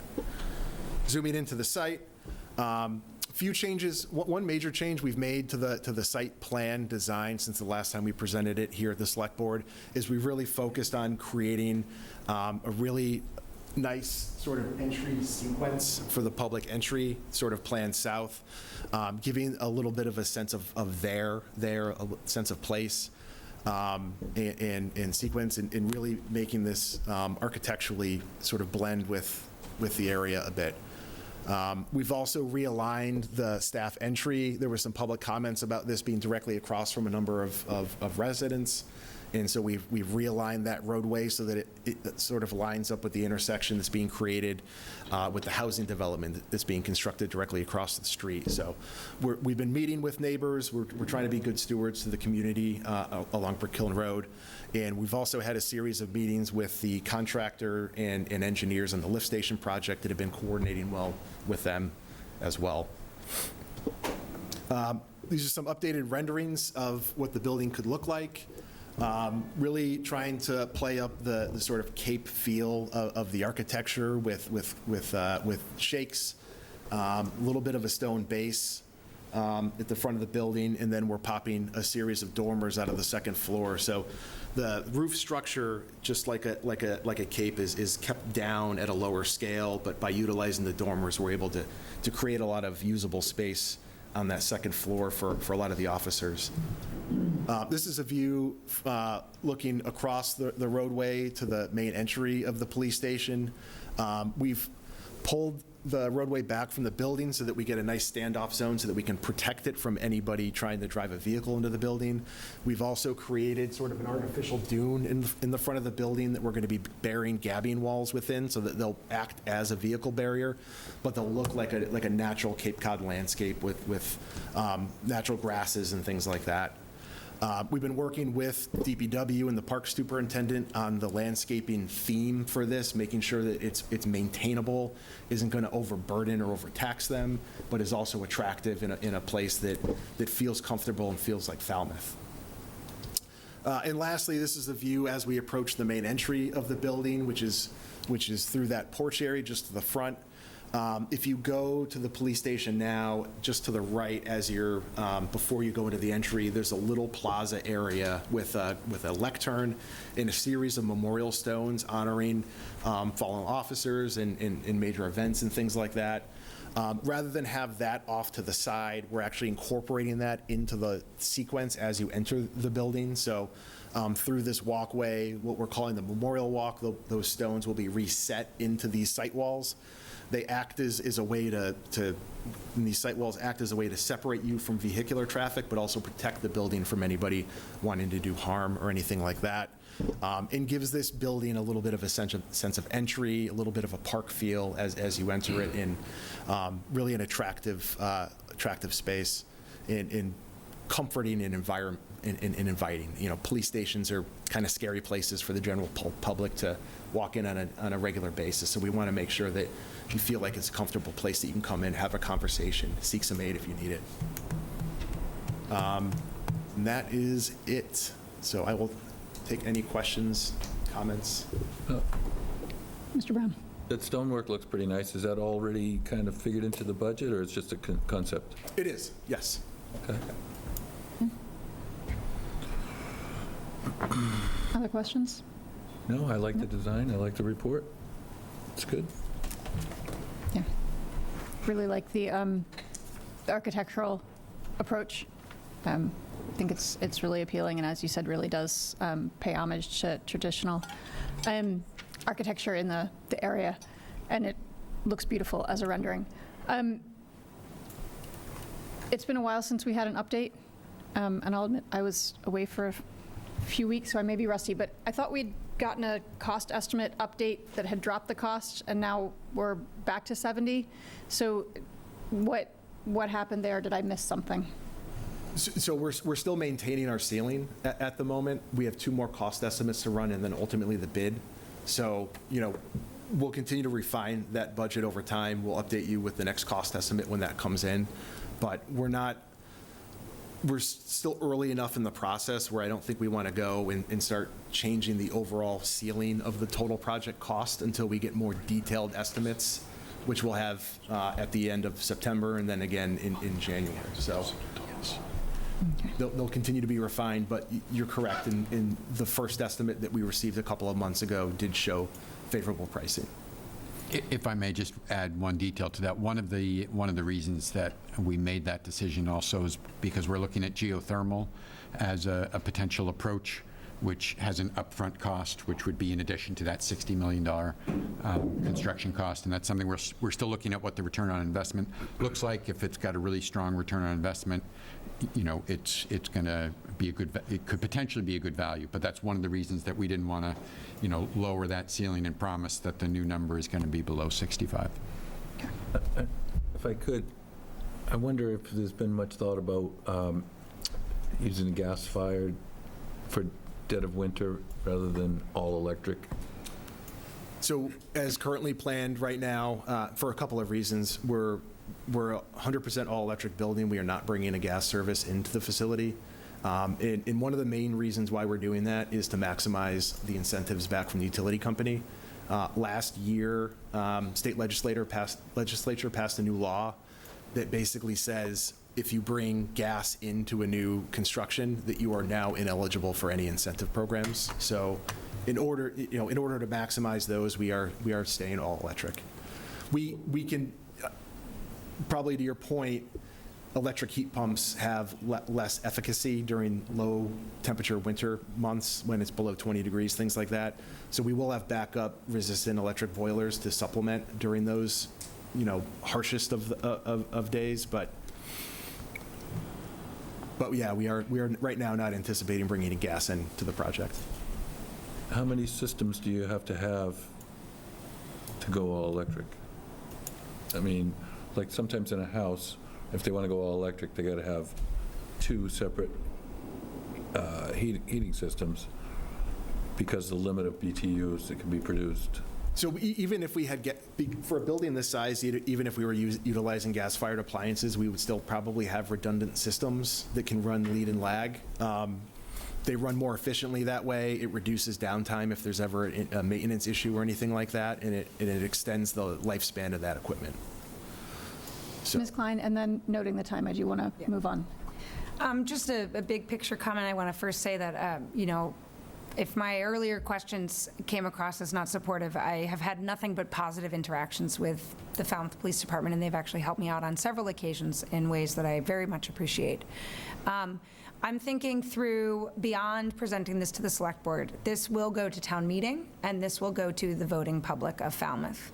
And based on conversations that I've been having with both town meeting members and members of the public, I think that it's going to be a really tough sell at this price tag to pass that, because I was, you know, doing some preliminary number running here, and it's, as we all know, folded into these other capital projects. And if I were in your shoes, I would be thinking very carefully about what is the appetite of the Falmouth voter to pay for a project of this expense. And I, based on, again, what I've heard from folks I've talked to about this project, I'm not sure that appetite is there.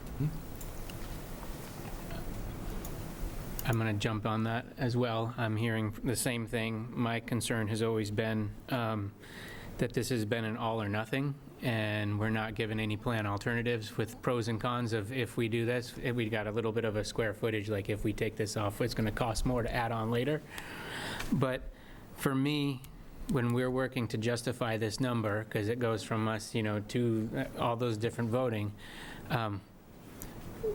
we have to justify, and when I look at the staffing assessment, it looks to be an internal document that lacks independent validation, or like a community, we hired you, Chief, to stabilize, recruit, pay more, and grow, and, or get this new station, and yet at the same time, I feel like we're going to be at a crux when we go to town meeting, that the price tag is going to pit everybody against each other regarding the policing needs.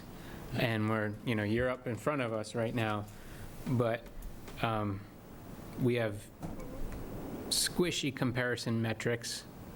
The benchmarking's interesting. It's against national standards. I don't want to go tip by tip, but here it's hard for me to justify in front of everybody, and it's going to be an uphill battle justifying that cost. And I know we have looked at the override schedule, but this is the same thing that we're battling with the next subject area of the library, which is the next thing regarding our 10-year operation plan, which is the same thing.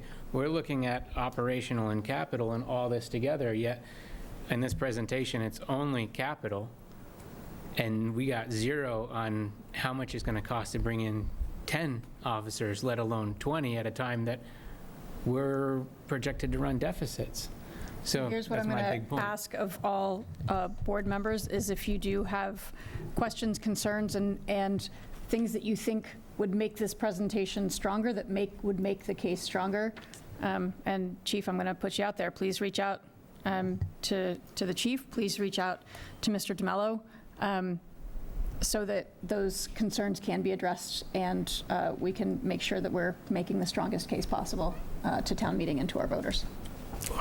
I think we should face the fact that we're operating at a deficit of officers right now, and that's something that, as you know, nobody really wants to talk about that, but they're doing more with less every day. And We so, completely agree, but we can't afford more for anybody. I don't know. DPW is operating at a That's the reason why loss. we're doing an assessment of what the real cost of running this town is right now, so we can get the right number and figure it out. And that's why I brought up Mashpee, having their population so much less, their crime rate so much lower, and they have 70-something officers, where it's 67. And all I'll say is this, I hope the town supports this. I think it's the right move. I hate to have to go back to the town and say we need more design money, because we have to start from ground zero again. But I just would say, I would hate there have to be a tragedy to affect change and to affect this project moving forward. I'd hate to see, because I am telling you, we are busy. The town manager asked me very briefly, the Ocean Beach Newport mayor from California, Newport Ocean mayor, called me because she found information that how did we thwart a teen beach takeover? So someone from California heard this, probably some fusion center or whatever. And how? Overtime. Forcing people to work, and thank God for the rain, right? I mean, this is the reality that we are dealing with, where I got a mayor from Orange County, California, 100,000 people, 400 arrests over 3 days, asking me, how'd you do that, chief? This was Sunday, an hour-long conversation Sunday. So I am just saying, we need help both operationally, staff-wise, and I don't think we cut this. We cut this square footage down by what we wanted to what we needed.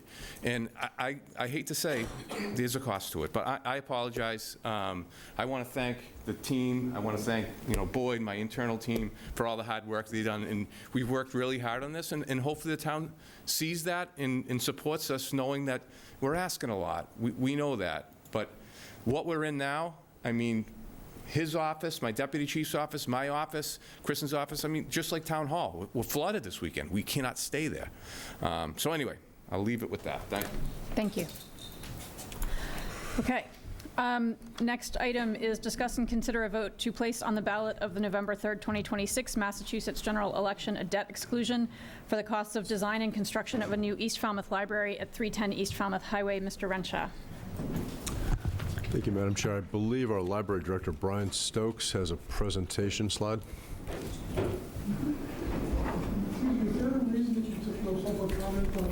It was a discussion only, no vote, and we are an hour and a half behind schedule. Plenty of time to talk. It's just a PDF.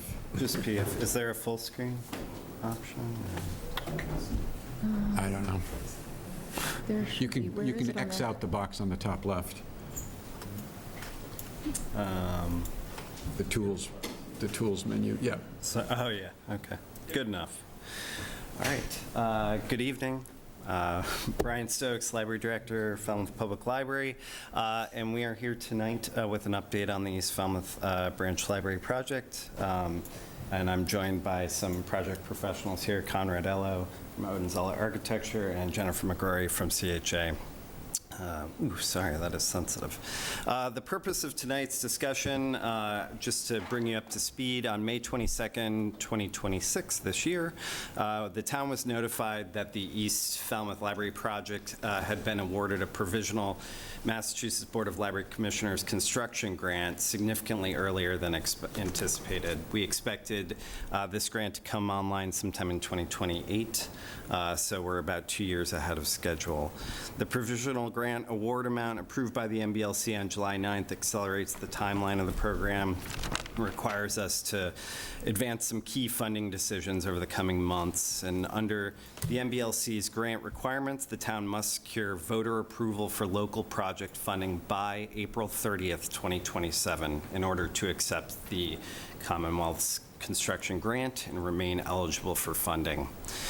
Tonight's request of you is we are seeking your approval to petition the Commonwealth to place a debt exclusion question for the East Falmouth Library project on the November 3rd, 2026 ballot, allowing Falmouth voters to determine whether to authorize local funding necessary to unlock the state's construction grant.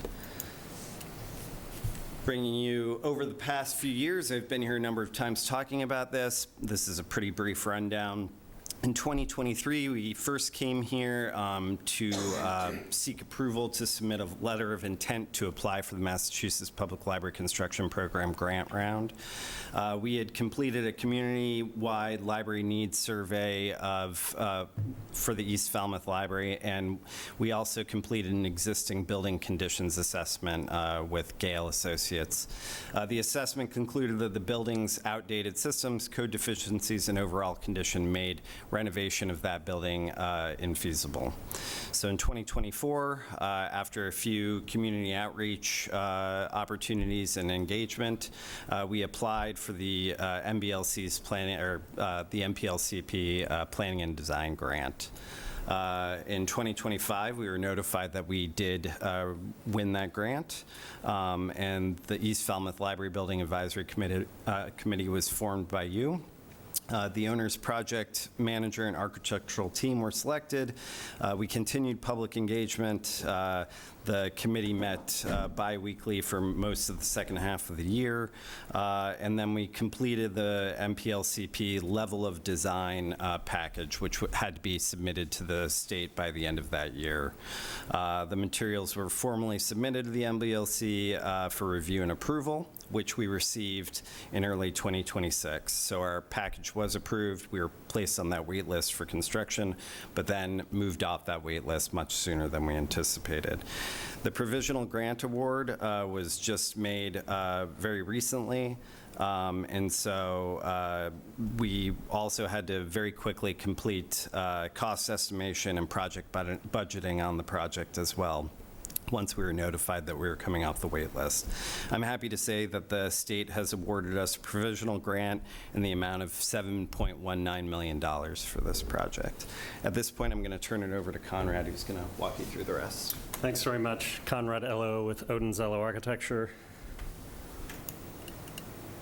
Just building on what Brian is saying and looking at the next three and a half years ahead, 2026 now we're at this position where we have a total project budget and an award amount from the MBLC. We're hoping to get your approval to move forward to put this on the ballot in November. I think the first vote, or the first approval, is to vote on the appropriation of funds in October at town meeting, and then it goes on, hopefully, the state ballot as a town vote on debt exclusion in November. Provided that there's an approved project at that time in 2027, the MBLC would formalize a contract with the town, and we would begin a design process that's the real design process in earnest. We'll talk a little bit more about design in a minute, but there's a 12-month design process ahead that would begin in 2027. It would wrap up with construction documents finishing up in early 2028, at which point the library would relocate operations to the main library, I believe, for a temporary, it hasn't been decided, At that point, the existing facility would be abated. There's some hazardous materials in it and demolished. And then construction would begin in early-ish spring of 2028. Completed construction, roughly, we're assuming 14 to 16 months for construction, would be completed in the spring, early summer of 2029. There'd be a few months of move-in, and then the anticipated grand opening would be sometime in fall of 2029. So that's the sort of 3-year look-ahead process from here if there's a positive vote to move forward at the end of this year. We do have some estimated costs, as Brian said. We were once we were notified in May that we were moved off the wait list and moved up in the order. The first order of business is to provide a construction cost estimate and do some total project budgeting in order for the MBLC to determine what their grant amount is. And they have a whole formula that includes eligible costs, ineligible costs, a need factor for the community of Falmouth, a whole host of things that go into their formulas. But they needed a total project cost number, so we brought on a professional estimator to provide a construction cost for the project, and then worked internally on a total project budget, which tallies up to $16.6 million. The grant award was based on that 16.6 number, and that's the grant award that Brian mentioned was just approved last week on July 9th of roughly $7.2 million. There's that amount, that award would be allocated over time. It covers some of the, covers all of the design costs and then covers some of the construction costs. So that would be distributed to the town over a period of phases during design and construction. But there's a second MBLC award, which is the Green Library Incentive, which you get if you hit certain green building metrics, which this building has budgeted for, which would be another $215,000. That would become available at the end of the project. There's a whole review process to make sure that we're compliant with that. But that would be another, $200,000. So it's about $7.4 million that would come from the state. There are some commitments from library supporting groups that total up to $3 million. I believe 2 of the 3 groups have voted and committed $1 million each. There's a third group with a vote that's pending, but the discussion has been around another $1 million from that group. So that would be another $3 million that would come into the project from outside groups. Which then, when you back all of those numbers out, the obligation to the taxpayers of the town of Falmouth would be $6.2 million, which is a fraction of the larger total project costs. This is our last slide, and I'll try to keep it brief, but this touches a little bit on the issue of design. I know, Mr. Brown, you've been very vocal about, or outspoken about, how important it is that we give a fair shake to design and thinking about the architectural character of Falmouth, and we're committed to doing that. I just want to remind folks that you guys voted in December of last year to approve putting forward that MPLCP level of design application to the MBLC, which we did and which was approved and which has now been funded. But you also voted to instruct the Library Building Committee along with the design team to work with the community and work with the select board on a design going forward. So we're committed to that. We're committed to a transparent and inclusive process going forward. And I just want to reiterate that the work that was done last year was really planning focused. It was programming, site feasibility, and building planning. Those were really, that was over the 5 months of design with the committee. That was our primary focus of work.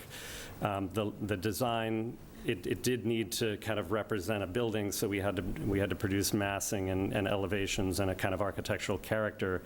But those are the things that the MBLC cares least about, and those are the things that we have the most latitude to develop in the months ahead. So come January 2027, when schematic design starts in earnest, that's the opportunity for us to re-engage the community.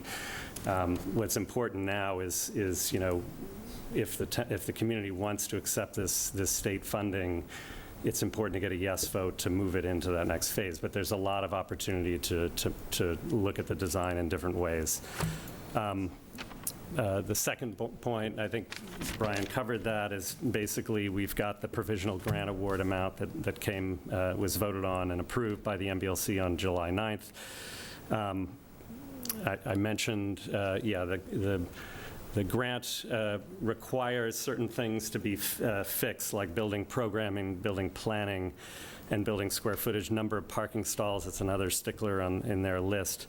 But the design decisions, the architectural character, that really would begin in 2027. That's all we have. Contingent upon a successful vote, that's when the 12-month design process starts in January. So that's our update. I know, Peter, I think you have some more detailed information about the construction cost estimate that was provided and some other things that I'm sure you've given to the select board members. Yeah, so there's the total project costs are detailed out in a attachment that you have in your packet. Given the hour, happy to discuss that another time. But I did just want to reinforce that we do have a tight timeline here. In order to get a debt exclusion ballot question on the November state election ballot, we need to transmit that vote. They need to receive a hard copy by August, I think it's August 5th. It's that first week of August. So we don't have to have the vote tonight, but we do need to have the vote, if not tonight, at the next meeting. Okay. Excellent. Are there questions? I just want to remind what we agreed to was the one-story concept, the programming, the floor plan, all the minimal things that we needed to approve. And we did ask you guys to do some more community feedback. There's been no more meetings. I understand you just got the news in May, but I really would like to, even before you have the design money, I would really like to get a little more community feedback and see if I'm right about my take on the East Falmouth people wanting something a little more traditional. I think you could easily do that without a budget. Just have a couple more meetings and just invite people and say, let's talk about this, and show the old building, show the new one, show, some other examples. Just asking. I'm not trying to hold up anything. Yeah, certainly we anticipate having more community meetings.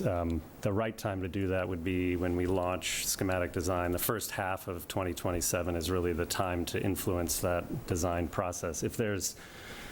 If it makes political good sense to meet with the community in advance of a vote, I think that's something we can discuss. That's not really for me to decide, but. You mean in advance of a vote tonight? No, in advance of a vote in November. Oh, okay. If you wanted to have those kinds of discussions. No, certainly not in advance of tonight. Anything can happen. Yeah, so just want to remind you here in our public meeting that, I really wish we had, your cost estimate's based on the preliminary design that you had. So now, in a sense, we're somewhat tied to that in some ways.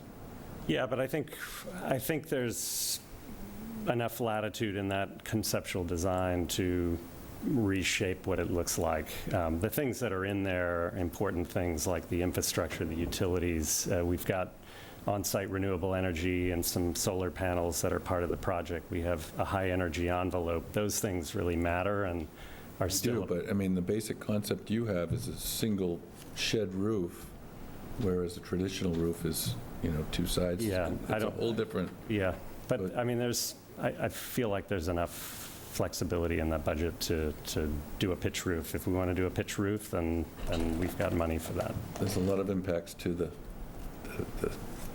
basic design, but I'll take you at your word. Mr. Reed, did you have a question? Yeah, this might be more for Brian. We had 3 or 4 communities bow out in front of us, and it puts us right up in front. I'm guessing they're facing the same fiscal challenges that Falmouth is facing. So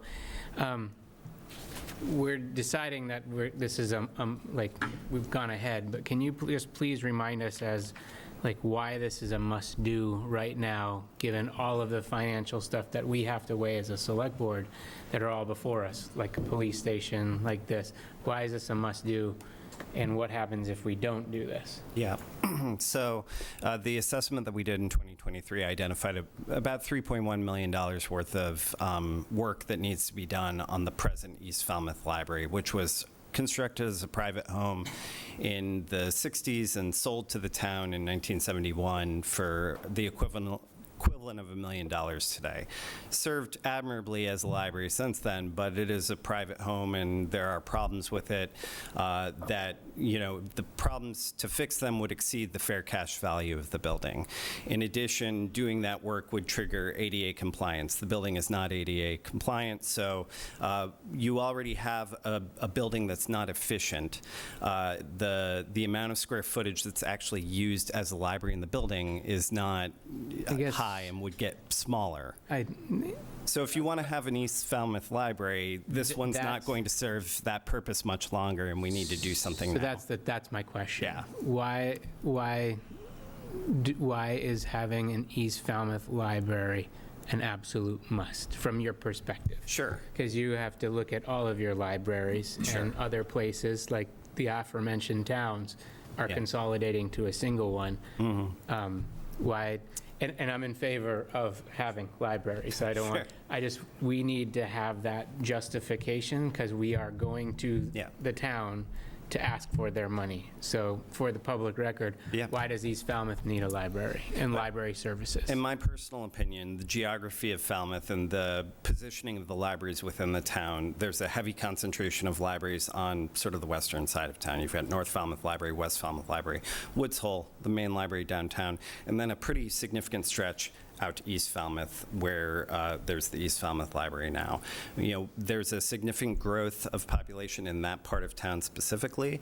Also, the East Falmouth Library, despite its deficiencies, is very well used. It exceeds the median across the state for a branch library in terms of pretty much every metric, patron visits, circulation.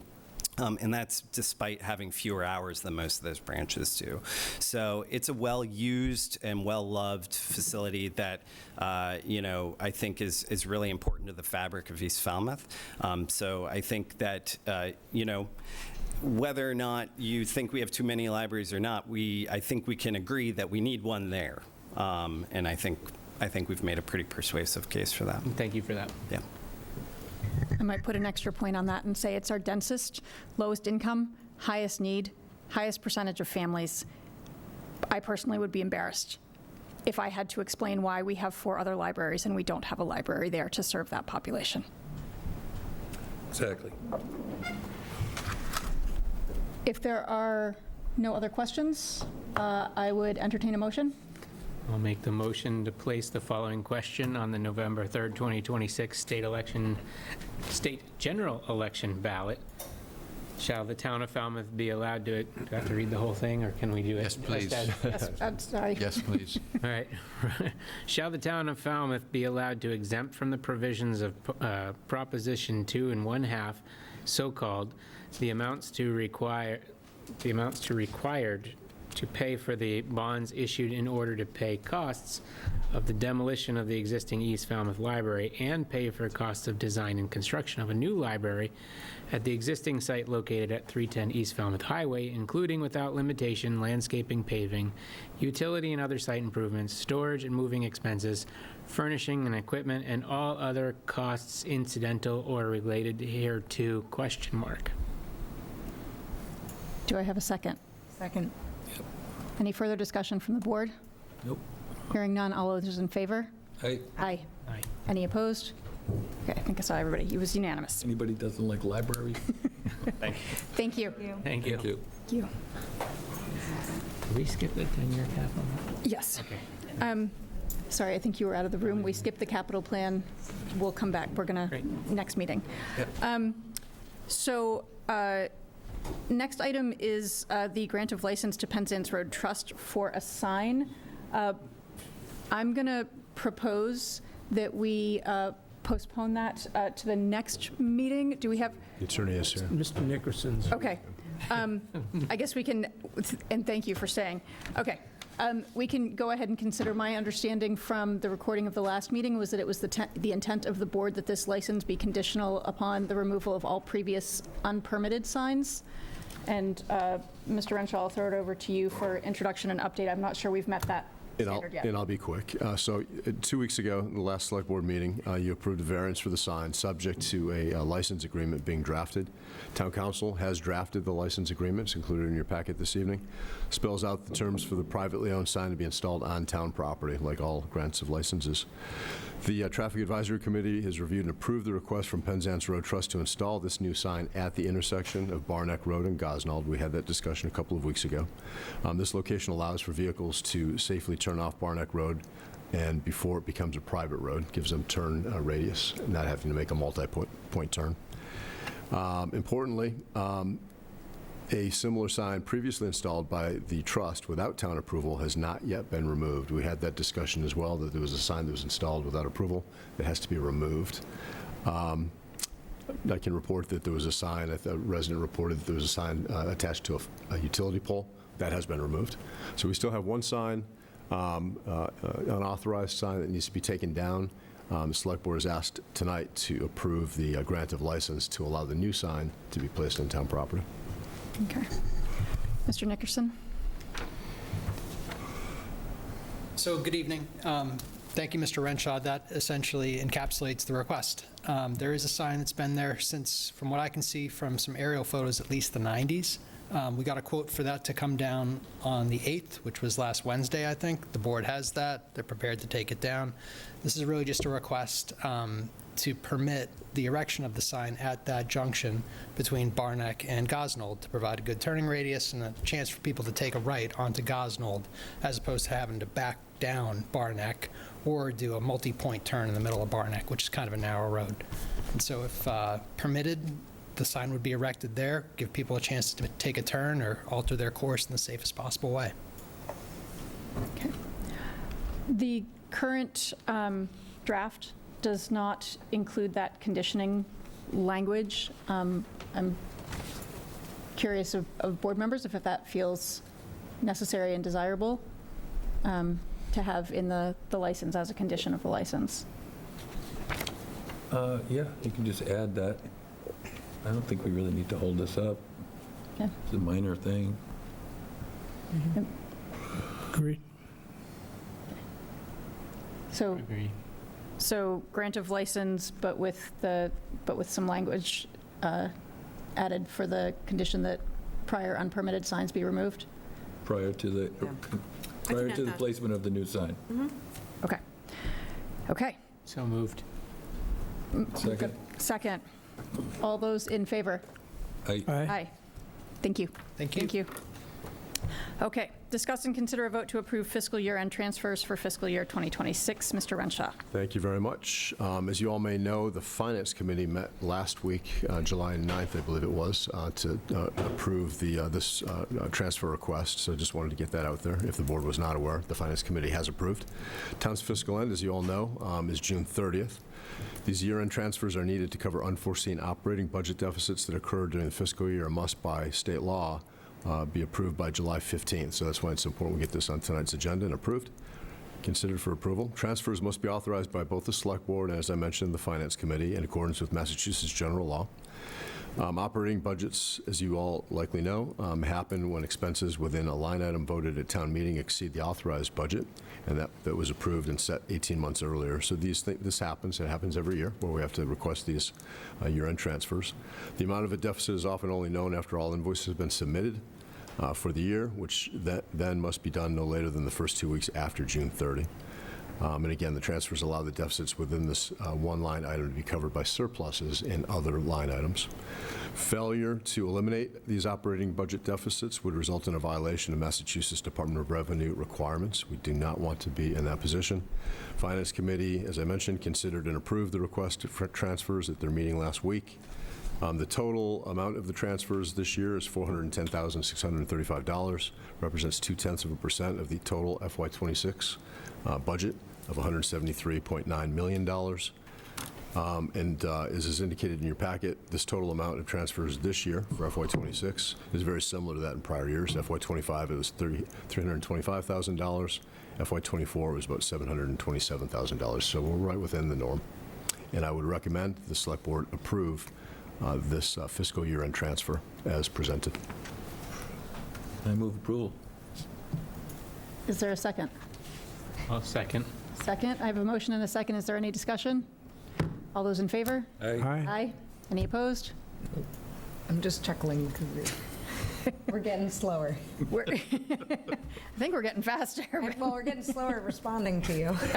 What? What'd you say? Okay. Amendments to the Select Board meeting schedule for 2026 and adoption of schedule for 2027. Thank you, Mr. Johnson-Staub, for putting together this draft. This is a little bit of a departure from past practice of doing the Select Board meeting schedule on a calendar year basis. Given that our elections are in May and everything else operates on a fiscal year, I thought it would make sense to shift that to a fiscal year schedule, and we're trying to plan out those workshops. So I wanted to get our schedule for the coming year. It's not set in stone, but at least tentatively on the calendar. The decision points in front of us are in a few weeks. I would like to propose addition of a meeting on either August 3rd or August 10th. That would allow us, actually at our next meeting, to still fully discuss the capital plan and have one more meeting before we need to transmit the capital plan to the Finance Committee. I'll be able to find words here, hopefully. And so the question there is, scheduling-wise, is there a preference from the board for either August 3rd or August 10th? 10th. 10th. Okay. So consider that the First Amendment is add the August 10th date.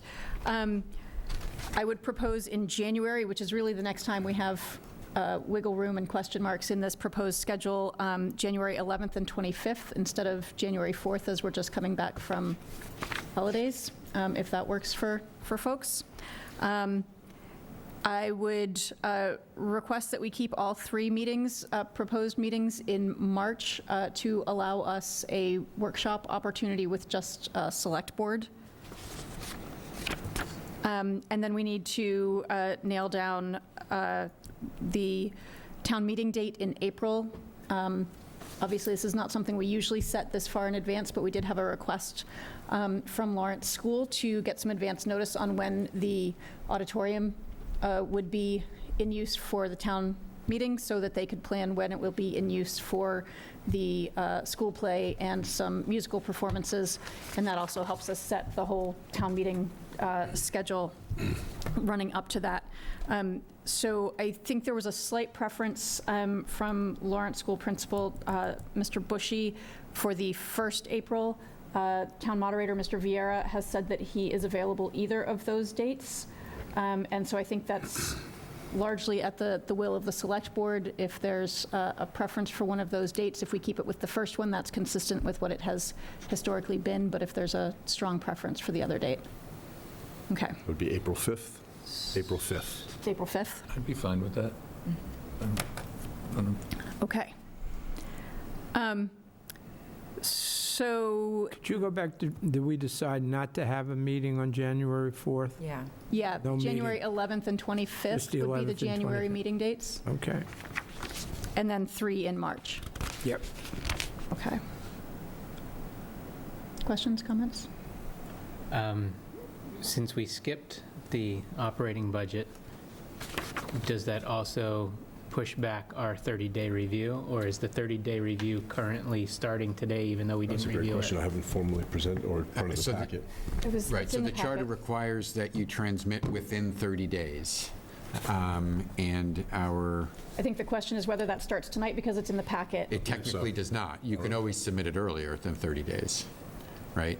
So the question becomes, if you need, if you want to hold it for 30 days, then that takes you to August 27th would be problematic. 30, would that be 30 or 31?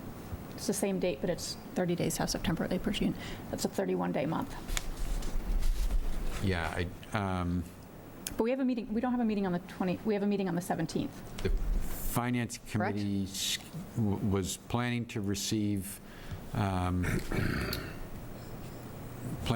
this by August 17th and have 2 meetings per week in order Yeah. to meet the timeline, I so. think we would still need to have it on the 17th because we're not currently planning a meeting until after the 27th of August. Right, we just agreed August 10th, August 17th, and then there wouldn't be a meeting until after that deadline. But that does give us one more meeting.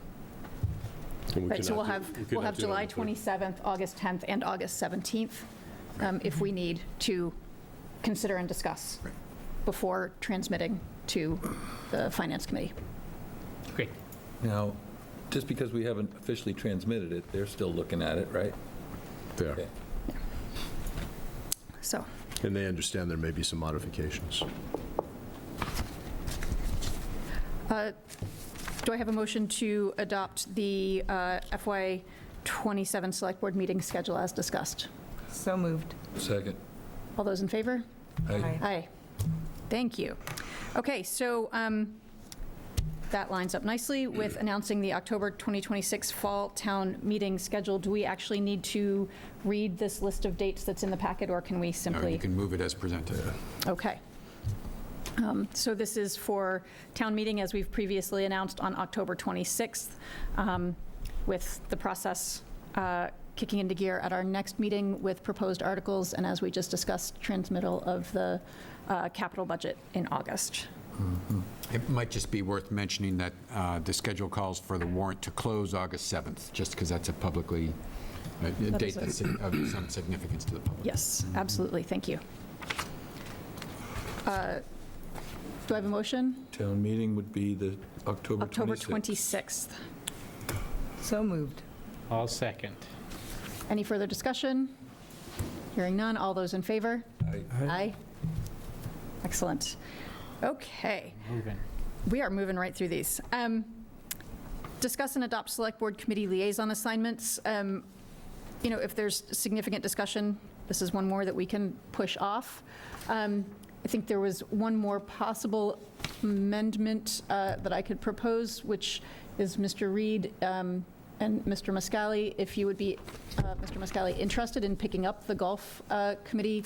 Mr. Reed has said that he would relinquish that one, trying to minimize his liaison commitments right now in his new fatherhood period. Sure, that shouldn't be a problem. Let's see. Yep, no problem. And I'm picking up the Historic Commission. Let me get that up in front of me. Yes, you are. Yes. Okay. Just confirming, I cannot have bike and pedestrian because it's a conflict, but I'm married to someone who's on that committee. Is that true? If you want to call me tomorrow, we can discuss it. Okay. I'm not really. I mean, I don't mind you taking it. Well, because I didn't think, I mean, it feels like a good committee for, I'm going to ride a bike home from here. I'm going to walk to my Dan is car. shaking his head. But, you know, if that presents a conflict in any way, town council, I will, of course, allow Bob to keep his connection to the Bike and Pedestrian Committee.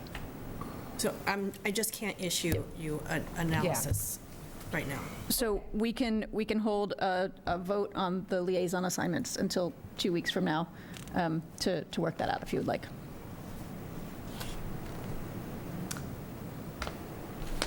Or should I say, no, I shouldn't do that because I already have 7 and that's enough. Yeah. You keep it, Bob. Excellent. Be nice to them, though. They're nice people. Oh, I've been on it before you. Okay, do we have a motion? So moved. Yeah. What's the motion?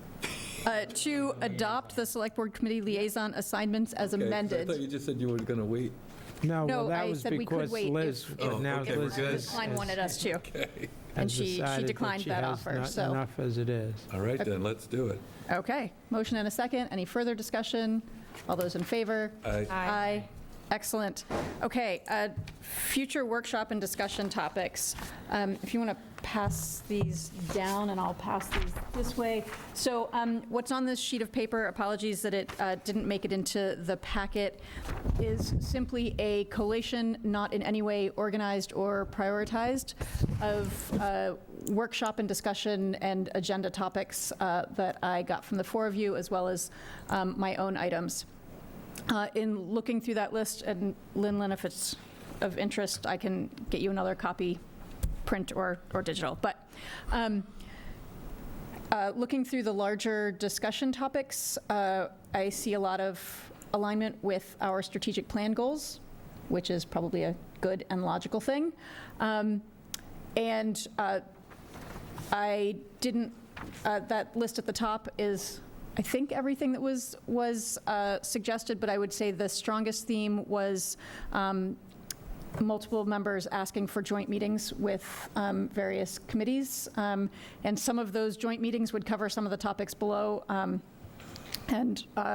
So what I'm planning to do is to take this larger list, now that we have our meeting schedule, and where there are workshops that could or should be joint meetings with other boards to discuss large items, we'll try to plan those joint meetings as we can. Otherwise, workshops, I will aim to theme around strategic plan goals with these items incorporated, and where there are stragglers, we will add those to agendas as we can. If there are items on here that you see that you feel are particularly time sensitive or have a deadline, please let me know and we'll make sure to get that, and I will work on getting to the board that at least the select board only workshop proposed timeline in the next month. Scheduling the joint meetings may take some doing. So are there questions, comments, cries of outrage? Okay. Thank you for organizing our disparate thoughts. You know what, I think they were not as disparate as they might have been, which again, I think is a good sign. There was a lot of overlap. It would be good to talk about the transportation improvement plan, and if we're missing opportunities to, like that example on Route 151, that actually get that whole bike path paid for by the transportation plan. We could do the same thing. We could connect all the way to the bike path in North Falmouth. And we might be able to put together a workshop with talking about how we keep track of state legislation and also how we maximize grant funding, kind of, right, thinking about how we connect to state and other funding sources. So yeah, we'll, like I said, where they don't necessarily clearly fall into a strategic plan goal, to group them together. That way we'll try to consolidate as we can. Okay. And just take it one step further, you know, transportation planning is part of the local comprehensive plan. So I think the more we can do to align with what those goals are from the Cape Cod Commission, along with improving our strategic plan and grouping these according to those, so we actually have the discussion not in isolation, but, you know, setting goals, that puts us on a good path. So I like it. All right. Great. We have minutes from June 29th to approve. Town council, I believe that having watched the recording and given that this is an affirmation of the process, not our individual memories, Ms. Klein and I are still able to vote on the minutes from June 29th. Is that correct? You do not need to be present at the meeting to vote on the minutes. Excellent. Okay. Motion to approve the minutes. Second. Okay, any further discussion? Hearing none, all those in favor? Aye. Aye. I see folks packing up, so we won't do select board reports tonight. We'll talk about that later. Just Had one, there was an extra one there. so our next meeting, we will be reviewing proposed articles on October town meeting. We will be reviewing the capital plan. We have the hearing that was postponed. We will be revisiting the 545 Main proposal, and my hope is that we'll take a look at this agenda and how long it's turning out, but that we can finally do the ClearPoint presentation and talk about town meeting evaluation, town manager's evaluation process at that next meeting. Okay? Okay. Hey. We'll find Agenda out- items, and- hard stop, don't add anything else. Jeez. Well, I think we're doing always long. We're also playing catch-up from a few things that were deferred from last time, so I'm going to try to get it back on track. Motion to adjourn. Second. All those in favor? Aye. Aye. I didn't even ask for discussion.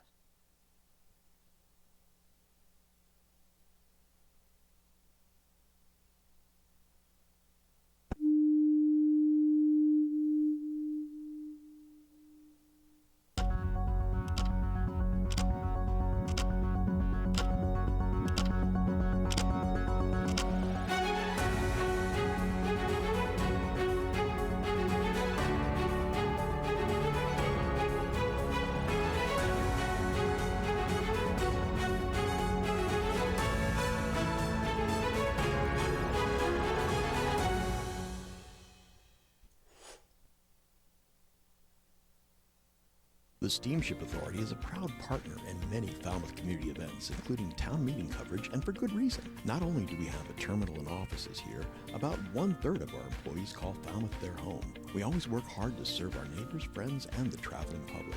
We recently put 7 new electric buses into service at our Falmouth parking lots. We're adding new vessels to our fleet, continuing work on our energy-efficient Woods Hole terminal buildings, and adding solar panels at our largest parking lot. At the Steamship Authority, we're serving the islands and you. Welcome to the Falmouth Chamber of Commerce. The Falmouth Chamber is dedicated to working on behalf of our members to make Falmouth a better place to live, work, and conduct business. We are committed to developing the economic, cultural, educational, and civic interests of our community and welcome the support from all organizations to achieve our combined goals. Whether you call Falmouth home, are a summer resident, or a visitor, we hope you take advantage of all that the Chamber has to offer. Hi, it's Brendan from Crane Appliance. Since 1983, our goal as a family-owned company has been simple: to give our neighbors on the Cape and Islands a great shopping experience. Rest easy knowing our professional team will listen to your needs and help you pick the perfect appliances for your home. At Crane Appliance, we know how difficult appliance shopping can be. Our team is here for you. Crane Appliance, we call the Cape and Islands home.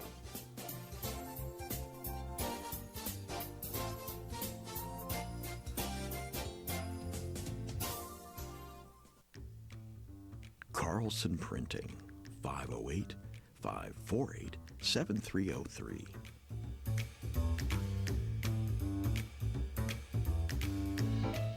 Our email address is carlsonprinting@gmail.com.